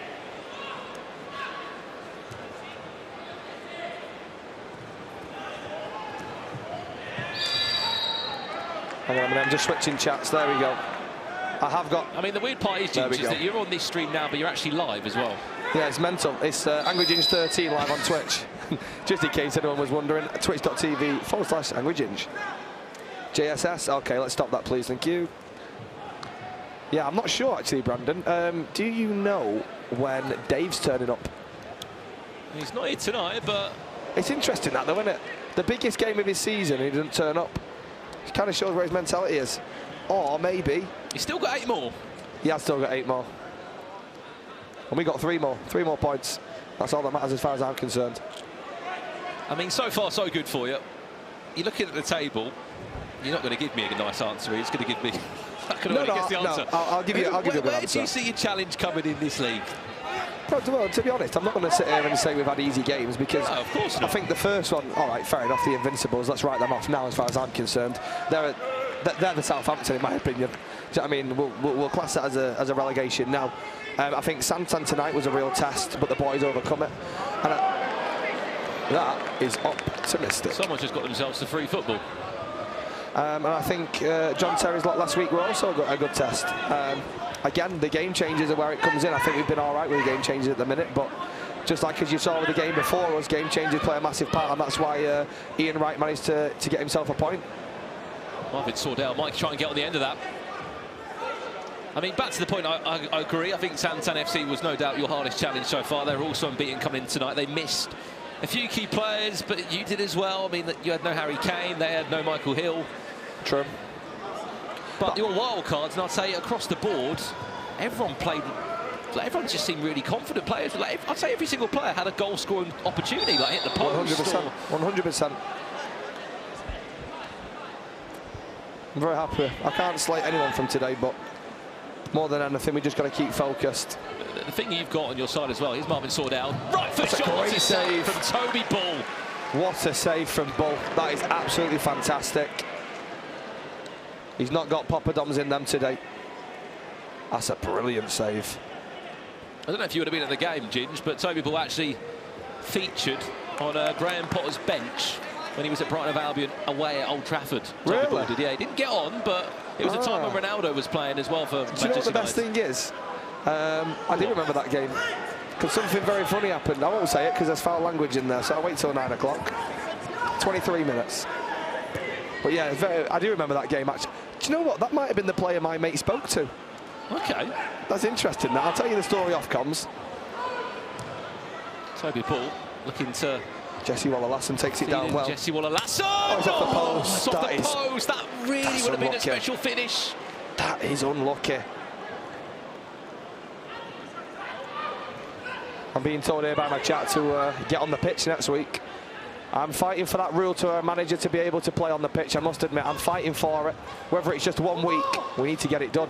We caught you off camera, actually, heading the ball back into play.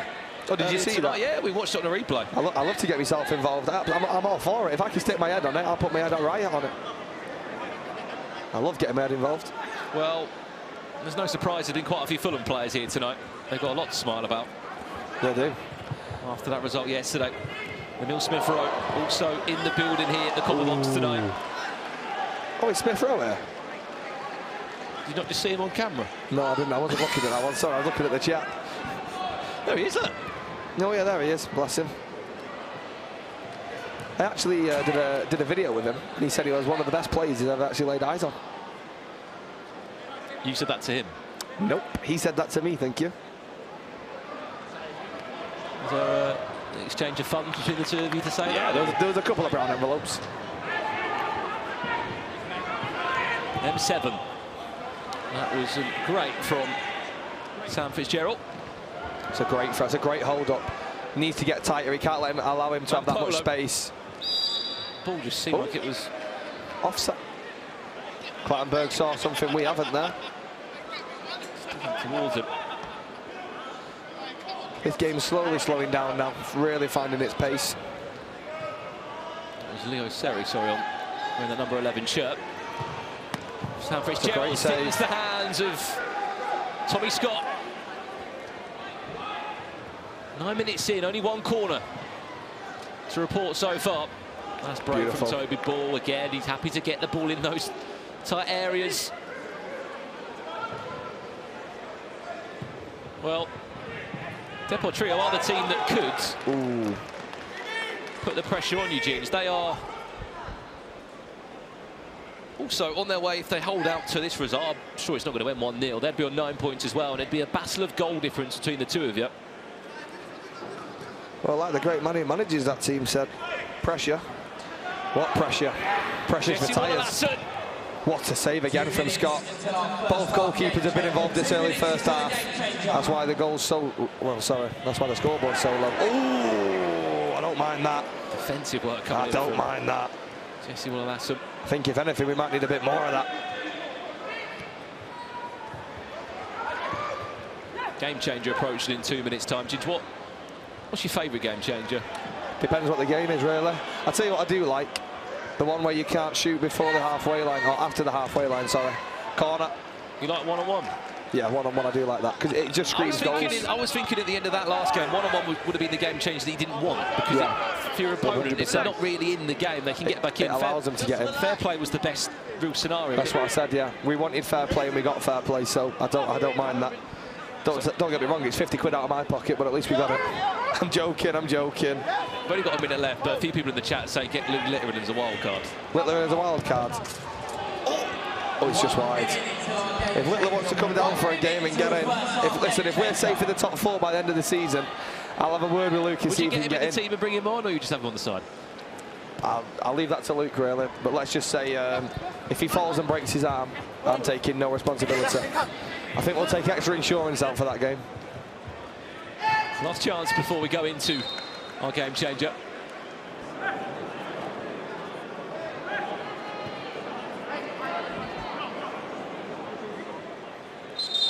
Oh, they're making a substitution there.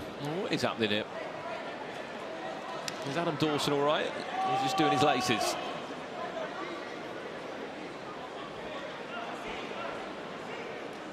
Substitution made. Alex Dyer comes on.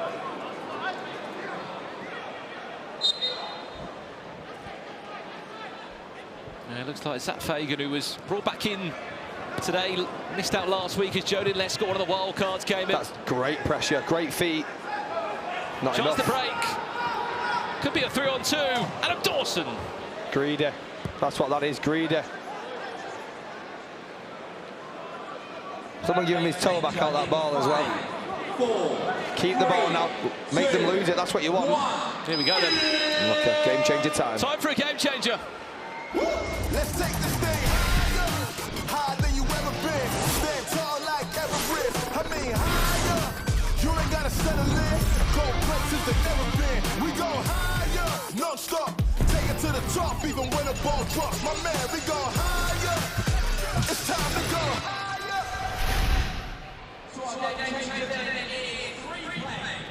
3-play will be the game changer. It's a 3v3. Each attacking phase can only last a maximum of 30 seconds. And the beauty of the free play as well is that in the attacking sense, the goalkeeper will normally just be subbed off and it will just be 3 outfield players. And it really is. In terms of in the game, okay, this will be a little bit more stronger transition. We've had 7 or 8 chances. Do you understand? So if we were a bit more clinical, he'd be the one 2-0 up, 2-1 up. Do you understand? But let's go win this game changer. Yes, 100%. Yes, you get the ready, we'll come off. We'll get it sorted. Hey, hands in. Yeah. Hey, Zion and Jay move into the field. Hands up. 1, 2, 3.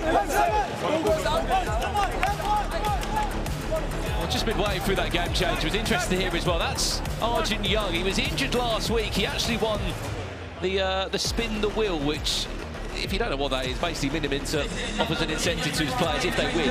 When they spin a wheel, wherever it lands on, got £1,000, I believe. That was Arjun Young.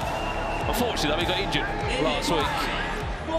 That's a shame, isn't it? I mean, you said you were giving your players a bottle of Head and Shoulders last week. What are they getting this week? I saw them go out for dinner last week, your team. I'm sure you didn't pay for that, did you? No, absolutely not. Actually, to be honest, I hope they didn't, because I weren't invited. One thing I will just interject and say there, that MM7 or M, oh my goodness, it could be... Stefan Ilic. Got to hit it, they've got no goalkeeper. Mampolo from distance! Deportrio! Simon's fuming. And all that work in a team talk that was coming in about, we've got to be quick, we've got to react. If we took our chances, we could have been 1 or 2-0 up. Coulda, woulda, shoulda. Won't come to anything. And the reason why they did score from that chance is because, look, you can see the overload. When you're in the attacking sense of a 3-play, there's no point in using the goalkeeper. Just a quick one in the chat. I saw a few of your viewers there, Jin, saying about Sammy Smodics. He's in the crowd tonight. Yeah, as a potential wild card. And I'll tell you what, he will be in soon. I mean, the championship. On when the... Careful. Depending on where... Well, when the Premier League season does finish, I think there could be a few extra weeks of Baller League where we'll have a few more weeks. There could be a world where a few of those Premier League players, well, there is relationships there, they could actually maybe feature. I'd love him to feature. I'd absolutely love him to get him on, show him what it's like to play in an intense game. And, of course, get his first 3 points of the season. Nah, he's a good lad, Sammy. I absolutely do. But he is also injured at the minute, so we're going to have to be very careful on how we handle him. Also, are we going to get clearance from a Premier League club for him to come and play? You know what they're like, they're very strict. Slip it into the left-hand side now. What the... Oh, goodness me. There's nothing more infuriating than watching absolutely terrible football and terrible choices, and that's what that was there. Hey, look, we've still got 15 minutes left. They're at Polo. Counter-attacks on. Can they return the favour? They need to hold this ball well. They can't lose it. For a second, number 40 there. Oh, they've both got a goalkeeper on. Interesting tactics there. They haven't overloaded, have they? Maybe they just want to go into the halfway point knowing that they have got a 2-goal cushion behind them. Francis Gerrard. Oh, he sent him. And Pola. Can he squeeze it through the legs of Tobi Brown? The idea was there. They're in no rush. They don't need to be. Dawson! Oh, my goodness. He's toe punted that as well. That was not worth stretching my throat for my tonsillitis, but that was absolutely... I'm sorry, you get that wrong. You ripped about 3 nails off. Yeah, you're not wrong. Oh, my goodness, what a goal that would have been. And M7 choosing to overload because they need goals. Got 15 seconds to try and find the back of the net. Sam Fitzgerald queuing at the back post. Can he get a pass? Switch it, has to switch it. Sam Fitzgerald, can he make the most of this? Yes! There it is. Back in it just before half-time, straight back in it. M7 will be buzzing about that one. And that is the half. And that is the halfway point. It's an important goal back for M7 FC as we go into the half-time period. Deportrio, well, look, the 3 managers are in town, and so far they're a good luck charm. Because so far, so good. They are looking to remain unbeaten here in Baller League UK Season 1, but they've got 15 minutes left to try and hold on. Let's see if they can do that after this.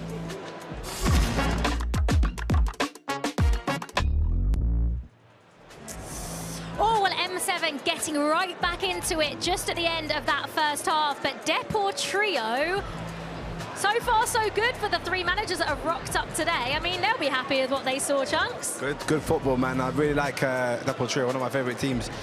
So I expected this from them. I thought it was going to be more comfortable. So if I play to M7, they're hanging in there. Yeah, absolutely. And remember, you guys can vote for your Head and Shoulders MVP. There are plenty of players because there have been some brilliant performances today. Nah, Don Pires deserves it, man. Or Tyler Winters. Tyler Winters, man. All you have to do 4 goals from Don Pires in a game changer to make it a draw. All to you have clinch to do the first point. is scan that QR code that was just on your screen whilst these 2 are arguing. Guys, sorry. So is it one each here? Is it 1 vote for Tyler Winters? You're only saying because he's your mate. Not only he scored 4 goals and got their first point for Wembley Rangers. And because it was so dramatic, it was a last-minute equaliser. Sympathy votes. Tyler Winters is actually the best player. I love Tyler. I genuinely love Tyler. I love his story. The underdog deserves it. He's one of my favourite players. But today, I think Dom deserves it. Well, all you got to do is scan the QR code that was just on your screen to vote for your Head and Shoulders MVP. And whilst we're sat here in the studio, we're going to head over to Chunks' favourite team, SDS, because Jolie is with their goalkeeper, Big John. I'm here with Big John, who quite literally, I mean, you are much taller than me. Just a little bit. I'm like 5'8" to like 5'7", I'd say, yeah. I think we'll need to get a tape measure out for that. But last week you went and you scored, right? Yes. Goalkeeper scoring. How did it feel when it hit the back of the net? You know what? It felt well. just based off the fact that that was one of the reasons why I got picked on this team, because they believed I could score goals. But I was a little bit annoyed at myself. There was only one. I feel a little bit greedy. I thought that I probably could have made it 2 or 3, but I have to save the goals for other games, I guess. And is scoring something you're really working on in training? Not necessarily in training, it's just something that I have. I mean, I used to play as a striker growing up, so you don't lose those type of things, hopefully. And it's just a new element that you have to add to the game, because it can help out the team like it did last week. Nice, and obviously last week wasn't the result you hoped for. What did Sharky have to say after? You know what? He wasn't angry or necessarily disappointed. He was sad, but at the same time he knew that it was like a duck that you had to kind of just get around. You know, we got the first loss, so now it means that that's out the way. We just need to focus on getting the points and hopefully be even more motivated on the pitch. So he's taking it way better than we thought, so fair play. And you know how it feels now, and for sure you absolutely won't want that feeling again. So good luck tonight. I hope you save and score. Thank you very much. Well, that's the plan. See you later. We will be seeing SDS in action a little bit later, but right now it is M7 against Deportrio. Deportrio leading 2-1 at half-time. Francis Gerald Mampolo. He scored a hat-trick last week. That's my favourite player right there. I feel like everyone's your Yeah, favourite. maybe they are, but I don't care. I'm being honest. I love Mampolo. Brilliant, I think isn't so far he's been one of the best players in the tournament as well. I really do. You enjoyed him? Yeah, absolutely. I mean, Deportrio play some lovely football, don't they? The way they transition through the thirds is a joy to watch at times. Micah Richards on the sideline, absolutely delighted. Yeah, I was looking forward to seeing all those 3 managers on the touchline together. They are 2-1 up at half-time. What will the second half bring? It's coming to you right after this.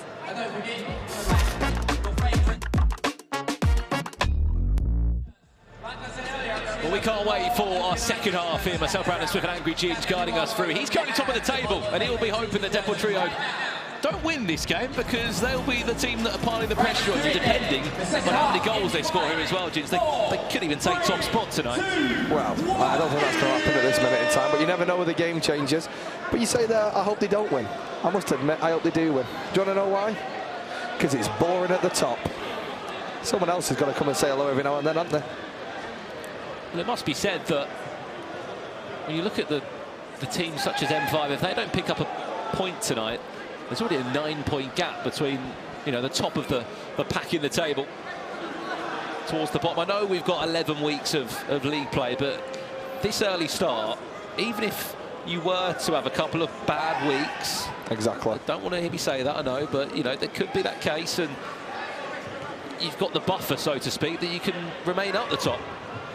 I must admit, oh, hang on, he's driving forward, he's dragged it wide.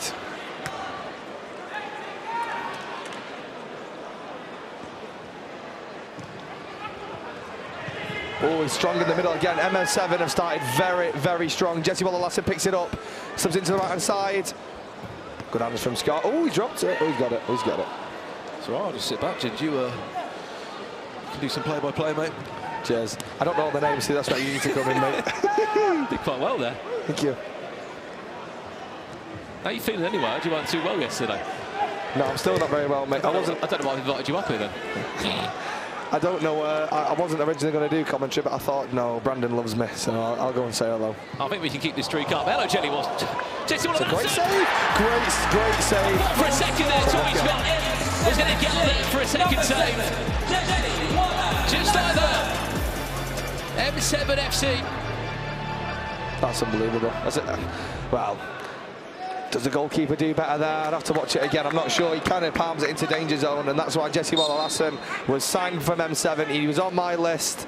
Simon got there first. I don't know who Jelly Waller-Lassen was. That came out of my mouth a second ago. Jesse. Jesse finds himself a deserved goal after he hit the post from that crazy effort in the first half. It's good defending. Simon, what's he got there? Give us some teasers then, Ginge. Wild cards. I know everything's going well so far, but surely... Oh, it's off the post. There must be a few conversations happening. Brandon, I keep my cards. I know you don't want to give anything away. Can you give us a hint? I'll give you a hint. Football club, what they've done, maybe the next pro. Yeah. Are they? I'll give you a hint. They've not lost at Ballers League, and as far as I'm concerned, until they actually lose, I don't think you can get rid of the wild cards. George, more impressive. Your wild card, Maral Vilhete, played against Bath City at the weekend. He played 90 minutes, he lost 5-0. Yeah. And he's come in tonight. Didn't look like he's played 90 minutes. It's all in the recovery. We make sure our players are fully recovered for the game on Monday. We book them a spa day out so they can get the ice bath. Recovered by that, you don't speak to them for 6 days, then you see them on Monday. That's exactly the one. No, I'm active in the group chat. No, at least you're leaving them to it, right? They can relax. Yeah, exactly. Listen, all I'm saying, does Jeff Bezos pack the packages at Amazon? No, he doesn't. He has a hands-off approach. Is Ancelotti slipping his boots on every training session? No, he isn't. He might be. I spoke to him. He isn't. He tweeted me after the game. A word on Samuel Cox. Coach fantastic. With you. Yeah, I absolutely love him. He's fantastic. He's loving what is going on there with United. It's clear to see there is a real team cohesion between you all. 100%. 100%. The thing is with Sam Cox, obviously we got sent a short list of coaches. Who do you want? We obviously, I personally never met them or anything like that. I went through their Instagrams. Who brings the best vibe? That's how I chose it, and I can't say it's not working. He's an absolute credit to having. You know, people would say, you know, Ginger's team are unbeaten. It's definitely not my team. It's our team, and he does a lot of work behind the scenes that he doesn't get credit for. So yeah, fair play to Coxer. Yeah, one thing he does, he pays for the team meals out, I believe. Yeah, it could out of my pocket. I'll be sending you the invoice. I'll tell you something. I've heard of what the players are getting per game. I think they can pay for their own meal. It's worth saying that.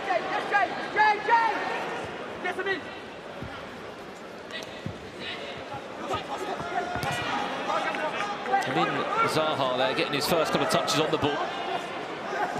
Once upon a time was playing for Queen's Park Rangers under 21s.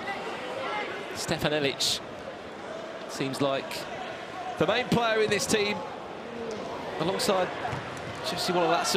In case you missed it, just scored that second goal to equalise the game. Here he is now, Stefan Elic, the two of them linking up. He's gone for the Megs, but he's lost out. It's a counter-attack option on. He's managed to slide it through to number 17. Deportrio have made it 3-2 versus M7 FC. I'd say great finish, but I think you've got to question the goalkeeping there. He's left his near post wide open. For a minute, I thought it was Bonnie Blue.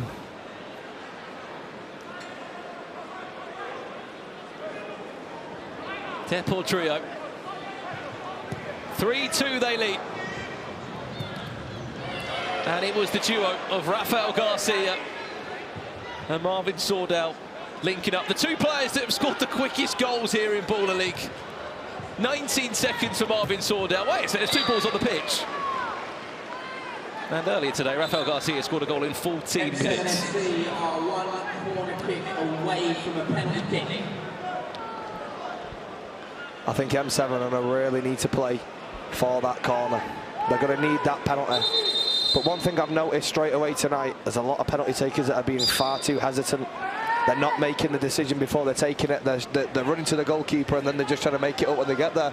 We could just see in that far corner now where the ball is, where Marvin Sordell's got the ball. There is a players' warm-up area just through there. You can see the players warming up now. SDS FC, a few of their players there, big job.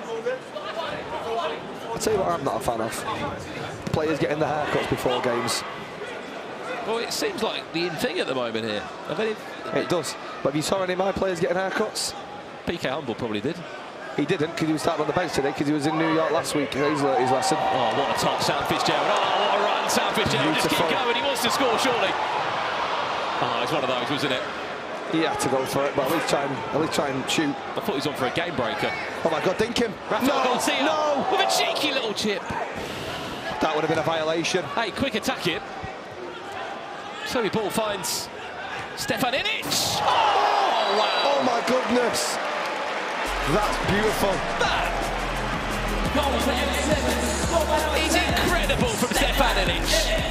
I must say, I watched his pre-match interview in the Barber room, and he was talking a lot. And he's backed it up with that goal. What a finish. What a game. 3-3. M7 still are just one corner away from that penalty.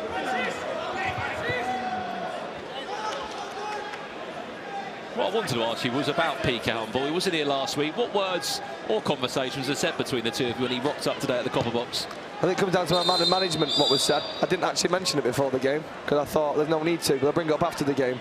He made up for it on the pitch. He scored a beautiful goal, got us ahead, got us some breathing space. I just said on the celebration. I didn't see it. Was it the same as the first week? Yes. But listen, once I have a look at that back, I'll have a word with him again. It's a great save from Scott. That's nearly just trickled into the back of the net again. We love a trickle. Angle. We love a trickle.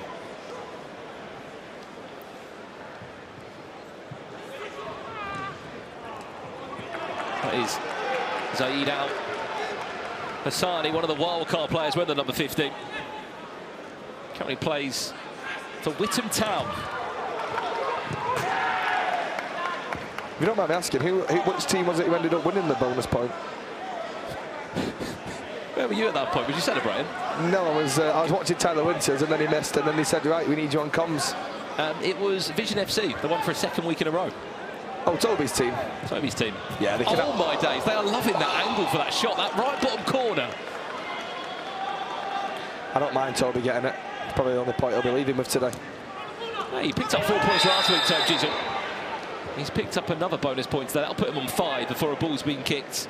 He's playing in the last game today, and he's playing against M5. To be fair, if he wins today, he's only a point behind us.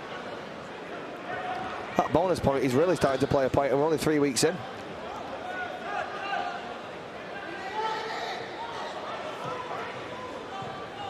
Oh, beautiful. He's offside. Oh, he's won it back, though. This number 11 for M7 has done a really, really good shift today. Sam Fitzgerald wearing that number 11 shirt. Scored the goal that started to bring them back into this game just before half-time.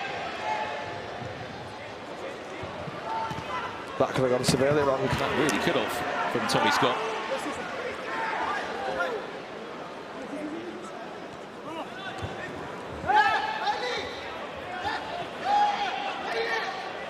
What a turn. Can he get the shots? Again, going for that bottom right, but he can't find it. 3 or 4 of those have just been inches away from that right bottom corner of Tommy Scott's goal. From what was a really dominant display in the first 15 minutes of Deportrio, they have been pinned in. In the second half here at 3. I don't mind that, I'm going to be honest with you, Brandon. I don't mind that at all. Alex Dyer was a little nudge.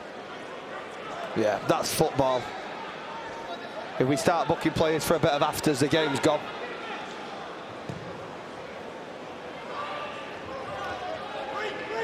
Going for long ball on the 6-a-side. Never the tactic I've never given out. 1 minute away from a game changer. Will we see a corner? A third corner for M7.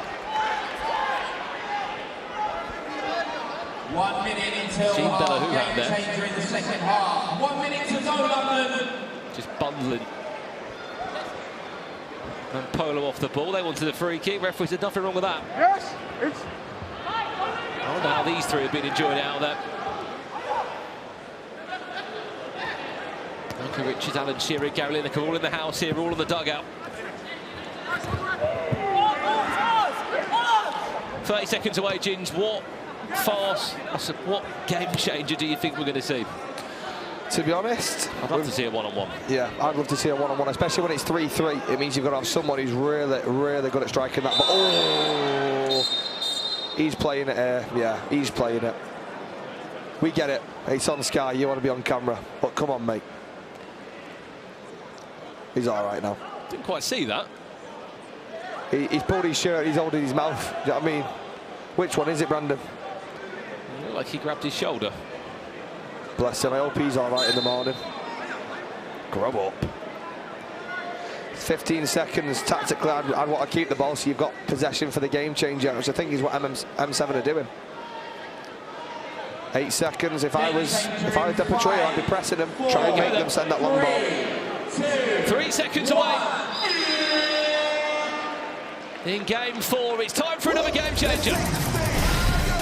Higher than you ever been, stand tall like Everest. I mean higher, you ain't gotta settle in. Go places that never been. We go higher, no stop, take it to the top, even when the ball drops. My man, we go higher. It's time to go higher. Fast forward comes into play. I mean, this is a nightmare, isn't it, for M7? This is where it all went wrong from last week. Let me tell you something. I do love a bit of controversy, and I'd love to see that happen again.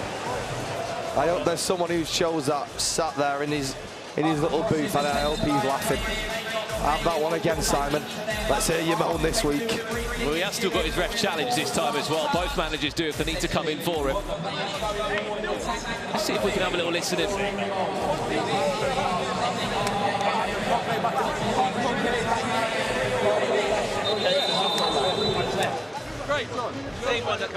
You're not aware of what fast forward is. As soon as you pass the halfway line when you're in possession, you can't go back past the halfway line. The possession has to stay in the final third when your opponent's half.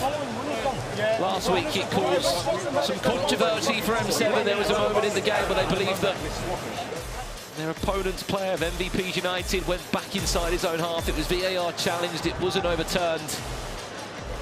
And it was kind of the topic of the week for M7 FC. Right, let's get behind the It was a really tight decision. It was tight. But with the greatest of respect, I think Stevie Wonder could have got the right decision. The full ball was not over the line. Therefore, the goal would have stood anyway. Right, here we go then. In 5, 4, 3, 2, 1. Here we go then. I think in these final 3 minutes, we're really going to see what team wants to go for it, what teams want to get all three, or M7 or Deportrio happy with a point each. Ooh, it's a corner. That. Oh, he's got a VAR that. He should have VAR'd it. That definitely went out for a penalty. They've got away with that one. I'm looking at Simon now, he's debating it. He's debating it. Well, can he? Too late now, in my opinion. He's too late. Yeah, it's definitely too late now.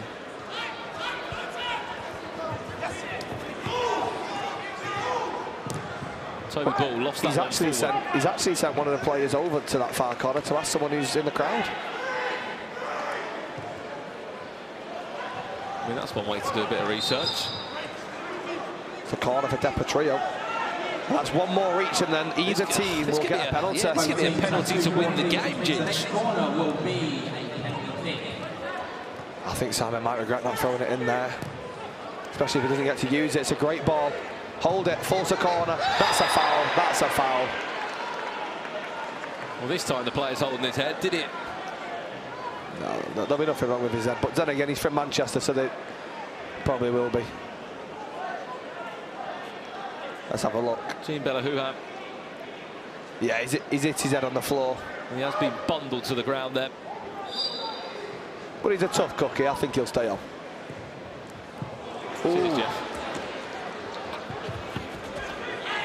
Not sure who's passing to there. I think my dad's made an appearance again.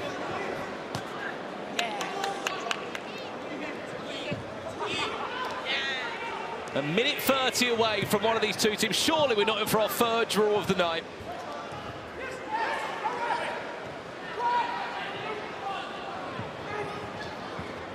Adam Dawson, brave there.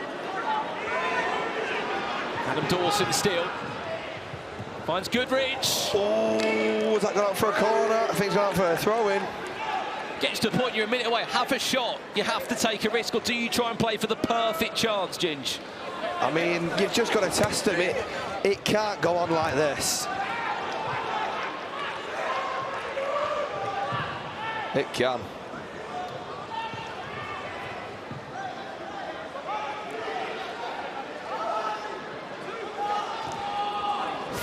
"35 seconds left." Neither.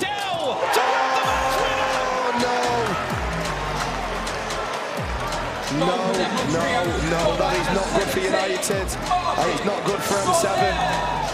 Marvin Sordell grabs a brace in Baller League.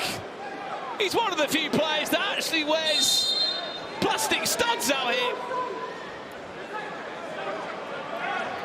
I'm not happy with that. They need to try and force a corner. It's press if you're M7 now. Get that ball back. They've got 20 seconds.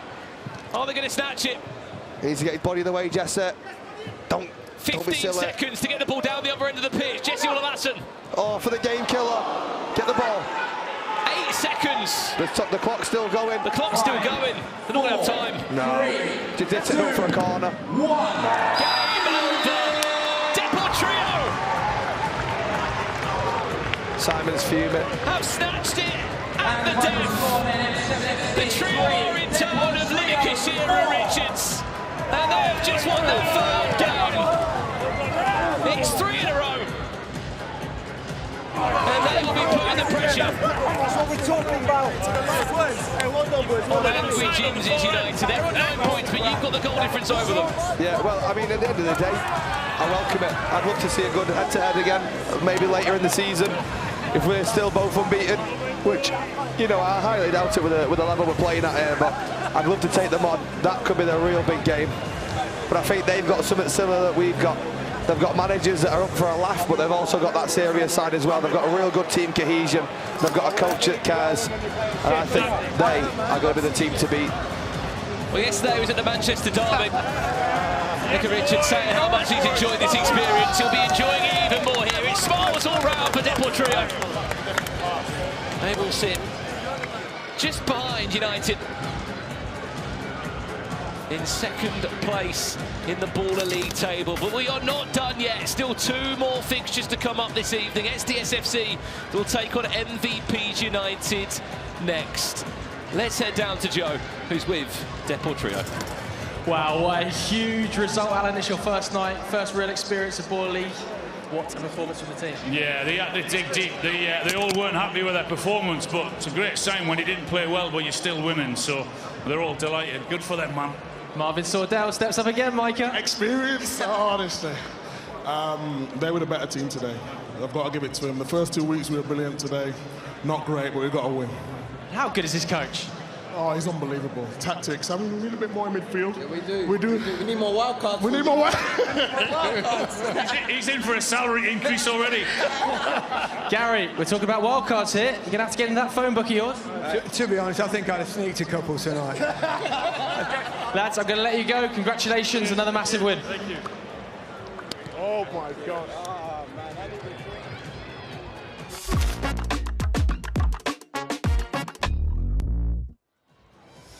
Anything anything Ange can do, anything Angry Ginge can do, Deportrio can also do, and can Maya do it as well? Because MVPs have won 2 in a row and are facing off against Sharky's SDS. I mean, Maya, you've come wearing Sharky's colours. This was part of my plan. It was a little mind game I did. I thought, oh, he had so many green flags in the audience last week, and I was like, I don't know if he's paying people, if he's handing them out for free, but I'm just going to blend in and make me seem like I'm on team him until I just... Is it mind games? Sharky, she getting in your head? She getting in your head? No, it's not working. To be fair, it's good. In my head, we recruited an extra supporter. Like, he thinks it's my game. I think it's good. I like it. I've been getting in the teammates' heads. I've actually had a little word with some of his teammates. Just, hey, yeah, good for you guys. Well done. That is also, if Maya Jama's talking to your team, you'd be in trouble, Sharky. No, I don't like You're it. in trouble. I don't like it. I don't like it. I'm on the mind games. I'm on the mind games. Now, Maya, tell us a little bit, because you took your team out for a little team bonding session, didn't you, last night? Yeah, Alisha's not able to be here because she's away, so I was like, what can we do just to boost a bit of morale, have some fun, and also just build team bonding. I'm obviously not going to give them the best tactics. I'm not naive to that. I'm not going to give them 2 for 2, blah, blah, blah. So instead, I like to give them vibes, enjoyment, give them smiles on their faces. It's important. Yeah, just give them good team spirit, you know? And who enjoyed it more, do you think, you or them? Probably me and the coach. Me and the coach. We had a great time. But no, the boys were so sensible. No one drank. Like, they had their meals. I made sure there was a lot of protein on the menu. Smart. Greens. Nice. And they were in bed by 11. So, you know, perfect very night. sensible. Sharky, Yes. how important is it? Because obviously I don't know how often these guys get to train and work together. So how important is that relationship off the pitch as well? Like Maya Just saying? being together is important. You know, whether it's a dinner, whether it's training, it's important. So we've not had our team dinner yet. We've had training sessions, but I said to them, if we win today, we'll have a team dinner on me. Where are you going to take them? I can't say because people might pull up, but it's a nice restaurant. I know where you took your team. we're going to be competing with them, hopefully. Yeah, I took mine to like the bougiest place I could find, basically. Where was it? Sexy Fish. Oh, nice. I've In never Mayfair. been to Sexy Fish. You know what? It's one of my favourite restaurants, but I haven't been in ages, and I thought, let's go posh. Treat them. Let's go posh. Treat them. They deserved it because... They do deserve it. They've played so well so far. You've had 2 games, Maya. You've had 2 wins. Yeah. Reckon you can make it 3? It's going to be a tough game against Sharky. It's going to be a tough game. They're undefeated, you know, but it's okay because I generally believe last game was a blip for us. I honestly believe that. That's not us, right? We didn't show ourselves, so I think we're going to show everyone now that we are actually a better team than we showed last week. And you're wearing pink. Is that for MVPs? Maybe. Low key. She's supporting the girlies. Am I cool? I'm not sure I'm cool enough to be wearing this outfit, to be fair. But I do blend in perfectly to your team. You're supporting the girlies. I've got to support the girlies, haven't I? I have to. Yeah, no, you rock it well. Yeah. Oh, thank you, thank you. Thanks, guys.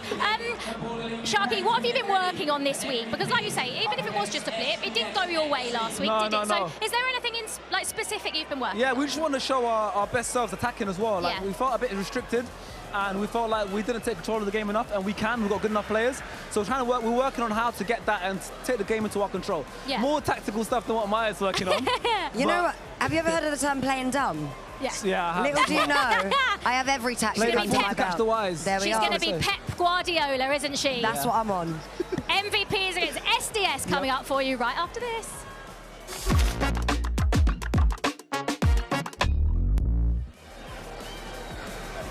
Well then, here we go. We're back for Game 5, and look, the guests keep on continuing to join me in the commentary booth. This camera? This one here. Okay. So to the people, Honorator of Nottingham Forest, how are you, my friend? I'm all good, you know, how are you? I'm very well. What have you made of tonight? What have you made of Baller League? Fantastic. I can't lie. I feel like I wanted to play. Yeah? Yeah, I'm getting the jitters, you know. I want to play a little bit. You know, it's a good look, and it's been all right now. He's come for a good game, Chunks, hasn't he? Up next. He's come to join us for a good game. Big game. We're expecting this is going to be a big one today. It's SDS, my boy, but it's also versus my friend as well, Micah Jama, so it's going to be a big one. No friends in football. Yeah, I hear it. No, my life, I hear it. Hey. Yeah, well then, it's going to be a big game. Game 5, we'll see SDS FC against MVPs United. Let's have a little look at the teams coming into this one.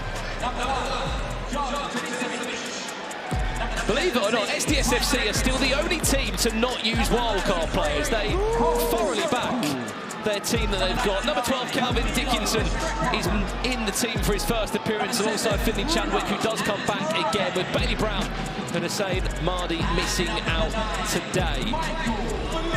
Keep an eye on number 99, Kimler Restrepo. He will be ball rolling his way around the pitch. On the opposite side for MVPs United, they're also currently unbeaten. They've won 2 games from 2. A 3-2 win against M7 FC last week was massive for Stephen Sammer's side, with Alisha Lehmann and Jama, the 2 managers involved. They've only wildcarded 2 players since week 1. But a new wildcard features tonight in Max Melbourne. Ashton Peltier misses out this week. Question for you, Chunks, really, for Sharky. Hasn't wildcarded. Only team left in Ball League that hasn't used a wildcard. Yeah, that's intentional as well. Because I know he's got a team, he's got a squad of 12. Why do you need the wildcard? You've got ballers, you know what I mean? So we'll see what happens. What do you make of the wildcards, Zola? I think they're good, you know. Who would you love to see here? A player maybe that's retired that you think could still smash it in 6-a-side? I can't lie. Chunks. Yeah. You might as well get yourself on the pitch, you know. I'm trying to, bro. They're not getting me in there. I don't know why. I don't know why. I don't know, you know. There's a lot of couple retired players that I think would be good on here. Even JT. Yeah, he can't play. He can't play because he's a manager, innit? If you're a manager, you can't play, unfortunately. See, that would have been good, you know, but I don't know, man. There's a lot out there. I can't even hear myself. Like, and they can't hear me either.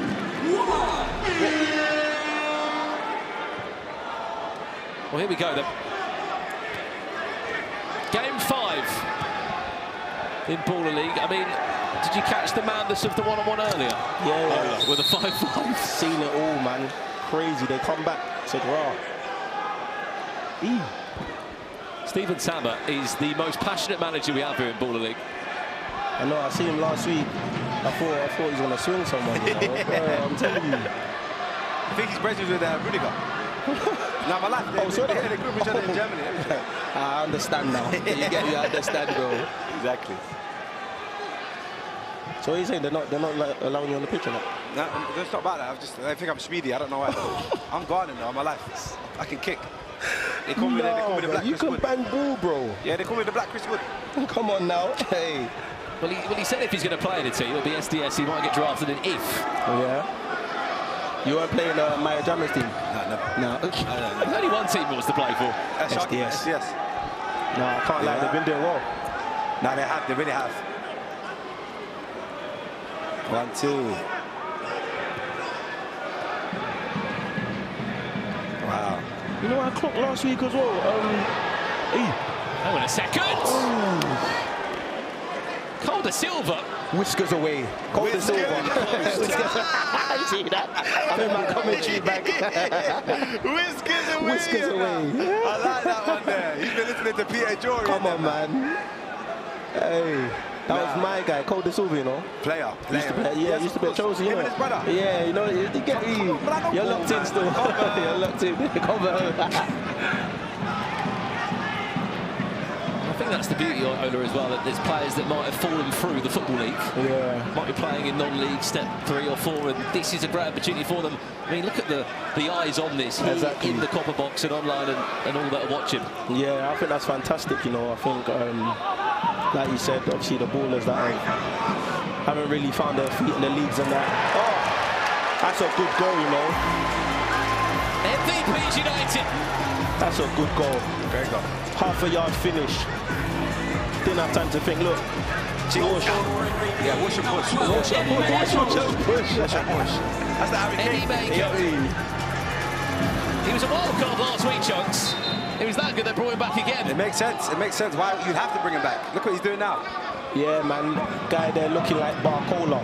Oh, Bradley. Good shout, yeah, PSG, you done your thing still. We're playing football lookalikes, aren't we? Yeah. Man, he looks like Barcola, no? Guy's hair swinging. Here he is again. I won't ask you, Chunks, yeah, but who do you think's winning tonight? Out of these two? Well, I sort of have to remain impartial, you see, in my job. Is it? Nah, come on, man. I'd say. You know, he I think MVP's United are going to continue their winning run. Jao Pedro-ish. Yeah, but you see, it's because the hair that's swinging, bro. That's why. But it's a good shout still. Yeah, it's a good shout, bro. That was a finish, though.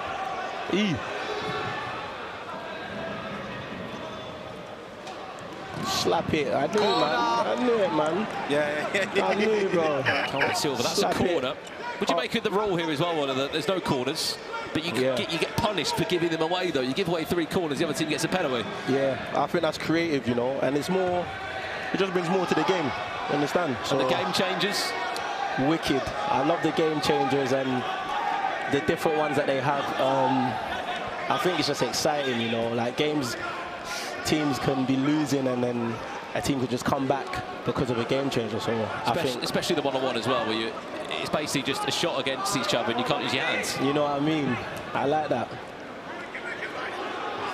Bruno Andrade is going to find the feet of Camilo Restrepo. Camilo Restrepo! It's a great save from the keeper, can't lie. Near post. McCarthy. Crossing. Yeah, of course. He leaned back, that fat Joe. It's all right, man. He was leaning back, though. Leaning back. That fat Joe himself. But it's cool. We're still in the game, man. 10 minutes of the first half, start the game changer. Not too worried. Yeah, I think SDS have got goals in them still. Felipe up top, young Jermaine Defoe. Definitely. Hey, that's a big shout, you know. Come on. Yeah, he's a gun, big man. shout. You know what he's on. Look, they're getting shook just doing the back pass joints. Come on, man. There we go. It's a massive win there. From number 4, Finley Chadwick, who comes back into the side this time. Missed last week. What was he doing? Was he in New York with PK or something? He wasn't, unfortunately. I'm glad you know about that. Michael Felipe. Stopped there by Spinelli. And I need to see like a flip-flap or something, like, you know what I mean? Six aside, you want to see some... You know what I'm saying? I want to see Jinky Majink. Jinky. You want to see a little bit of the skill school. You know what I mean? To be fair, in the last game, I don't know... It was my man, bruv. The you in the pink? You see, in the black. You see, he flicked it there, brother. I said, yo. But even this you here, feet for days. Ooh, heavy touch though. Yeah, nice there from Big John. Spinelli, oh, lovely exchange. Good save, Big John. Big block. I like Big John, you know. I only found out last week he has a shot on him. Big he was called upon in the 1v1. Yeah, that's what I was saying. He was letting it off. Nah, he can really strike. Crazy, bro. What corner? And you're hearing Stephen Saba there from the sidelines just shouting one corner. That's all they need for a penalty, which could give them a 2-goal lead, even heading towards that first game changer. Some good football, though. Hey. Michael Falevi, can he just offload it to his teammate? Just pass it to Diddy, man. As you can see, guys, Chunks is really invested. Yeah, bro.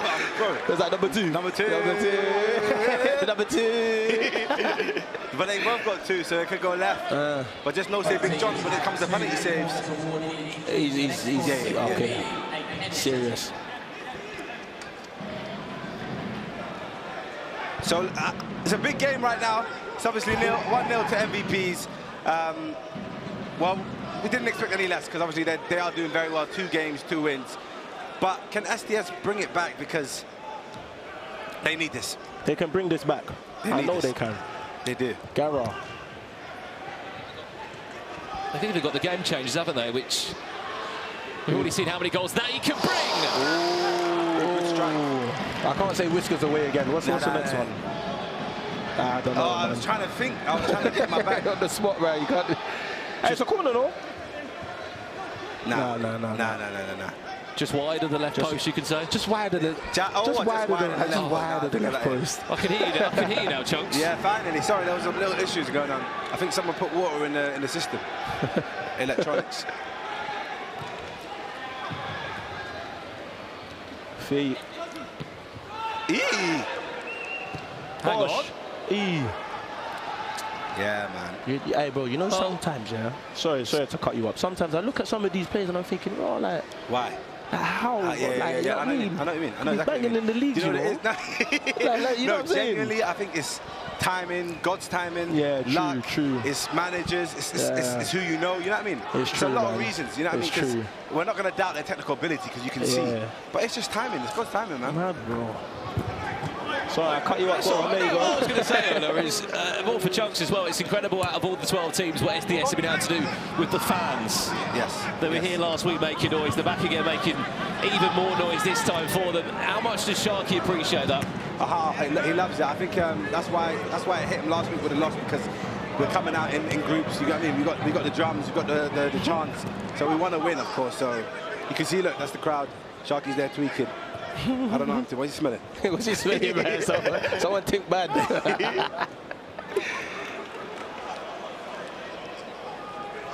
Oh, so them drums are Sharky's look. They're really here. Come like that's great support, bro. Yeah. Great support. Feels like a Champions League now. That's what you need. So you need sometimes, you know. Yeah, my life. Does that really help with the fans? You know when you hear that shit, is it? 100%. Oh, wow. Tell you, it's like an extra player.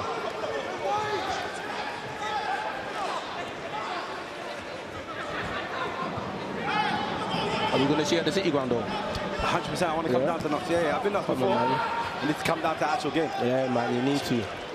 God willing, you guys are in the Champions League next season. Hey. God willing, and then I'll be there. Hey, please. Hopefully, anyway.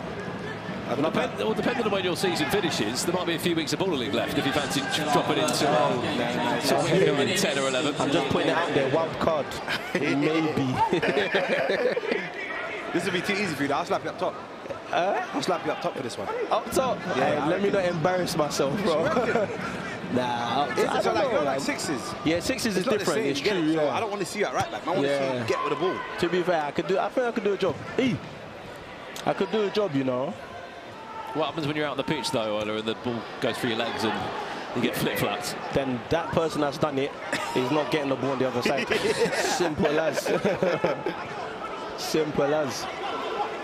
Well, I'd like to say, Chunks, we should see a penalty here before the game changer. That's what I'd expect, you know what I mean? 2 corners each side. That's what you'd think. Finley Chadwick to have a little pass pumped into the feet of Body Alpha. Can't lie, I feel like both teams have been a little bit timid, you know. Yeah, I don't know. There's no risky. Yeah, they don't know risky. Yeah. I'm trying to see something, man. You know what I mean? Like, I don't know. This feels a bit too tactical and controlled. No one's trying to lose. Yeah, I think that's what it is. Trying to lose. Hey, ooh, Barcola. Hey, I ain't seen that skill before. Well, I think he's oozing with confidence out there. He is. He is. Eddie Mako. Happy feet out there on the right wing. Was wildcarded last week, back again. This time around, referee, little shirt pull there from Spinelli. Oh!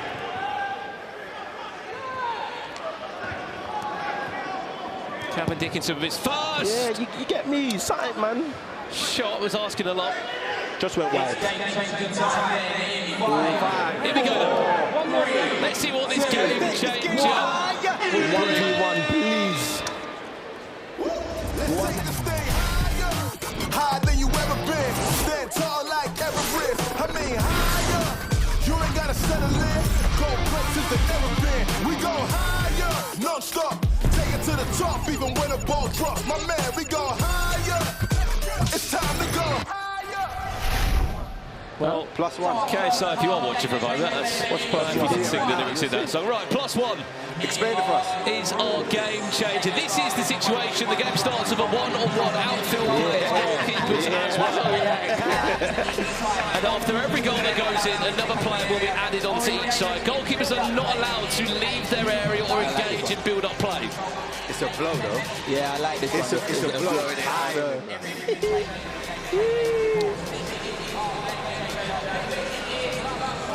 Come on, hey, there's the fans again. That's the man there. Supporting in numbers. I feel like I need to see a bit more, though. Yeah, no, this has been a bad half, in my opinion, generally. Soon come. I think we came for 6-a-side. We want to see some fun, some expression. I mean, I want to see like an Eden Hazard, Maverick. You know what I mean? Just do something, man. Yeah, man. I feel it's a bit too tactical for me. Really change the game. Yeah. Feel me?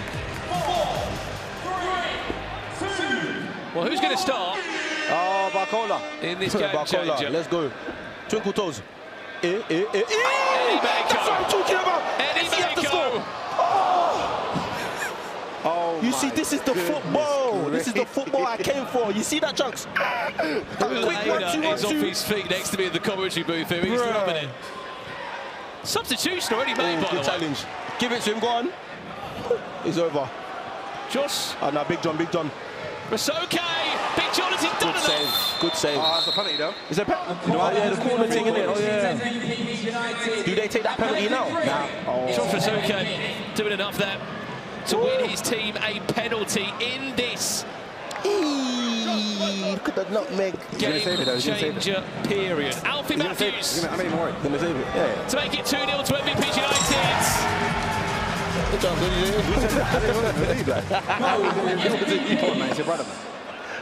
Hang on a second, we've got Stretpo down the other end. Go on. Camilo Restrepo, Dylan McCarthy just does enough. Can he save this Let second it off, shot? mate. Ball roll. Bow. Off the Oh line. my gosh. Yo. What happened? What's he playing for? What's he playing for? MVP United penalised. Have they got an extra player on the pitch? Oh, is it? Is that what my Jama and staff are doing? They're trying to do the jinnles. They're trying to do the jinnles. That's the chinil. I'm confused that. I don't know what really happened down there, you know, to be honest. Oh my days. They all move so quickly. This guy.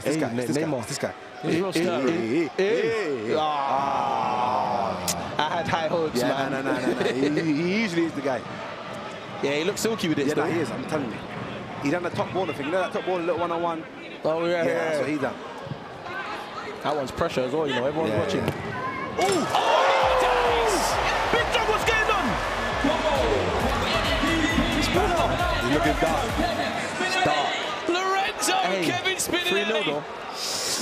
How about that one? Really the whitewash. 3-0 MVP's United leads.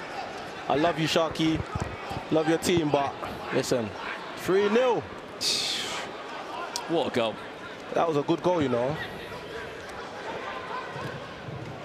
Corner, penalty. Corner, there's the pen.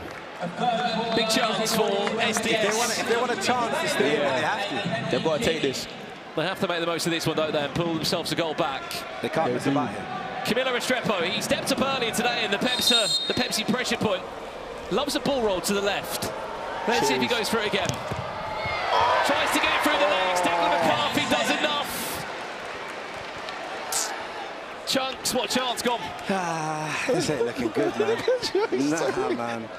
This ain't looking good. Damn. 15 minutes left. No way, man. Me, I still have faith in them lots, though. Of course. Still have faith, man. But ain't over till it's over. You get me. What happened there then?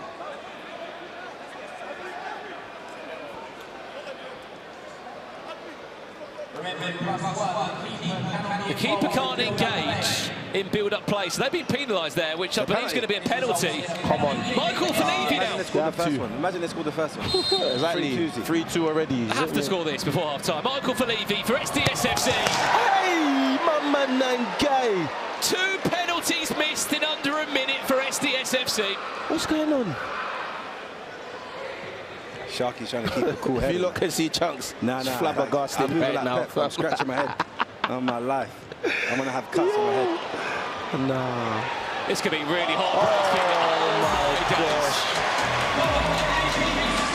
Alfie Matthews. That is outrageous. Damn. That's a good finish, though. Oh, Defoe. Great pass. See that pass? What's going on, man? That finish from Alfie Matthews off the back of SDS, missing 2 massive penalties. Hey. I don't think we've seen this sort of domination before across the 3 weeks, going into a half-time period at 4-0. 4-0, you know. I don't know what Maya Jama and them lot are doing during the week, but they've done something crazy. 2, 1.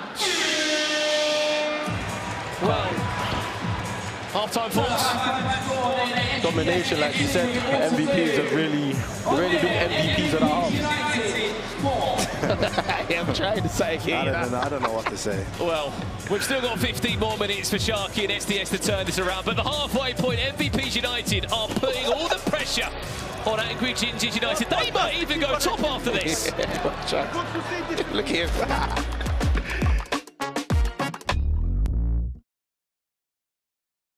Well, I'm not quite sure I was expecting that, Joe. MVPs are 4-0 up at half-time against SDS. I mean, it's a battering, isn't it? It's a battering on paper, but SDS have missed some huge chances. 2 penalties, both of them have got to go in. The Pepsi pressure point challenge earlier, we saw loads of ball rolls, but today the penalties in the game have not been good enough, and they've let SDS down today. But Alfie Matthews, again, unbelievable. I mean, Alfie Matthews has obviously scored a couple. He is MVP's top scorer. But I mean, that goal from Lorenzo Spinelli was unbelievable, the touch, and then to put it in top corner. Yeah, rude. I mean, when it's got Ola Aina silence, you know it must be a really, really good goal in commentary. 4-0 at the half. Sharky's going to be absolutely furious. I feel like his team have really struggled to progress the ball into the final third, and they just haven't taken the chances. Michael Faoli at the end, it's big misses. What do you think Sharky's going to be saying to his team? Because even though they are 4-0 up, they are capable of scoring 4 goals in a half. Yeah, absolutely. I mean, the game changer can really change everything, can't it? If it ends up being a one-on-one, then you never know. But at this stage, they just need to start taking their chances, whether that's the penalties, the corner accumulation, or in open play. They've missed massive, massive chances. Yeah, absolutely. Well, it's half-time here between these two, but Jolie has been catching up with N5's Brian Lee. Sorry, Brian, but we need to start with N5's form. Obviously, bottom of the league, 2 out of 2 losses. What's the mood like in camp? Do you know what? The mood, surprisingly, it's actually quite positive. We trained last week. Obviously, we looked a little bit better than the start. You could tell that we didn't really train together, or like we never really met each other when we trained this morning again. So yeah, we're hoping for a positive result tonight. So we'll just see, hopefully.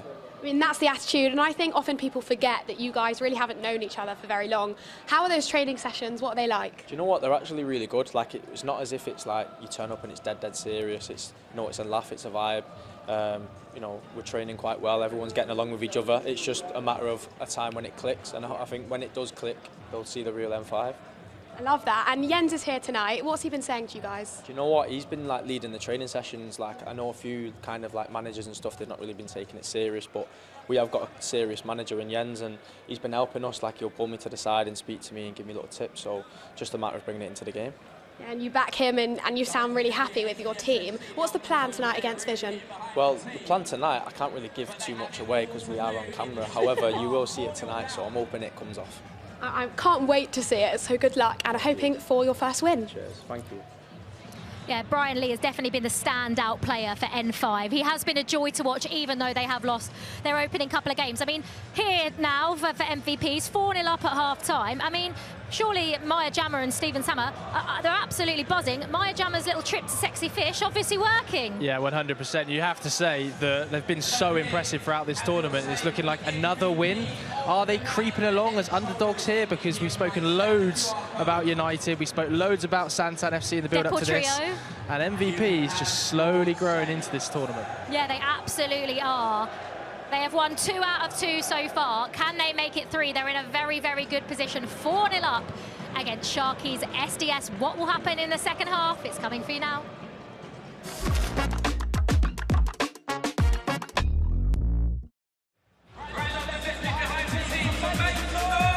Well, we haven't quite seen domination like this in Baller League across the last 3 weeks. But we're seeing it now. There's MVPs United. With a performance like this, could actually go top of the table here at Baller League. I mean, Chunks joins me still for the second half here. I mean, it's a real hard one to dissect in terms of you get 2 penalties. You don't get a better chance at a penalty, Chunks, and SDS have missed both of those. They had 2 of them in a minute. Yeah, they should have took their chances, man. They really should have. And obviously for that reason they've been punished. Well, Ola Rayner is going to come back and join us on commentary. I don't think he enjoyed it that much in the first half. He's coming back in.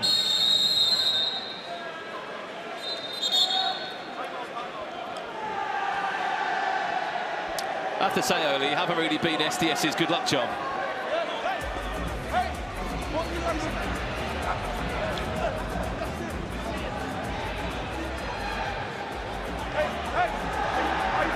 On to this man.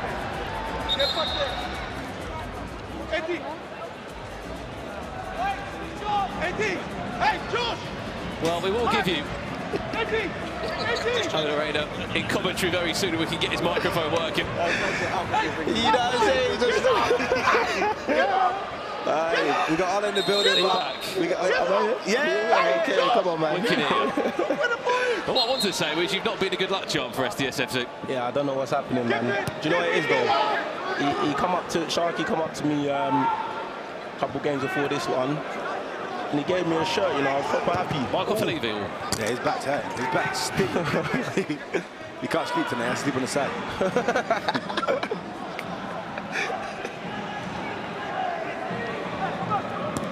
They need a goal soon, though. And now like ASAP. Yeah, they need a goal soon. His calves are on.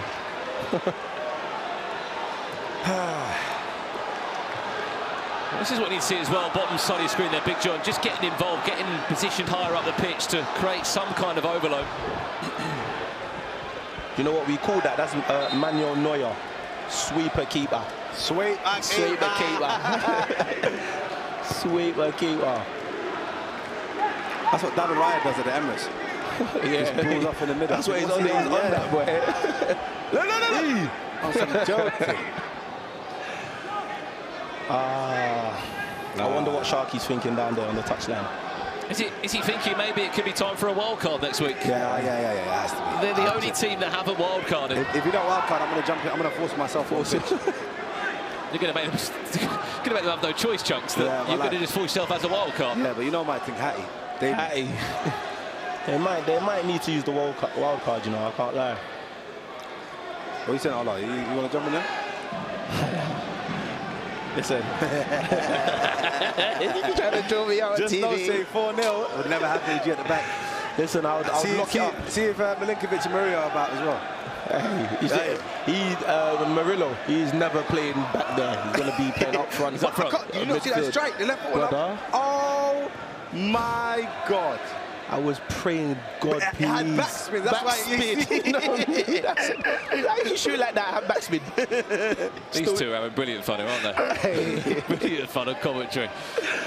We're just working out what on for his teammate would be good out here in balling. I mean, most of them would, I'm sure, perform pretty well. I'm just doing some scouting for SDS. Sorry about that, Brandon. That's all right. You only get 2 wild cards, Chuck. No, we'll change the rules a bit. Yeah, I'm going to get Espirito to replace Sharks as well.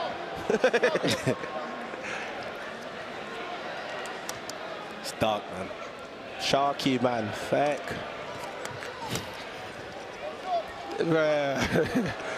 Not looking promising. He's looking a bit rattled. What a pass that is.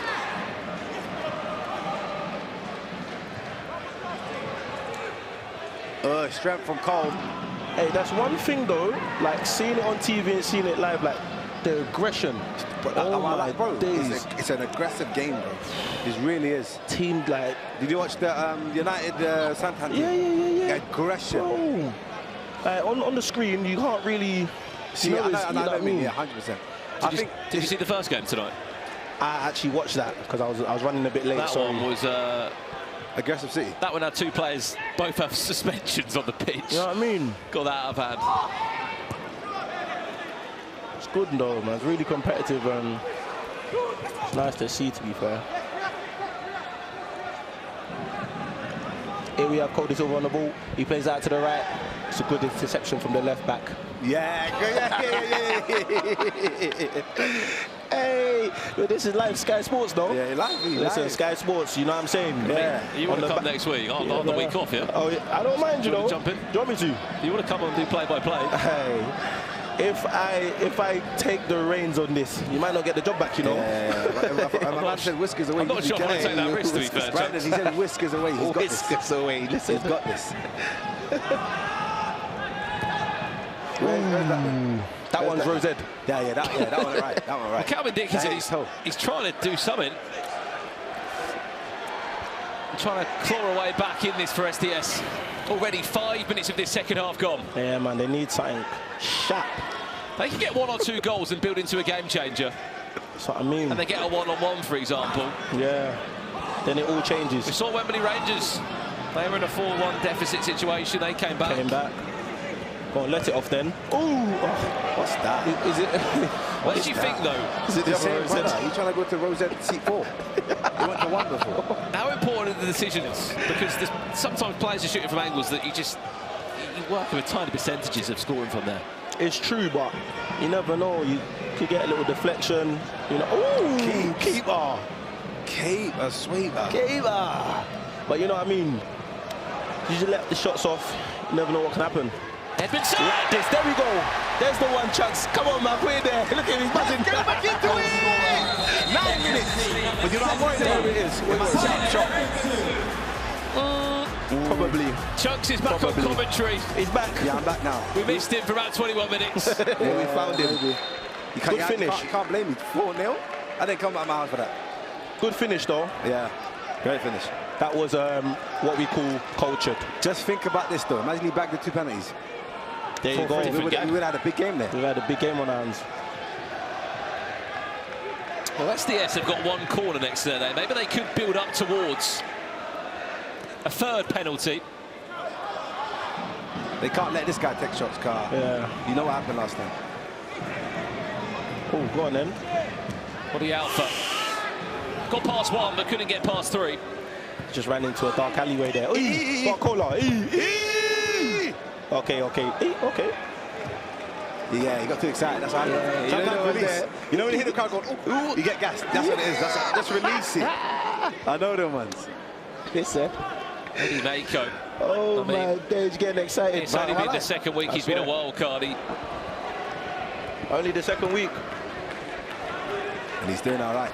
Is Ginge winding up Sharky there? Do you know when you're a wild card, yeah?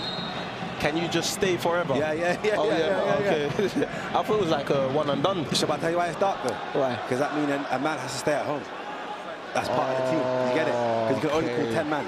If you got wildcard, that's 14 man squad. Maybe that's why Sharky's not trying to do that. But now I can't lie to you. He has to. Yeah, no, he has to.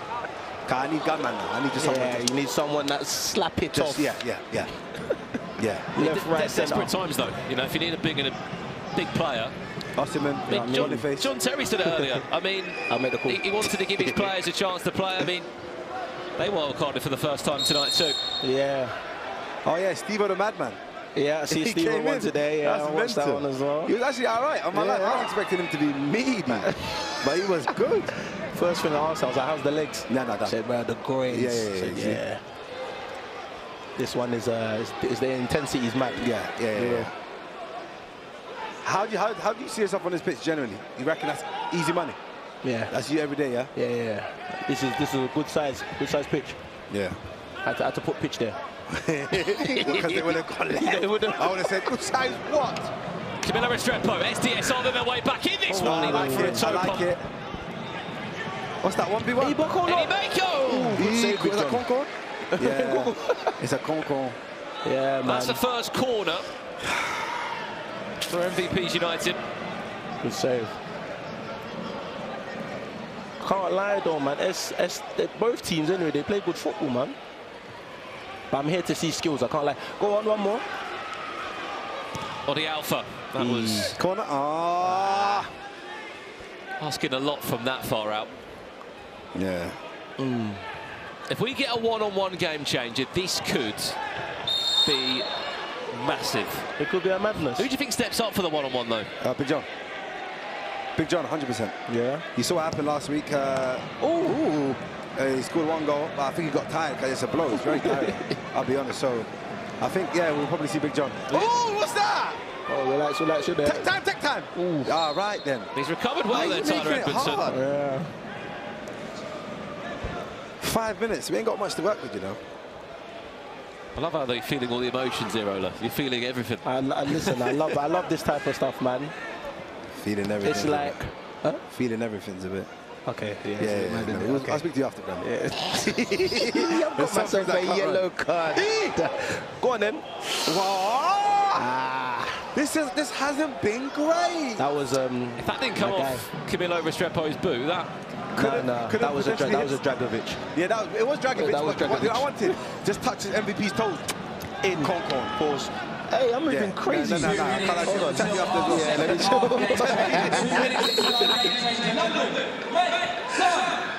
2 minutes away from a game change. Wait, is that their tactic now? Try and take his boot off? Yeah, he's smart. He's doing them ones. You know Yeah, you have to sometimes though. Redo the legs. Take a few more seconds out of the game. Yeah, that's called the silver. Yeah, come on, blood. What's going on? Just showing him taking the books off. He was taking his books off like I love how he carried on there, one boot on. Yeah, you have to. What? You have to. That's commitment. Imagine if he continued his run and went to school before. No. I'll go Rains. I'll go home today. SDS. Fam. Joey's not been great tonight, Chunks. Bruno Andrade. Yeah. Where's he been? I can't lie, I'm not sure, you know. He hasn't shown me the first pick quality. Where's the number 7 shirt? And he's not on the pitch at the moment, but... Where is he? Is he here? He's on the sideline at the moment.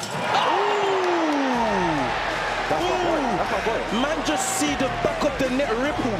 David Marquez Castano. That's my boy. That's your boy. Actual brethren. Crazy. Oh my days. You know what he's on. Keeper's post, he squeezed that in as well somehow. He did, of course. He could do what he wants. Before the keeper could react, it was in the back of the net. No, here you go. There you go. That's what he's done. Broski, now, you know what I hate, Ifs, buts and all that. 2 pence. Yeah, it's true. It's true. We could have been in it. It's true. And now look, Jinky. Ooh, good save. But Chunks, there's still that game changer, isn't there? There is. It needs to be a juicy one. It needs to be. Go on then. He's got 3 or 4 players around him. Can he keep his back? Bring it back. He's got to bring it back. What the hell's that, man? It's a foul. So 3 kick from earlier, definitely a lot earlier. Doing well. Them SDS fans are calling for the keeper to send him off. Keeper? Oh, that's a keeper. For the ref to send him off. Yeah. We need to see it, bro. I can't lie, it's been a bit aggressive. I'm trying to work out why the referee wants to have such a chat about this. He's trying to run down the time. Joke, man. Trying to make it all about him. You see? He wants to, because you see the way he combed his hair there. Look, he's trying to get on camera. He's joker. Hey. I dare him to Ross it. He has to. Dare him. Did he? Steps up. Free kick. Oh, he thought he was. Is that corner? That's a corner or throw? That's surely. It's going to be a kick in the corner. Kick in. Ah, no one see that. Yeah, you see the referee? Yeah, all about him. This one, he's doing this one. Okay, all about him. All about him. Look. Blowing his whistle. What's going on? 2 balls on the pitch. We're 40 seconds away from a game changer. Come on, ref. Show me the money. Look what they're doing. Look what they're doing. He said Jiggles. Mind games. It's mind games. It's mind games, It's bro. mind. You have to, though. You're trying to it's part win of the game. Exactly. That's when a man starts running into the corner when it's 90th minute. You get me? That's Dark headache. arts. That's annoying. They're doing these ones. You know what? That's an annoying thing. Yeah. Hey. Will they get one good chance before that game changer comes in? These men are doing passy. You need to let help. With their fingertip on it from the goalie, they're crying for it. Cole's doing this lean back thing, man, Cole.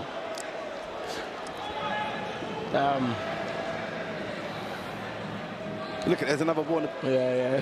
This is mind games. I can't lie, Chugs. Yeah, it's dark. Yeah, I think it could be done. Yeah. This game changer. Wait. What happened? What is going on? Offside. Offside there, Spinelli. Spinelli.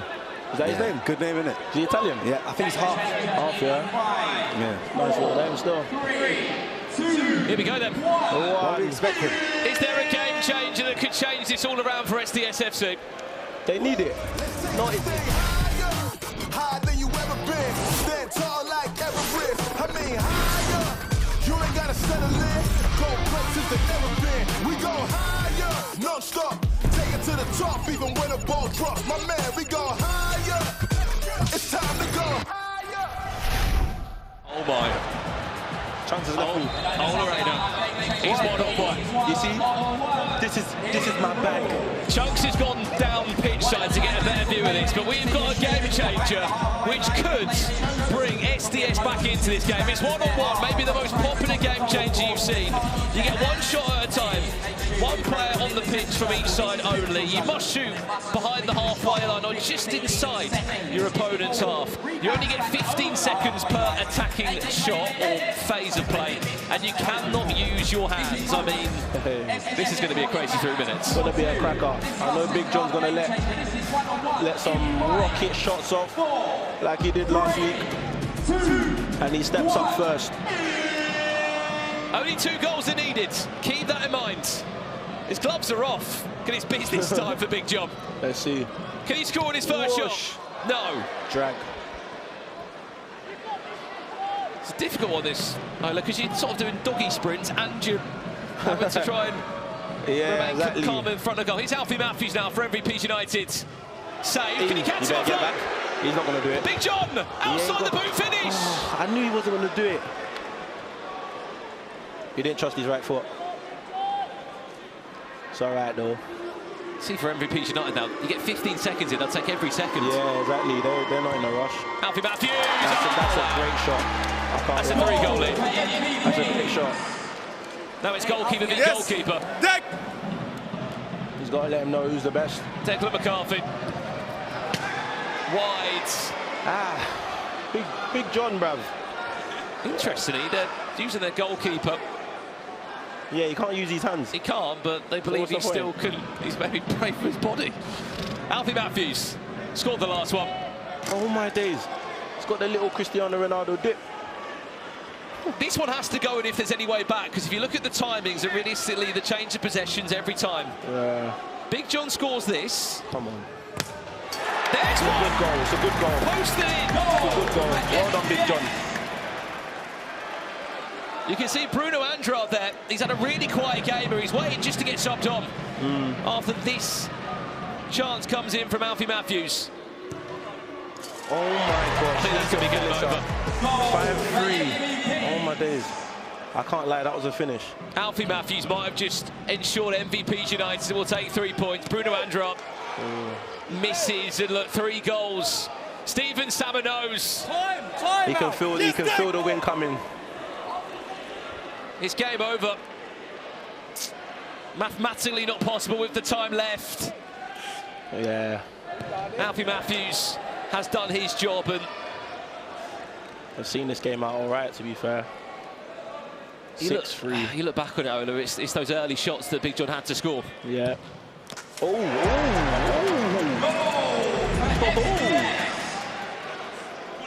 Unless they give away possession. Yeah.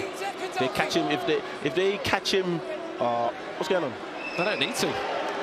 Oh, it's just wasting time. Why would you? I love it. He's going to get another shot. He's going to get another go. Nah. He's just done a 1-2. Nah, and he's hit the woodwork. What's that? Time out. Travelling. Do we have travelling in football?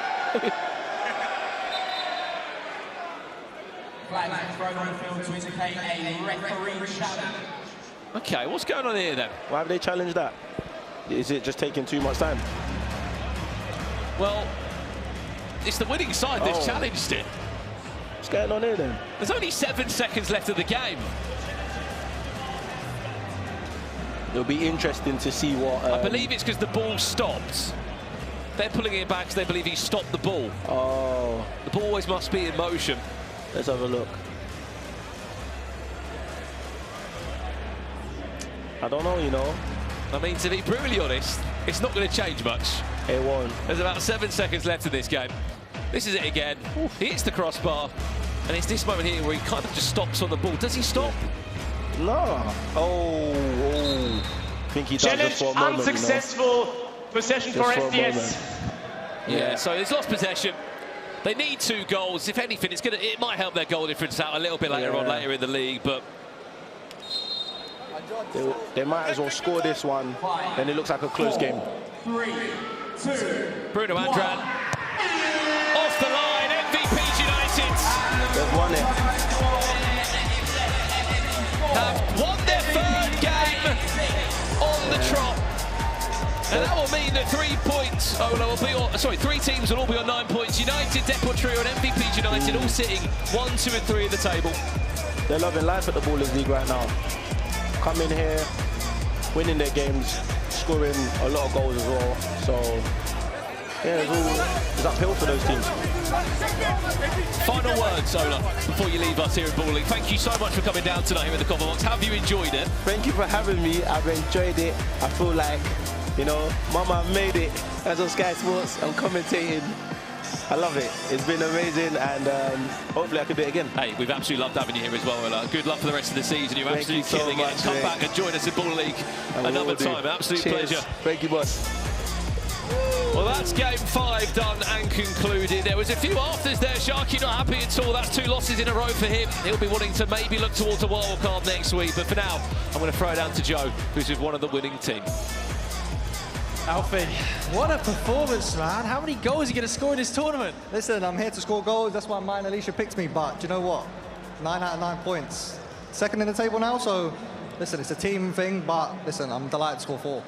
How important was the team not out with my sexy fish? Not a bad number? Nah, do you know what? It was nice. Like, obviously, it's a team bonding. Obviously, we trained on Sunday, but listen, as much as people think we're already celebrating, it's not. Like, we need a bit of team bonding, and I mean, Maya's an unbelievable manager.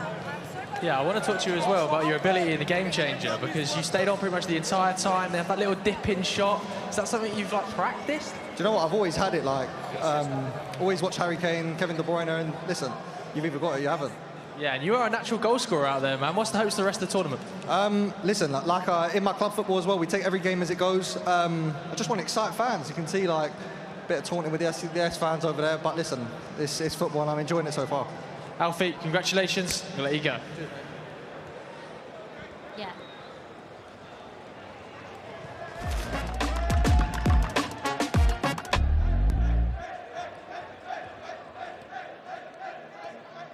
That was a huge win for MVPs. 3 out of 3. We're going to be chatting to 2 very special guests in just a second. But first, Jolie has been playing the Fast 3 challenge with our Foot Locker hosts. Okay, I'm here with FD and Rambo. We're going to be playing a game. What is it? It's called Front 3. And how do I play? All right, so you see the sneakers behind you. You're going to pick your front 3, your favourite, on the wall. Simple as that. Okay, I'm going to do this in about 10 seconds. All right, we're going to time you. So let's have a quick look. Right, I'm going 3rd. Jeez, Jordan 4s, clean. Really nice. Right, 2nd, you can't go wrong. Yeah. Adidas Samba, you don't know. Absolutely. And 1st, the platform on these is giving. Harlan, New Balance, 90-60, solid, good colours, exclusive as well. Exclusive. What do you rate my pick out of 10? 9. I'll go, you know, humble. Maybe you'll see me in these next week. Loving it. Thanks so much.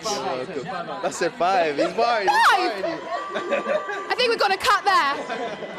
Thank you very much, Jolie. Yes, me and Chunks have been joined by Jens Lehmann from N5 and Manny. Manny, are you here to represent your brother? Where's your brother? Where is he? The brother is away on work commitments. It's his birthday today, so we've got to get a win today. Nice. Happy birthday, Toby, manager of VZN FC.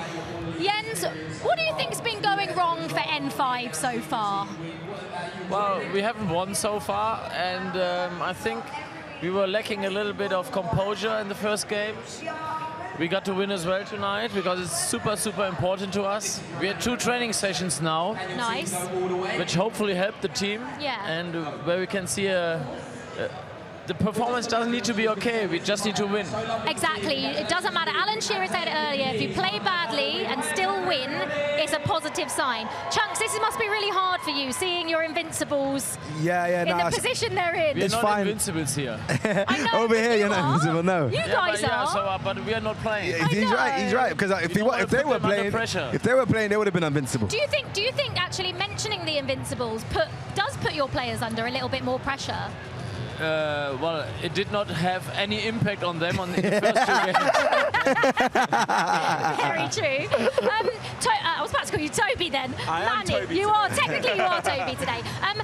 VZN FC have won the Pepsi, the shootout, the Pepsi challenge for the 2nd week in a row. So how important is that? Because you've got a point tonight before you've even kicked a ball. Do you know what? We're trying to claw back the points that we lost in the first week. So now we're telling our players to be super focused. And I think now everyone's taking it more seriously than we did at the start. Guys, you said the same about our players. How important, Jens, is a win for you guys, just to get off the bottom of the table now? Well, you said it. There's nothing to add about it, because we need to win, no matter how. And so we can have an ugly win, we can have a nice win, we can have a win due to the game changer, whatever. Yeah, but, whatever it takes. You're both after a win. Guys, we will let you go and join your teams because it is not long to go now. The very best of luck to both of you. It is time for our last game. It is VZN FC against N5, and it's coming up for you very shortly.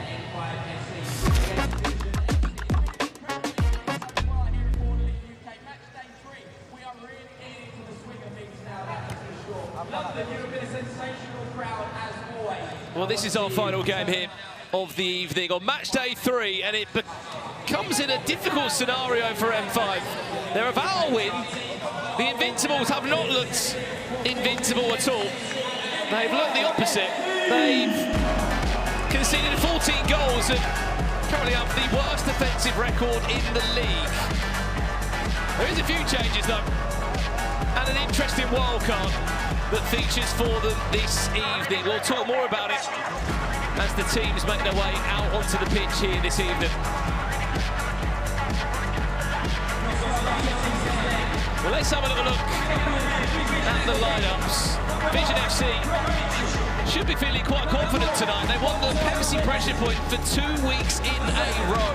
Keep an eye on number 3, Montel McKenzie, and number 5, Curtis Herman. Between the 2 of them, they've been getting bonus points for their side. Number 11, Jerome Sinclair, once upon a time of Liverpool. And to be be honest, Mensah, what a performance he had last week, wearing the number 80 shirt for Tobi Brown's VZN FC. Well, look, we said there was wild cards, we said there was changes for M5. How about that one? Number 14, Fernando Forestieri. Once upon a time a Watford player, once upon a time a Sheffield Wednesday player. Adrian Mariappa, former Premier League experience, number 19, makes his first appearance tonight for M5, and it comes at a time where they desperately need points. They need results, otherwise this Baller League season is going to run away from them, and they are going to be left at the bottom of the table. I'm not doing this alone though. Joe Tomlinson joins me for our final game of the evening. Joe, Fernando Forestieri. Yeah, man, I can't wait to see him out there. You know, I've heard lots of good things. Apparently, he's been showing up and performing in training and been ridiculous level-wise. Okay. So I'm expecting big things from him today. The hype's been real from the Baller League team. Henry Lansbury, you can see him on screen as well. He's also back tonight. Missed last week. He didn't look quite the races in week 1 when he was doing 1v1 and he was having to sprint up and down the pitch. But that number 18, Mensah, incredible. Jerome Sinclair, he starts on the bench tonight. We saw him for the first time last week. He looked sharp, he looked match ready. I'm super excited to see Adrian Mariappa. Yeah, I mean, what's he going to perform like? I'm not too sure. In action today. We will find out, though, I guess, very shortly, won't we? I think the fact that Henry Lansbury is in the lineup again is interesting me. Is he going to perform better than he did in the first game week? Well, he starts. And that's a first corner given away in 9 seconds tonight. Well, that's the lineup then. So Remy Mitchell in goal. Montel McKenzie in possession now. Sure we'd have seen him, if not in Love Island, here in Baller League, tearing it up. On this left-hand side, Florian Castrati, Mensah wearing the number 80 shirt. It's a big night for M5 tonight, isn't it? They really need to shout with the performance. I have to say, although they have been smoked in their last 2 games, you know, Deportrio, really good side. Yanited, really good side. And they were actually losing 4-3 against Deportrio until the final game changes. That game was sort of in the balance. They've got some good players, man. Like Brian Lee is fantastic footballer. He is their standout player. Some huge wild cards. I think I'm expecting a better performance tonight. Well, the one thing that they did that no other team did do, N5, is that they decided to draft the goalkeeper in first in Owen Locke. You may have seen him involved with London Movements on YouTube, a very popular futsal team that I believe are actually been playing in this Copper Box Arena in a few weeks' time when they look to end their season. He actually scored from his own box last week. He was one of the first goalkeepers to do that in Baller League. I'm not sure it's totally worked with him playing out from the back as regularly has been, though, to be honest with you. I think it's been one of the parts that's let N5 down, the build-up from the back. It's one of the weaker we've seen so far in this league. He's also conceded 14 goals, which is more than any. There's Henry Lansbury lets rip with his first shot. Now, he has scored some screamers in the past, so I'm expecting Henry to rip one in from at least 20 yards tonight. Well, he's come out for retirement for Baller League. It's been a little bit of time. He was playing professionally. Florian Castrati. He's impressed me so far in this tournament. Florian Castrati, I have to say as well. Montel McKenzie, I think, has looked electric whenever he's been on the pitch. He's obviously had experience at some pretty high-level academies, the likes of West Ham and Arsenal. You might know him from Love Island, but his actual technical ability is excellent.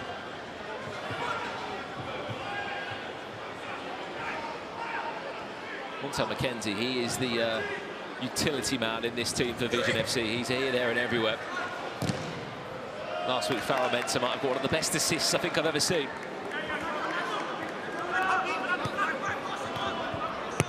It's interesting, these two teams that really haven't got the best defensive records. I know VZN are in the top half, but they've got the worst defensive record of any team in the top 6 coming into this game week.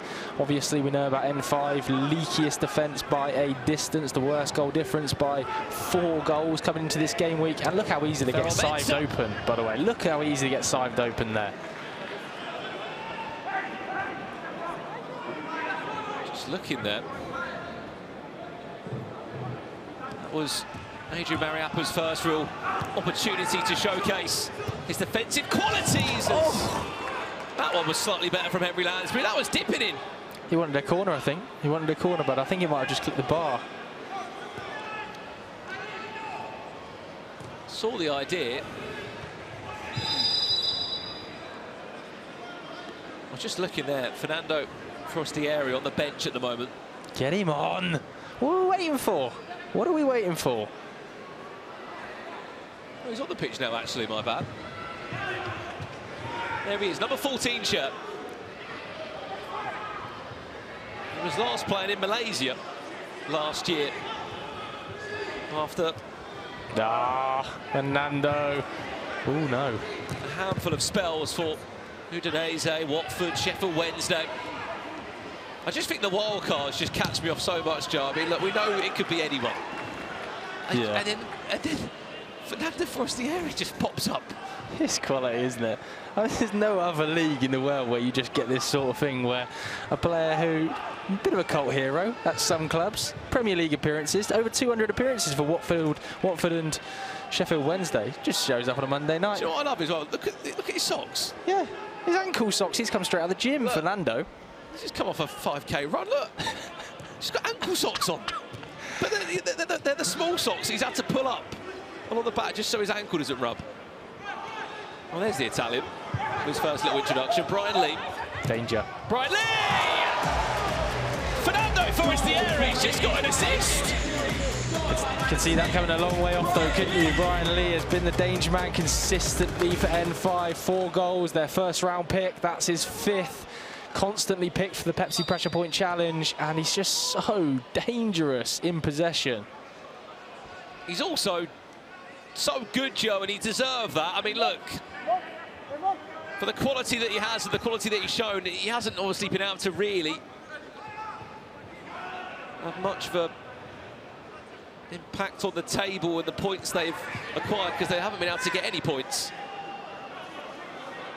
A few of the dark arts there by Brian Lee as well, little tugging him back when he was making his run through on goal. He's one of the best players at the tournament, isn't he?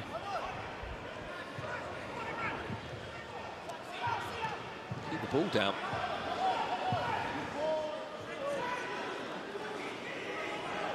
Six minutes gone in our final game tonight. There he is again, winning it back.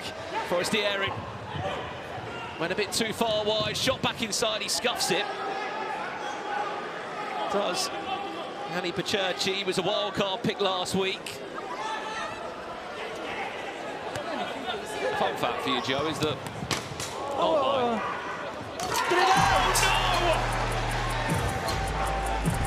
Goal for N5 FC, scored by number 7, Imran Kayani. Imran Kayani, I wasn't sure if that was an own goal or if Kayani got the touch there.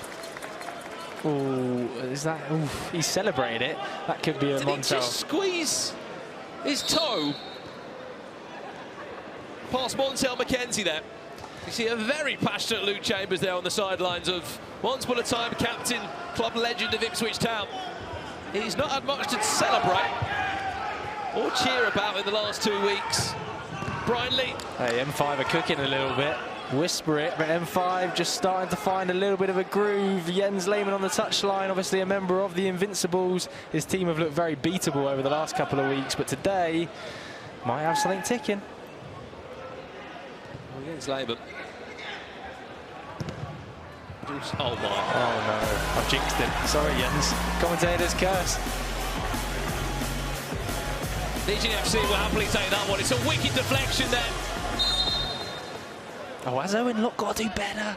Adrian Mariappa, that's his first introduction, unfortunately. After missing the first 2 weeks, it's an own goal. Asterisk next to his name.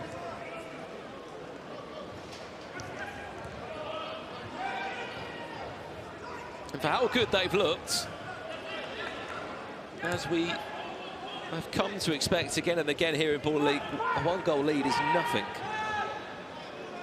So that's the point I wanted to make about Jens Lehmann. Obviously, Robert Pires and Freddie Ljungberg usually join him alongside the dugout. They were there last week, all 3 of them. He was over in Berlin in Germany watching the German Baller League, where he got inspiration to get involved in this project. It's a real hands-on approach. Montel McKenzie. Thought maybe a pass could have been a better Forrest, the idea. area in there, doing what he does best. Picking it up, taking players on, winning the ball back. Hey! Brian Lowe. You don't do that to Montel McKenzie. He just did. Oh my! Goal for VZN FC, scored by number 14, Matchday Sundari. He was a wild card last week. He's just scored 2 goals in a couple of minutes. That one is one to remember. The first one might have been a bit lucky. Hey, we can talk about Brian Lee's skill, and fair play, it was ridiculous. But how about that for a finish? I think it is the ultimate commentator's curse, Joe, unfortunately, because last time you were saying how good they were 2-0 up. Sorry, Jens. It's 2-2. It's not looking good. Hey, they're turning on a bit now, Vision, aren't they? A few more runners off the ball is what you're starting to notice. I think they're a bit flat to start with. No Tobi in attendance today. Maybe that's the reason they started a bit slowly. M5, they're only 1 corner away from a penalty. That could have been it there. It can be. Hey, great work. Really, really smart play. F.C FC have been awarded 3 corner kicks, which means they have a penalty. And who else would it be taking this penalty than Brian Lee?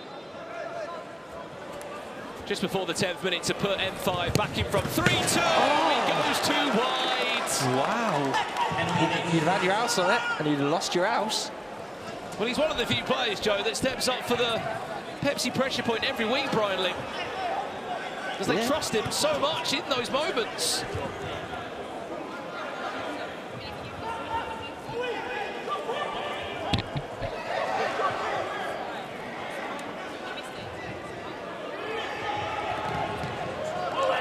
Got a bit sloppy, I'm telling you, this playing out from the back. The N5 have been trying to do in recent weeks. I just don't know whether it's working. I think they've struggled on the ball. I think Owen Locke, despite having such a prevalent background with his feet, playing in these small-sided games, I think he's looked a little bit uncomfortable in possession.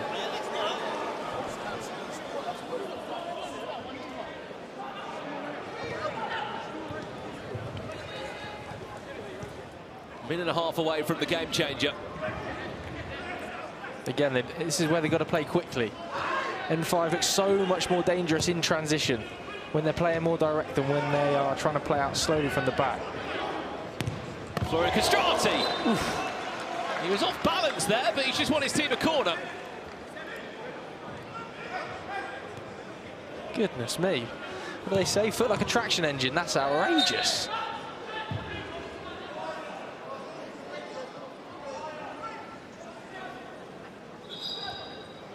One minute until our first half game changer. 60 seconds until game changer. First touch is on the ball for James Alabi. James Alabi.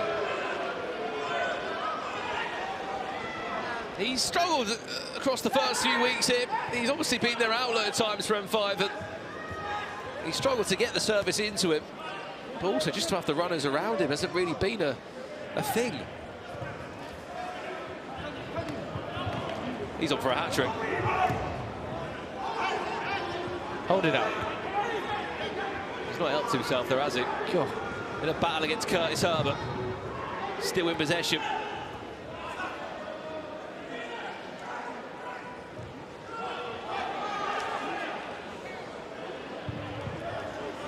Number 12, Leon. Lob Jowett. Game changer at N5. A new wild card. 4, 3. Teams have really started to work Let's out. have a look then. Game changer for the first half. What are we going to get? Let's take this thing higher, higher than you ever been. Stand tall like Everest. I mean higher. You ain't gotta settle in. Go places that never been. We go higher, non-stop. Take it to the top, even when the ball drops. My man, we go higher.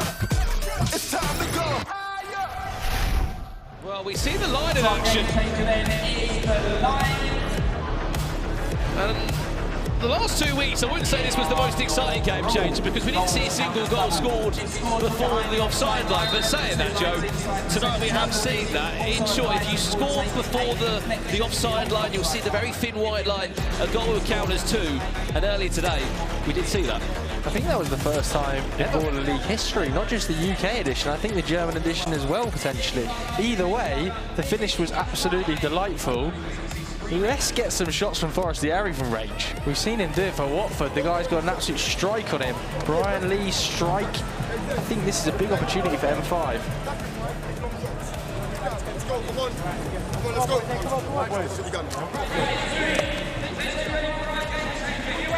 That is Fernando Forestieri. Once upon a time. He's playing in Ultra Boosts. This is unreal. He hasn't even got Astros and boots on. Couldn't be any more cultured, could he? He's an Ultra. He's just come straight off the track. I just love the ankle socks. I love it. I love even how this wild card was put together. Put him in.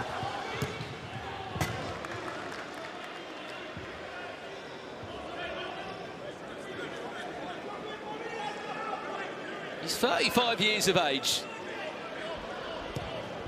And he's playing tonight in Baller League. Alongside a mixture of players such as Andrew Mariappa. We're just having a quick breather on the sidelines at the moment. We are currently in our game change here. Based if you score behind that little thin white line, it will count as 2. James Alabi tries to outsmart Remy Mitchell. He's a handful, isn't he? James Alabi. If you can get the ball into his feet, it's really hard to get it off him. Oh, no, no, no. Got to play the pass. Can't believe he hasn't scared that. Fernando Forestieri be screaming at him. He was on for a goal and an assist there, Joe. Yeah, he might have thought he was a steward on the pitch with them shoes. He should go and swap his shoes with a steward. He might have more grip than those ones he's wearing.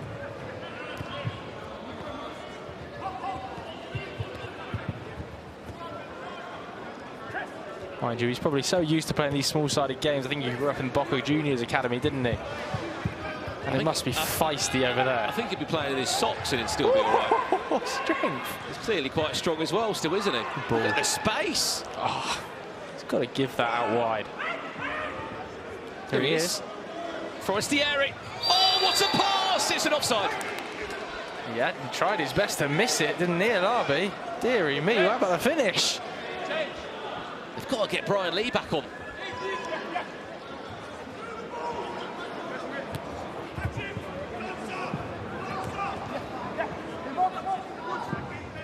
Montel McKenzie trying to find Curtis Herbert. Been a bit low on quality, this game changer, isn't it? Players looking a little bit tired.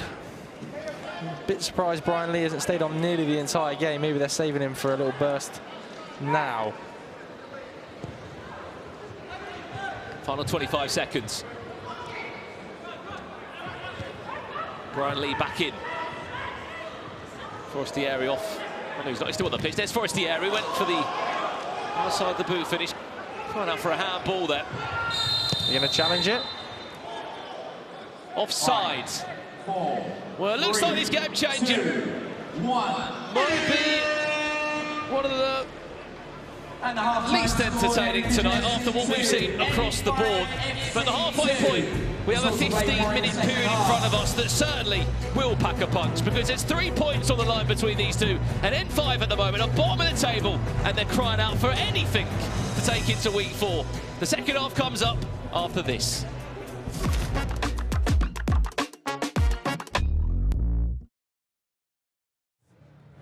Right, it is half-time between Vision FC and N5, 2-2 at the break. But we've got a manager who is still top of the league. It's just, are you getting bored of it now? Yeah, boring, isn't it? Honest to God, it is lonely at the top. There are 2 other teams that have won 3 as well, though, Jin. Yeah, I know, but where are they? They're below me. Second and third. Yeah, no. Obviously, listen, enjoy it now. Like I said last week, just keep enjoying it. But listen, it's hard to get to the top. It's even harder to stay there, because every team you're going to face wants to beat you. And there's a reason for it, because SDS have just received a lot of grief off me, shall I say. So next time we play them, that's going to be a feisty one. Nice. I'm looking forward to that. So what have you made of Matchday 3? Because it's definitely been the best. I think it's been the best. Week. Definitely the best. It started off well with the first 2 games. Never had a draw all season. Then we got 2 down. Drama at the very last minute. Santan, I didn't expect him to bottle it. He bottled it today. Sharky, Ed lost. I think he's dead still on the sideline, bless him. I've had a look for him. Can't find him anyway. He's throwing water at people. I've got the 50 people he pays to turn up every week chanting abuse at me. I'm just stood there going, you're 4-0 down, lads. You're 4-0 down. But yeah, I've really enjoyed it this week. Probably my favourite week. And my stream worked. Oh, is that the first time? That's the first time. First time your stream has worked. Have you enjoyed it as well, Chunks? We've been treated, haven't we, to... It's not just been like the football. There's been fights, there's been tackles, there's been red cards, there's been drama, there's been unbelievable goals. 2 players scoring 4 goals in a game. We've had everything. I think this is what Felix was talking about when he wanted to get Brawler League to a place, because he was upset that first 2 game week. Yeah. But this week for me has been the best week. We've seen crazy stuff, man, and hopefully this carries on to game week 4 and onwards, generally. Yeah, absolutely. We have been treated. This is our final game. We've only got 1 half of football left. It's currently 2-2 between VZN FC and N5. Will either team come out on top and get those 3 points? The second half is coming for you next. But it won't be M5.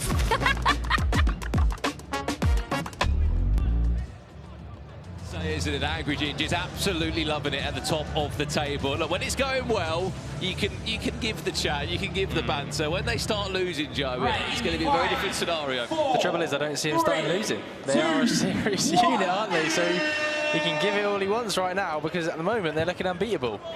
Absolutely. What, 8 more weeks to go in the regular league. It's the top 4 all the teams are playing for here to make it into the final 4, which will be our final week in Baller League. That's the thing that's so brutal, isn't it? That final 4. That's why the Pepsi pressure point is so important as well, isn't it? Yeah, and I mean, VZN have taken advantage of it. 2 weeks in a row, VZN have really taken advantage of that, and some of the performances have been pretty poor from the other players. They win 1 more, Joe. They basically just give themselves a bonus game week, haven't they? And I wouldn't put it past them. They look so comfortable and easy in those scenarios. I know Montel's was a bit controversial last time, but very comfy this week. I've just seen Forestieri have a shirt change there on the dugout. Wonder if he has a shoe change. Or maybe he might jump into some longer socks. He's rocking the ankle socks still. M5 have to get something here. Mariappa there just pushing Curtis Herbert to the floor. The referee says nothing wrong with that. That's Mark Clattenburg on that side. I wonder what he's made of all of the action, especially that first game today when he was amongst it, wasn't he? He loves it. He loves it. Definition of a celebrity referee, Clattenburg. Will, here's the big question. He's obviously got the tattoos of the Champions League. He's got the tattoos of, the World Cup. Hang on, that's a mistake! You were mentioned about Owen Long from the back. I'm telling you. Some of the decisions. Brian Lee there, he was pressed by 2 players. It was a really clever double-man press from VZN FC. I'm telling you, though, the pass central, if it's going to be that vertical and that straight, has to be hit with so much pace into the forward, and the forward's got to be in the opposition half. Jamie Carragher says it when he's watching the Premier League regularly. The Premier League goalkeepers playing out in that straight line fashion are putting the defensive midfielder or the receiving player under so much pressure, and that's the perfect case in point. It's the same thing in Baller League as you'd see in the Premier League.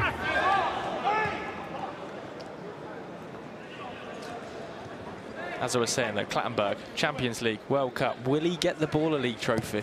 Will he do it? Tattooed on him.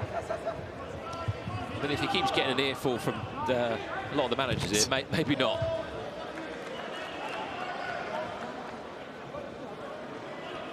There he is. He knows the camera's on him, doesn't he? He's class, Clattenburg.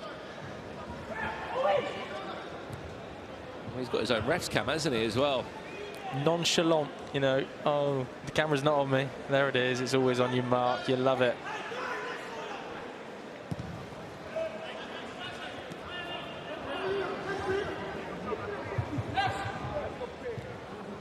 M5 have fallen apart a little bit. After such a bright start, I was really thinking they've clicked into gear. Last week it was a little bit closer than the scoreline suggested, but since going into the lead, they've really faded badly. It's a good ball. Henry Lansbury. Henry, what on earth was that header? 50p head.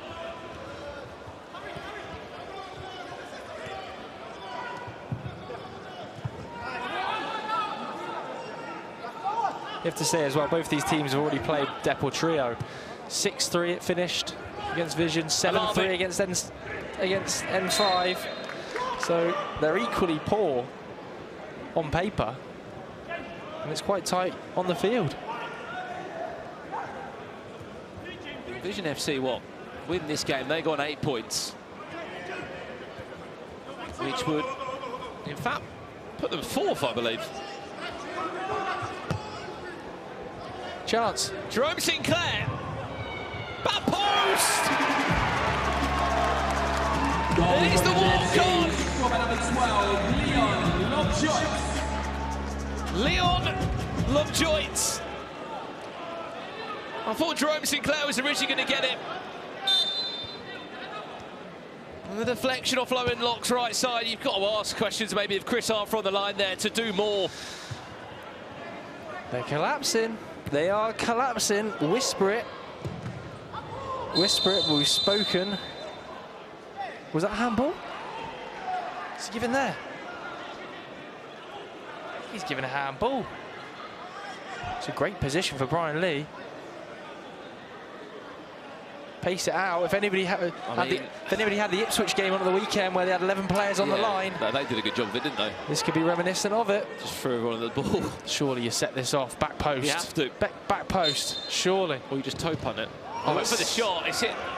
Selfish, that was. It's hit Leon Lovejoyt in the face. It's Jerome Sinclair. I like with the idea to try and get it through the legs of Forestieri.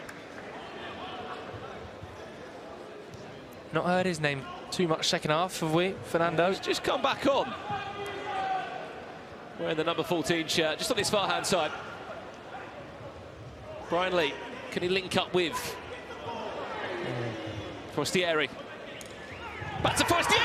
Oh, got his shot off. Ref, have a look. Ref's giving it, I think. Is he giving a penalty? The ref's giving a penalty. I think Clattenburg's giving it. This is classic Clattenburg. He's involved, isn't he? V5 FC. Well, it's going to be a penalty. It was a brilliant piece of hold-up play from James Alabi. That's what he's in the team to do. Challenged by M5 as well. Challenged by Vision, sorry, on the N5 penalty. I have to say, I don't know if there's much in it. So the penalty's been given, but we're seeing a ref's challenge coming, which he can do. Each manager gets a ref challenge. No, that's not what we want. We don't want you to give a pen. Oh, there's not much in it. Don't know what Clattenburg's seen here. He's had the binoculars out. He's on the other side of the pitch. Let's have a look then. I'm sure one thing. The challenge is for a no penalty and no foul. He won't be happy that he's been challenged. Let's have a look then. Alabi holds it up, gives it back to Forestieri. He takes the first touch. Oh, I'm not sure. There's nothing in it for me, Mark. I mean, who fouls him? It's the player on his left shoulder, surely. There's more there.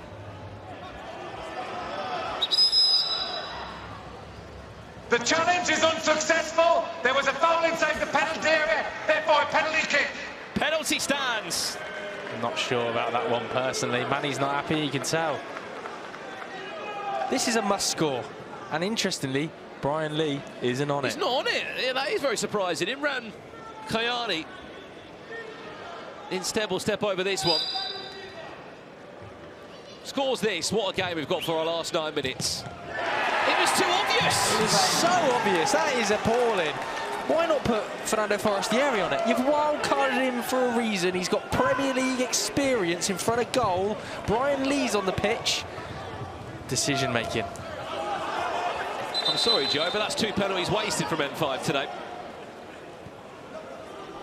There's part of your Baller League game plan that has to be right is penalties. You have to make the most of them. don't get an easier one-on-one.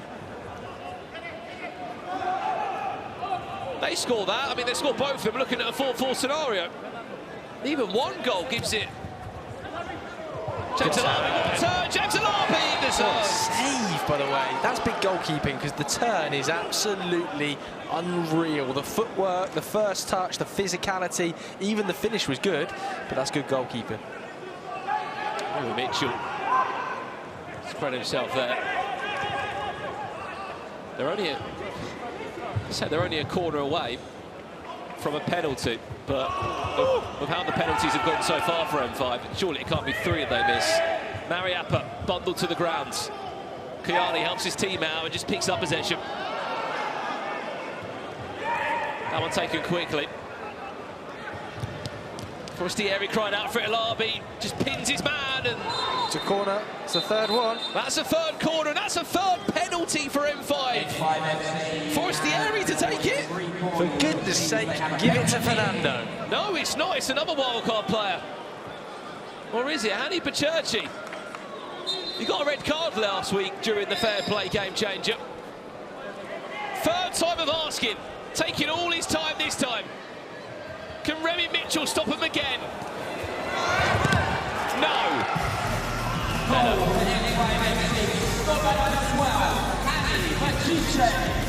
Better. I mean, how many more penalties, Joe? One had to go in. One had to go in. I mean, he did take that nicely. Took his time, sat the keeper down. It's a good finish. We've got game on now. We've got game on because I have to say, it's been pretty sloppy in terms of a football match.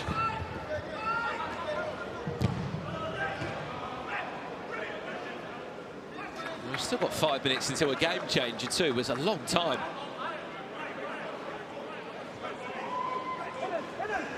I think it's difficult playing as the last game as well. A lot of teams have expended energy watching. A lot of teams are playing and having to go to sleep late, eat late. It's, I think, the most difficult slot to play in the last match. I thought these players kicking off past 10 PM here at the Copper Box Arena.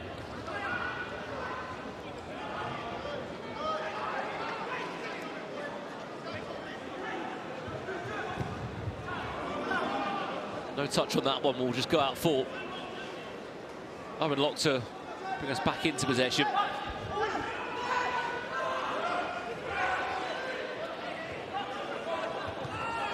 Good play. He's the star man, Brian Lee. Asked a lot from Forestieri there, but he still got onto the end of it. Might be 35 years of age, but you never lose it. He's even pulled his shorts all the way up. Get tighter than this. Get tighter than this. Good tackle by Henry Lansbury. A bit of experience there on the field. Didn't think he'd give Brian Lee that much time. It's in prime 6-a-side mode here, Forestieri. Yeah, where are the shorts going? I don't know where the shorts going. I don't think they can go any higher.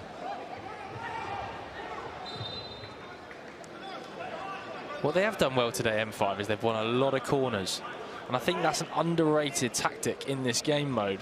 Obviously, 3 corners equals a penalty. If you shoot or you try and win deflections in corners, then it's a massive game-changing factor. I don't think enough teams are taking advantage of it. One thing on that of all as well, Joe, they only scored 5 goals in 2 weeks. They've scored 3 tonight. In another world, if they scored the other penalties, they would have already matched up their goal tally. They're offering a lot more now in the final third, thanks to that man on the ball. Forestieri, who is in battles all over the pitch. I love it. You love it. The Bulldog spirit, give it. Owen Locke's possession today. It's left a little bit to be desired. I think he's definitely going to have to work on that midweek. We've seen that over the last couple of weeks, a struggle to build out from the back for N5.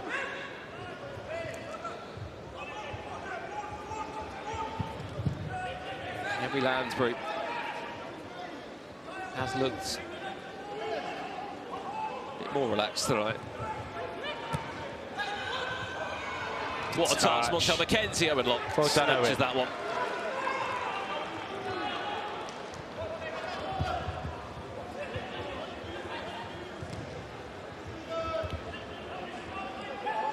It is hard on the bodies of these players out there. You can see they're starting to get a bit tired, but I don't know how clear it is. The actual surface is rock solid out there. It's almost like running on concrete. If you're diving into tackles, those quick movements you've just seen Brian Lee do there, they're not easy. Oh, I love it. Especially when you're Kieran Clark as well, Joe, and you've been bundled to the floor about 17 times in a game. Yeah. Those cuts will certainly lead to bruises for him. A minute and a half away from a game changer here. Only one goal between the two teams still. Breaks on it. Disguises that pass into Florian Castrati. He tries to shift it onto his right boot. They're crying out for a handball. Nah, there's no handball there.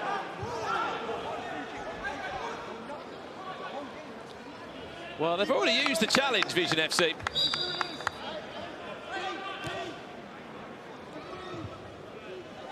One minute until our second half game changer. The final game changer of the evening in 1 minute. No, that was never the ball. That ball, Mariappa, from the right half space into the middle of the pitch was never, ever on. Hit one like this before, meant to hit one again!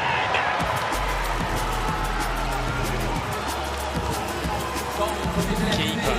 For me, I'm sorry, the keeper's got to keep this out. I think he's struggling out there, Owen Locke. Struggling with a lack of confidence. That's a David De Gea effort, that. He's getting a lot of the spotlight, Owen Locke. But I also don't think he's getting much help. He's not. He's facing a lot of traffic, that's for sure, but I don't think he's covered himself in glory there. And now going into a game changer, it looks a lot harder. Yeah, they need this game changer to go in their favour, don't they? We've seen a couple of times one-on-one pulled today. They're going to have to be lucky, I think, and get another one. Got Charlie Wakefield on the bench as well. He's not come on yet.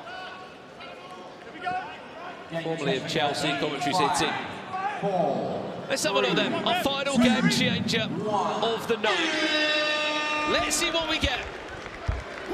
Let's take the stage higher than you ever been. Stand tall like Everett. I mean higher. You ain't gotta settle in. Go places that never been. We go higher, non-stop. Take it to the top, even when the ball drops. My man, we go higher. It's time to go higher. I mean, what a way to end. What a way to end tonight here in the Copper Box Arena.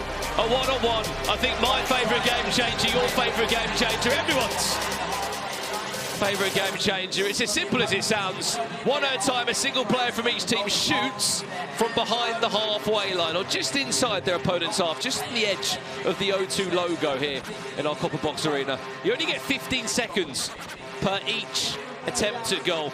And you can't use your hands. So even if you have a goalkeeper in goal, yeah, they can use their body and their legs, their head, but they can't use their hands or arms. And all I can say is, earlier tonight we saw 4 or 5 goals scored in this 3-minute period. It's the game changer that brings goals. So wait, if I've secured it, can I come off and get him on? And potentially, it could be a way back into the game for N5.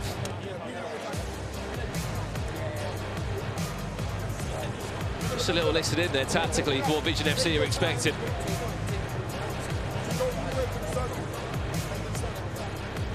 I wonder what Jens Lehmann's thinking. Surely he can't be on for 3 weeks without a single point next to his team's name.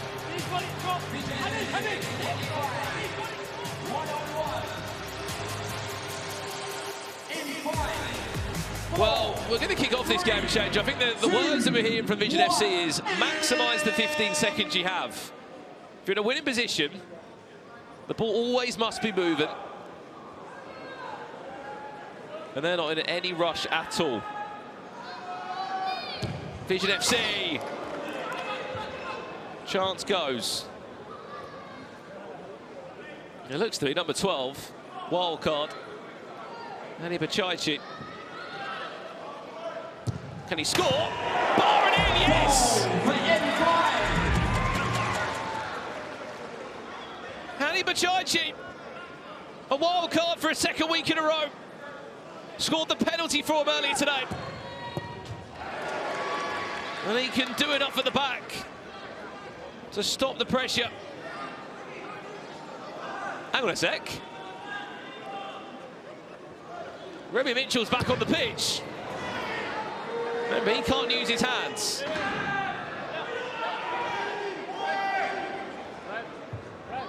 He's only going to be in goal just to defend the shot. Farrell Mensah now. He's got a decent right foot in him. What can he do? Oh, no. Maybe not on that occasion. He can catch him off his line. Still Hani Pachai. Off the bar again. I think he was just outside of the circle area.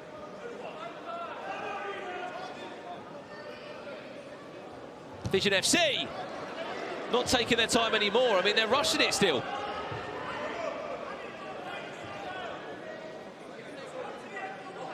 Remy Mitchell back in goal. I'll be in for a 5-5. That one just wide.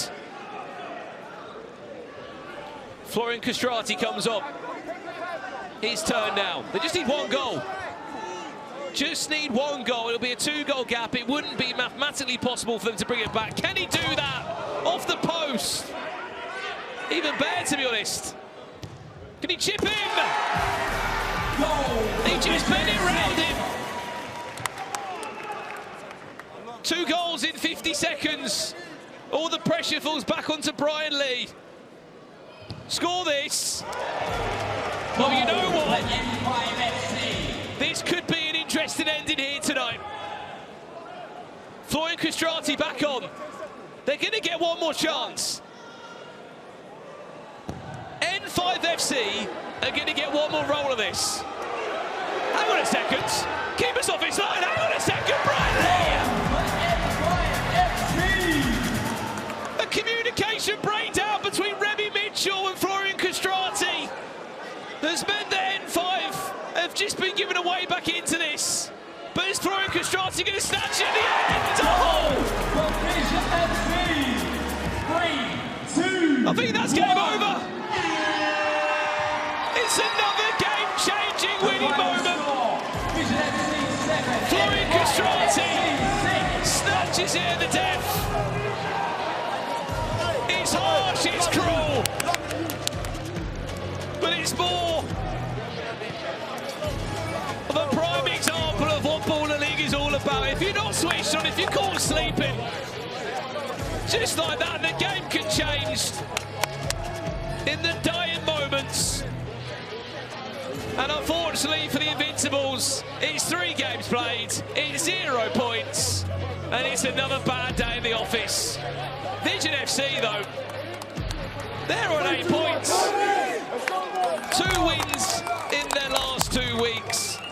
2 Pepsi pressure penalty point wins in their last 2 weeks. That result there will put them in 4th, and it will keep them amongst the top names in the competition.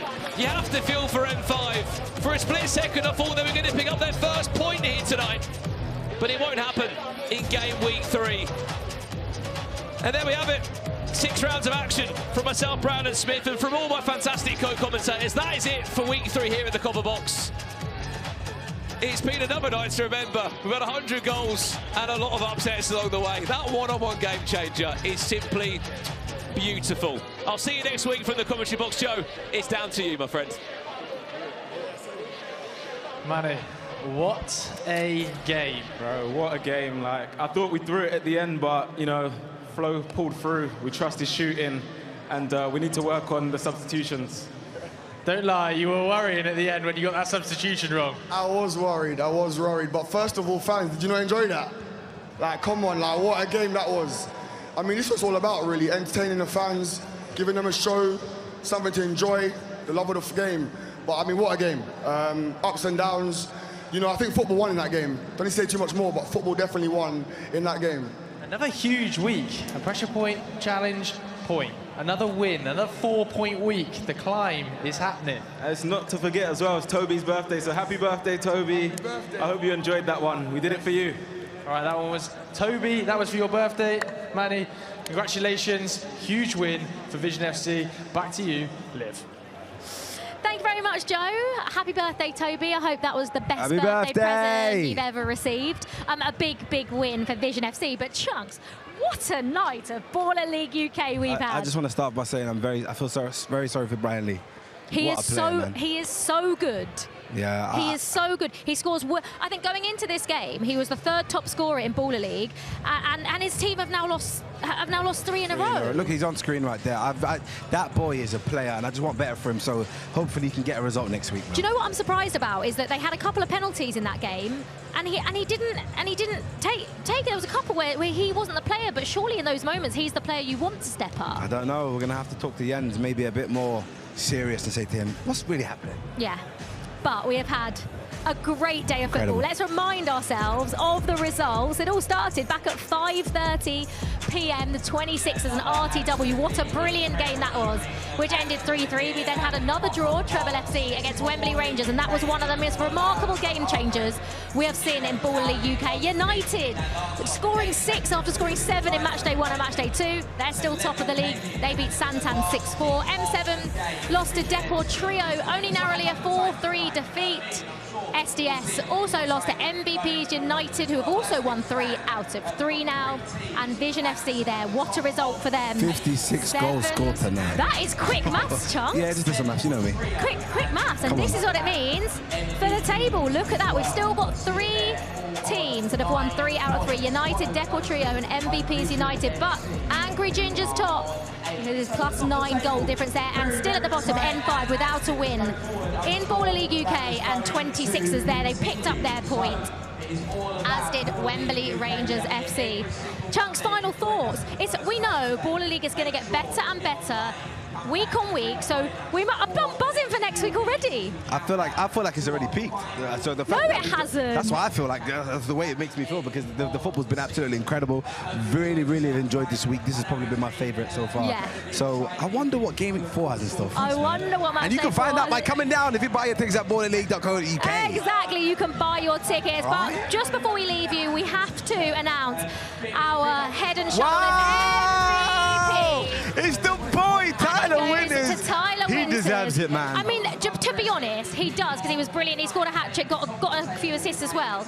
But really, there is a couple, or 3 or 4 players that easily could have won it. We had 2 players that scored 4, including one of your Pires, mates. yes. But I think Tyler Winters, across the whole Baller League so far, has been one of the best players. And another brilliant performance. And when you're top of the league, you are going to get awards like He that, saw aren't you? Harry Kane was out. He said, guess what? Don't worry. Hold my beer. I'll do that. Yeah. No Kane, no problem. You can see VZN FC there celebrating a big win for them. We have loved every single second of Matchday 3 here on Baller League. Chunks, have you too? Loved it. Loved it. Don't forget, we will see you same place next time, every single Monday. You do not want to miss it. We will see you then. Bye-bye.